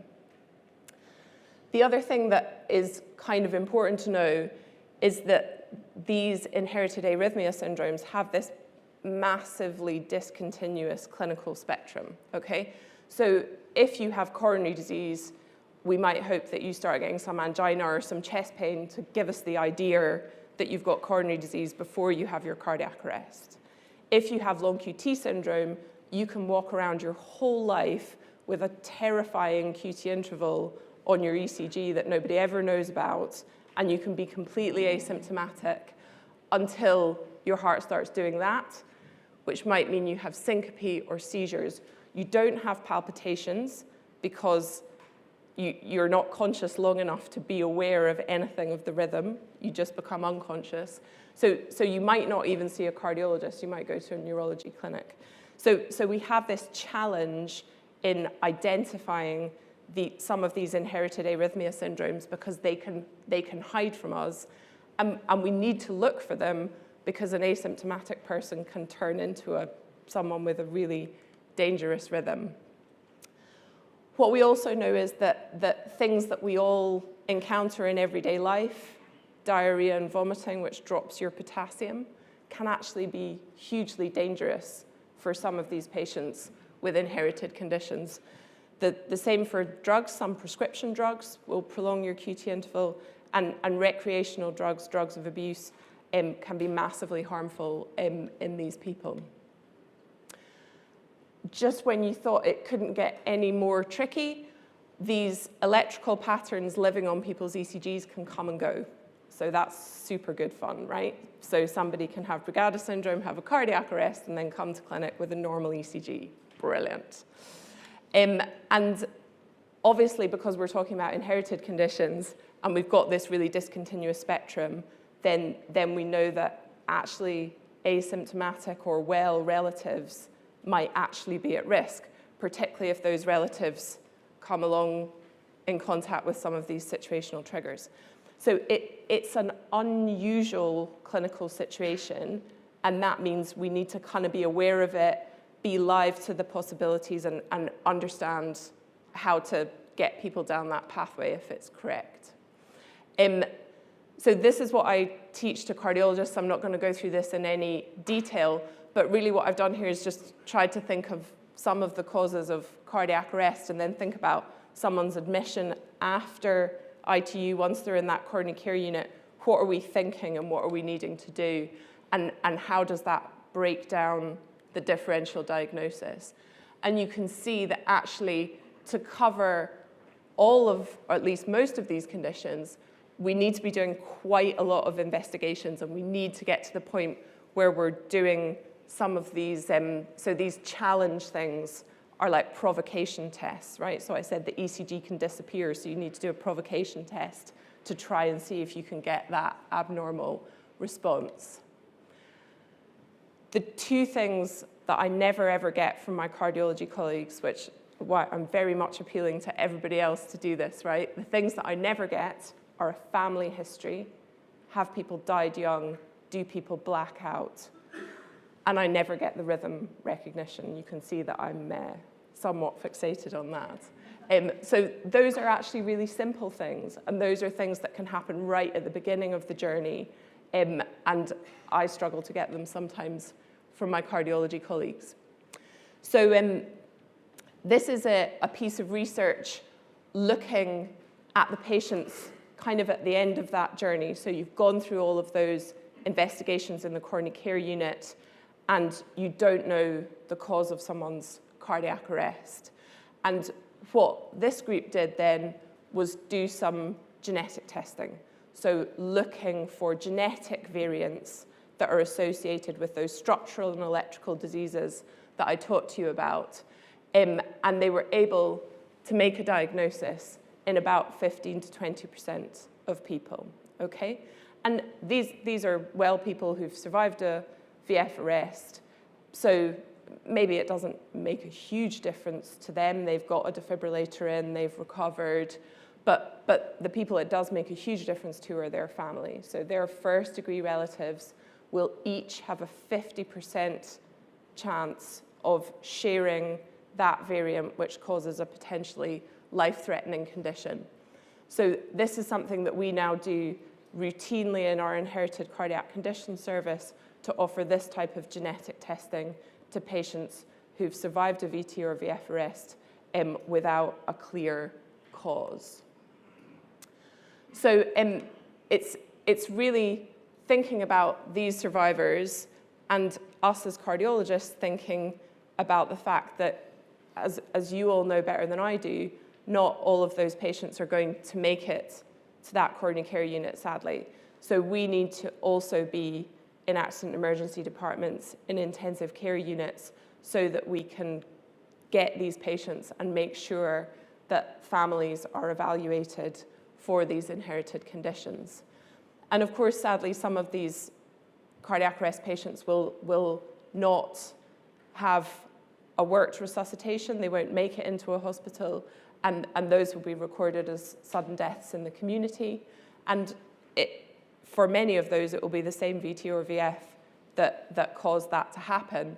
So we also need to extend this to families after a sudden cardiac death and offer that same level of evaluation. Obviously, we can't do the same degree of cardiac investigations, but we can do the genetic testing and we can evaluate relatives. And this is not to go through this in any detail, but just to outline that we have a protocol for this, which involves genetic testing post-mortem in the person who died. So a sample is taken by the pathologist at the post-mortem exam, and then we also do clinical screening in the first-degree relatives of the person that died to try to understand if that sudden death was caused by one of these inherited conditions. So about 18 months ago, we got some funding from the Scottish Government to pilot the role of a regional coordinator for these sudden death cases, partly because that algorithm that I just showed you is quite complicated and I was struggling to keep hold of it in a kind of usual outpatient clinic setting. So we're just through that pilot. So we started in the west of Scotland with Helena Davison, who's our clinical nurse specialist. Helena's amazing. If you haven't met her, I would highly recommend it. She comes from a nursing background, so she did cardiothoracic intensive care nursing, and she's been an absolute force of nature in pushing forward this pathway to try and improve the care that we deliver to families affected by a sudden death, but then also linking up with intensive cares and accident emergencies to try and increase the number of those cardiac arrest patients that we see. And because of her hard work and her success, we've just had funding from the BHF to upscale this nationally in Scotland. There is an equivalent, there's an equivalent system being built also in England where the justice side of it, so in Scotland we have the procurator fiscal system, in England there's a coroner system, so the kind of legal side of it is a little bit different, which is why there's two different studies. But we're now going to extend this clinical coordinator role nationally, and that's something that we want you guys all to know about. We're going to establish a direct care pathway for families that are affected by a sudden death, and also a national registry. And you've heard so many times about the importance of data, and we want to make sure that we are capturing this data in relation to sudden death so that we can try and produce something that's equivalent to the kind of cardiac arrest registries that you guys are all involved with. So this is what we're going to do. So rather than the previous disjointed system where after a sudden death, a letter would go to a relative who would be potentially unable to deal with what's in that letter. Maybe the letter goes in the drawer. Maybe they take the letter to the GP and the GP doesn't know what to do with it. So now we're going to train the fiscals officers to talk with bereaved relatives about this. So where a post-mortem has not identified a cause for that sudden death, then the fiscals officer would, with the family's permission, put them through to us so that we can have that seamless pathway. And we're also joining up with the Scottish Cardiac Audit Project to make sure that wherever death is registered as a sudden death, that we're collecting those data prospectively. The other thing that we want to do as part of this is try to develop some education and peer support for healthcare professionals that are involved really at any point in this. And many of you in the room will be, we've talked already about breaking bad news after a cardiac arrest call, and so this may resonate with some of you, and really we want to hear from all stakeholders about what is going to be useful. And we also want to try and develop bereavement and psychological support for affected individuals. These are some of the quotes just from focus groups that Helena did with family members after a sudden death, and we're not expecting that people are going to have really positive things to say about their experience in this regard, but you can see that there really are some points that we can build on, having GPs be educated, having earlier psychological support, and I think a lot of it will just be about the people on the ground, the guys who are having the contact early, and that might be some of you, being aware that there is a pathway, that there is a support network, and feeling empowered and confident to talk with families about that, or if not, at least knowing where to signpost families to. So just thinking about what we can all do for survivors of VTVF cardiac arrest where there may be an inherited cause, or families after sudden death. Document the rhythm in out-of-hospital arrest, please, please. There is no harm if you are in a clinical environment to take an EDTA sample and send it to the genetics lab for DNA extraction and storage. Nobody will ever start doing whole genome sequencing on that sample without anybody's knowledge, okay? It just is a way to make sure that we don't have someone dying in ITU from what might have been an inherited cardiac condition and us not being able to offer testing to that family when they come to us 6 months later. Contact us to discuss cases, please. I hope very soon we will have a national email address instead of one that's in the west of Scotland. And as I said, really just thinking about how we empower everybody to talk with families about this. And please tell us how we can build in your needs into what we're doing here. I just also wanted to signpost the Network for Inherited Cardiac Conditions Scotland. So we have a lot of useful, hopefully useful, tell us if it's useful, information on the website. So there are patient information leaflets related to sudden death. There are clinical pathways, and there are also clinical pathways that are designed for primary care and GPs. And again, we'd like to add content if there's content that's useful. So just to take home, inherited causes of VTVF are actually not rare enough, certainly not rare enough for us to ignore them. We know that relatives may be at risk, and rhythm identification and early communication are things that we can all help with and really, really key. Thank you all very much for listening.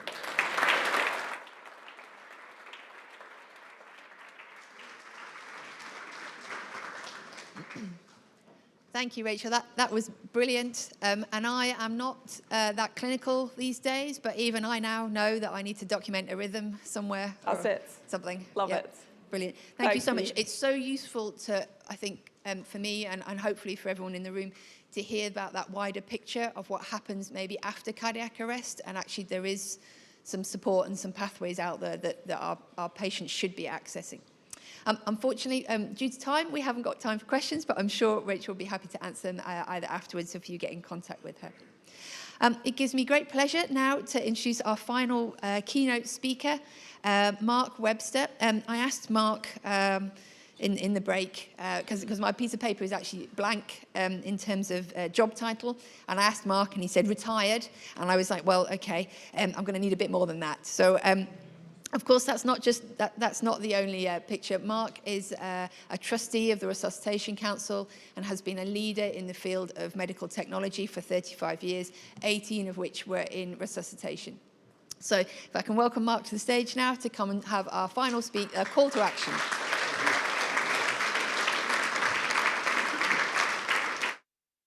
Thank you, Vicky, for that very kind introduction, and thank you, Rachel, for that very enlightening talk. Wow, what a day. What a day it's been. Gareth said this morning, it's going to be awesome and you've got to buckle up, and he wasn't kidding, was he? Who's had a great day? Yeah? I'm always, whenever I come to this meeting, I've been fortunate enough to be coming to it since the very first one back in Pollock Halls in 2014, I think, Gareth. And I'm always just struck by the amount of energy and the sheer amount of passion in the room. The sheer amount of passion in the room. So I'm Mark Webster. It's a great honor to be with you this afternoon to wrap up proceedings. And I know it's a great honor because when I said to my wife, I'm giving this talk, I've been invited to talk at this event, she said, wow, that's a great honor. She then went on to say, now, don't you go being all intelligent and witty and inspiring, you know, just be yourself. Which I didn't really know how to take. But as always, Mrs. Webster was spot on. It is a great honor to be here. And whilst it's a great honor for me, to be honest, let's be honest with ourselves, it's a bit of a gamble for you, right? Because what does a bald, slightly overweight, middle-aged, all right, approaching middle-aged, Englishman, what can I tell you about passion that you don't already know, right? And the answer to that is obviously, basically, zero. But as I mentioned, I've been, or as Vicky very kindly mentioned in the introduction, I've been around a little while, and I've been fortunate enough to be a bit of a fly on the wall in quite a number of the conversations as these plans have been hatched and these initiatives have been initiated that have led to all of the wonderful milestones that Jim ran us through today and that we've been celebrating during SCAS25. So as an interested observer, Gareth asked me to give some of my observations as to how you've pulled it off, really, and what perhaps others can learn from the journey that you've been on. And I'm going to do that through a lens, and it's going to be through the lens of collaboration, because it's very clear to me that collaboration is a key ingredient in the secret sauce that you've brewed up here north of the border, okay? So through that lens of collaboration, we know, of course, that collaboration is nothing new in the world of resuscitation. If we go right the way back to the very first Utstein meeting here back in 1990 with such luminaries as Peter Saffer, Peter Baskett, the much admired, the highly respected, and the dearly missed Douglas Chamberlain, those guys very early on realized that when it came to resuscitation, it was always going to be a collaborative effort. We've seen that in the formation of ILCOR. We've seen that in the founding of the Resus Councils. We see it in the guidelines every 5 years when they come out. In fact, you could argue there's a strong case to be made that collaboration is the very oil that has lubricated the evolution of the chain of survival over all these years, up to and including this latest iteration that Charles Deacon showed a few years ago. So collaboration is very much in the DNA of the resuscitation community, and it lies very much, in my observation, at the heart of all that you've achieved up here in Scotland, as you've lit the way along the path to moving the needle in out-of-hospital cardiac arrest care. Collaboration has been very much part of it. From the very early days of TopCat and 3RU, you've worked with the very best and brightest in the space, right? And that has led to a community, a collaboration, a whole network of folks and organizations, both near and far. Some of them fairly obvious, like the ambulance service, fire and rescue, British Heart Foundation, our very own Resuscitation Council UK. But some that are not so obvious, some that are, you know, a little left field, let's say. Who'd have thought, for example, that the university's mathematics department would have a role to play in improving cardiac arrest care? But look at the work that they've done in Padmap, look at the work they did in Wildcat a few years ago. So this collaboration has been very much at the heart of all these wonderful milestones you've achieved. And it strikes me that it's also been at the heart of creating a real culture of change, which my observation is that you've done here in Scotland, and that's what we're celebrating today. But how, I wondered, have you managed to overcome some of the pitfalls of change management? We know change isn't easy. None of us are really wired for change, right? Change is hard. How have you managed to avoid a lot of those pitfalls? How have you, for example, managed to avoid the all talk, no action pitfall that so many fall into? Because that's never been an issue here, right? It's never been an issue. You've got your postcards, you're all going to write down what you've learned today, not only what you've learned, but what you're going to put into practice. Somehow you've managed to do that. So here's my first observation as to how you've done that. Who recognizes this guy? Lady in the second row. Oh, you want me to tell I do, yeah. oh, no, now I'm really... You dried up, you see. There we are, yeah. Any other rugby aficionados in the audience? At the back. Finn Russell. Bath, Scotland, and British Lions, right? British and Irish Lions, should I say. Right, about to leave on the plane for Australia. What do we think about when we think about Finn? What words come to mind for the rugby nuts in the audience? Playmaker. He's a playmaker. What else? Talented. We like that. Talented. Exciting. Yeah. Magical. Not, yeah, easy on the eye. Yeah. Some would say easy on the eye. Others might say he's carried a bit of ball up in his time. Look at his face. But he's doing very well. He's doing very well. Very exciting, very magical. I mean, quite often in a game, anyone who follows the rugby will know that he's to be found in this sort of situation, with 5 tacklers hanging off him, trying to rip his head off, and still somehow he manages to get the ball away to a colleague. But the point I wanted to make and I wanted to illustrate about Finn here is he plays with his head up. And he's always very imaginative, he's always very innovative, and he's always very bold at bringing the best placed teammate into play. He doesn't score himself very often, rarely gets a try himself, but he makes loads of tries because he's got this great awareness, boldness, and imagination to bring others into play.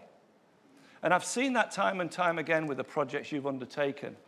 Being imaginative, being innovative, being bold in finding the best person or the best group in that particular space to help with the particular change project that you've got in mind up here in Scotland. So when it comes to picking your collaborators, channel Finn.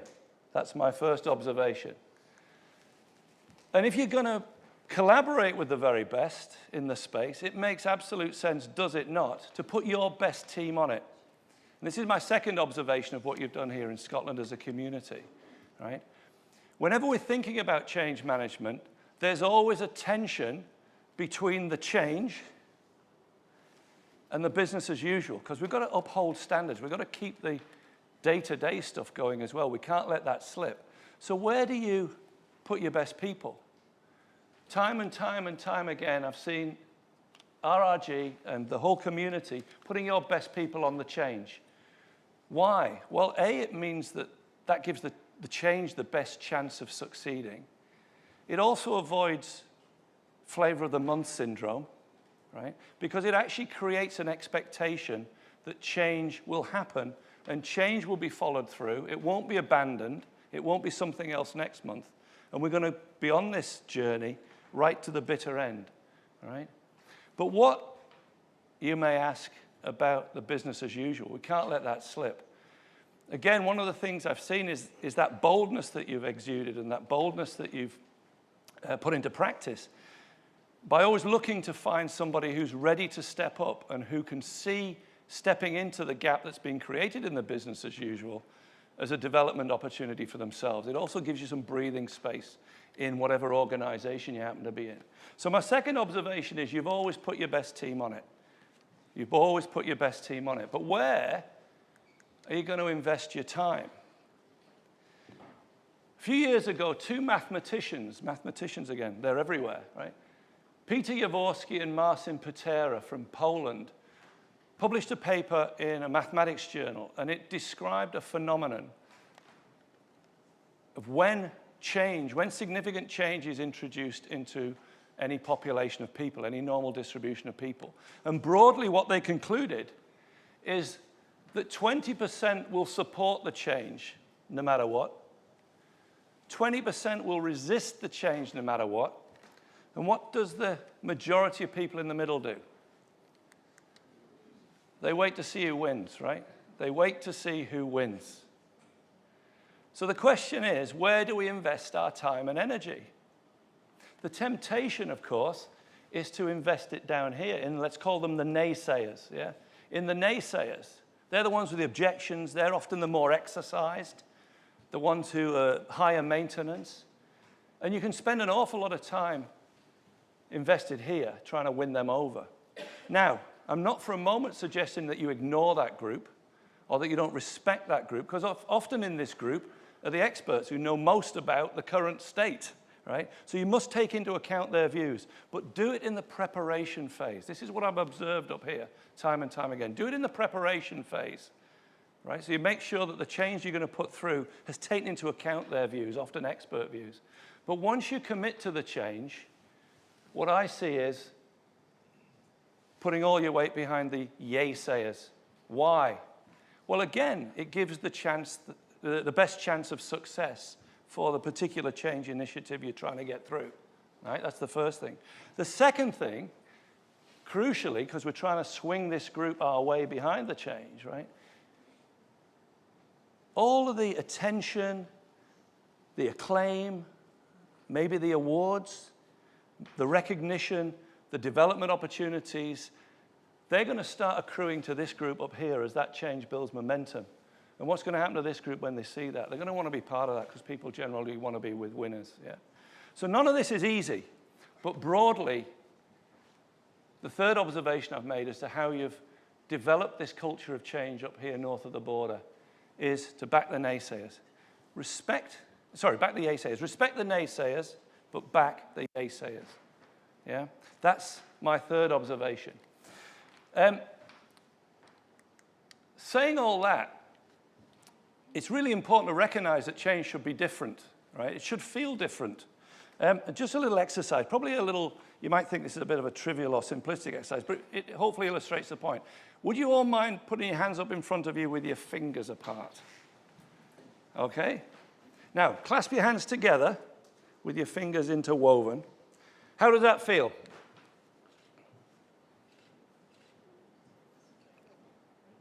How does it feel? Secure? What other words have we got? How else are we feeling? Familiar? Yeah? Comforting. Familiar, comforting, all of those things. Now, if you wouldn't mind opening them up again, this time when you put them back together, can you do it the other way around? So if you had your right thumb on top last time, put your left thumb on top this time and vice versa. So put them back together the wrong way around, yeah? Might take you a few goes. All right. There we are. How does that feel? Different, yeah. Yeah, awkward, different, awkward. Bit weird, maybe. Maybe unfamiliar, uncomfortable. I mean, there's nothing fundamentally wrong. Your fingers are still interlocked. You've still got strength in your hands. You've still got all the properties you had before, but it just feels a little bit uncomfortable. And as a change culture develops, as you've got up here in Scotland, as a change culture develops, people start expecting change. And they start kind of expecting to get that feeling from time to time. So we should be looking out for the butterflies in the stomach. We should be looking to get those from time to time on a fairly regular basis. We're not talking about raw fear. We're just talking about butterflies in the stomach from trying something new. But a big part of what you've achieved up here, in my observation, is that change does feel different. Change is expected. You are all expecting to fill out your cards. You are all expecting to get them posted to you. And you know that you're going to be asked next year, how did it all go, right? So change should feel different. And then the final point I'd like to make really is the importance of believing and keeping that belief going. And in this respect, Margaret Mead's words pretty much sum this up. Back to Mrs. Webster. Mrs. Webster and I were fortunate enough to be invited to a church service celebrating the 80th anniversary of Christian Aid last week. It was a wonderful service, and the message, the mantra that came across very, very loud and clear was that what Christian Aid represented and all the work that it had done over all these 80 years was the unstoppable power of hope in action.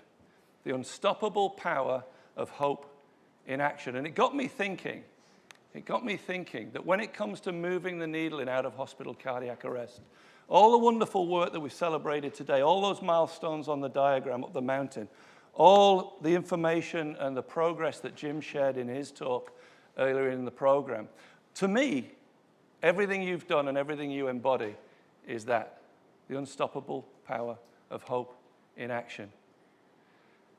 So as we close the day out, and I'm going to hand off to Gareth now, please keep believing, keep collaborating, keep being awesome, because the work that you do brings hope to a great many people.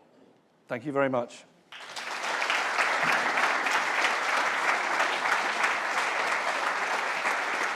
Thank you. Thank you.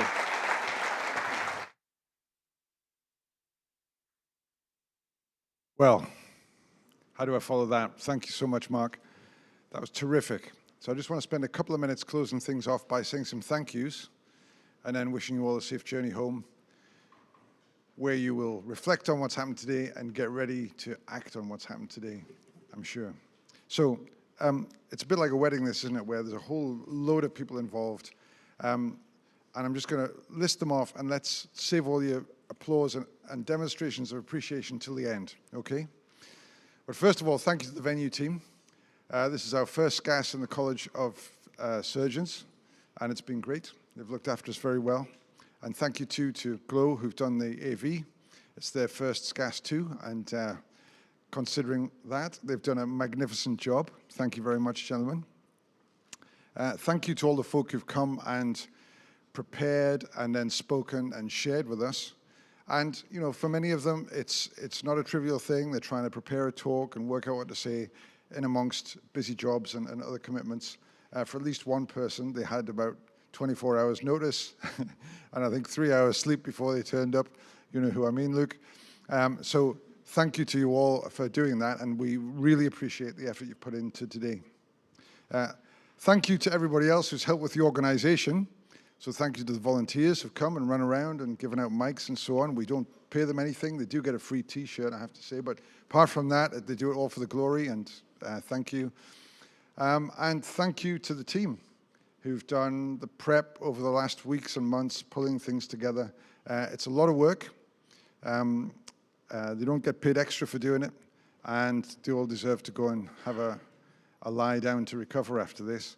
In particular, thank you, Dominica, who has done a lot of the heavy lifting, but thank you also Susie and Adam and Shorty and Donald and Julie, thanks for your help, and all the others who have been part of bringing today to you. And we do it because we want to invest in you, because we know that that's how we're going to change the needle on out-of-hospital cardiac arrest in Scotland. So please, fill in your forms, your cards, and post them downstairs. Please do that. Look at the QR code on the back of your badge. Send us some feedback. If you look at the, in fact, where is the? Action ideas, sorry. If you go into the action ideas, one of those action ideas is send us some feedback. And there's some other links there as well to things that you've heard about today. And if you have filled in your email address on the card, we'll be in touch with some more resources that you can have a look at in the weeks and months to come. Thank you for staying to the end. You are troopers. We love what you do. Have a great rest of your evening. Oh, yeah.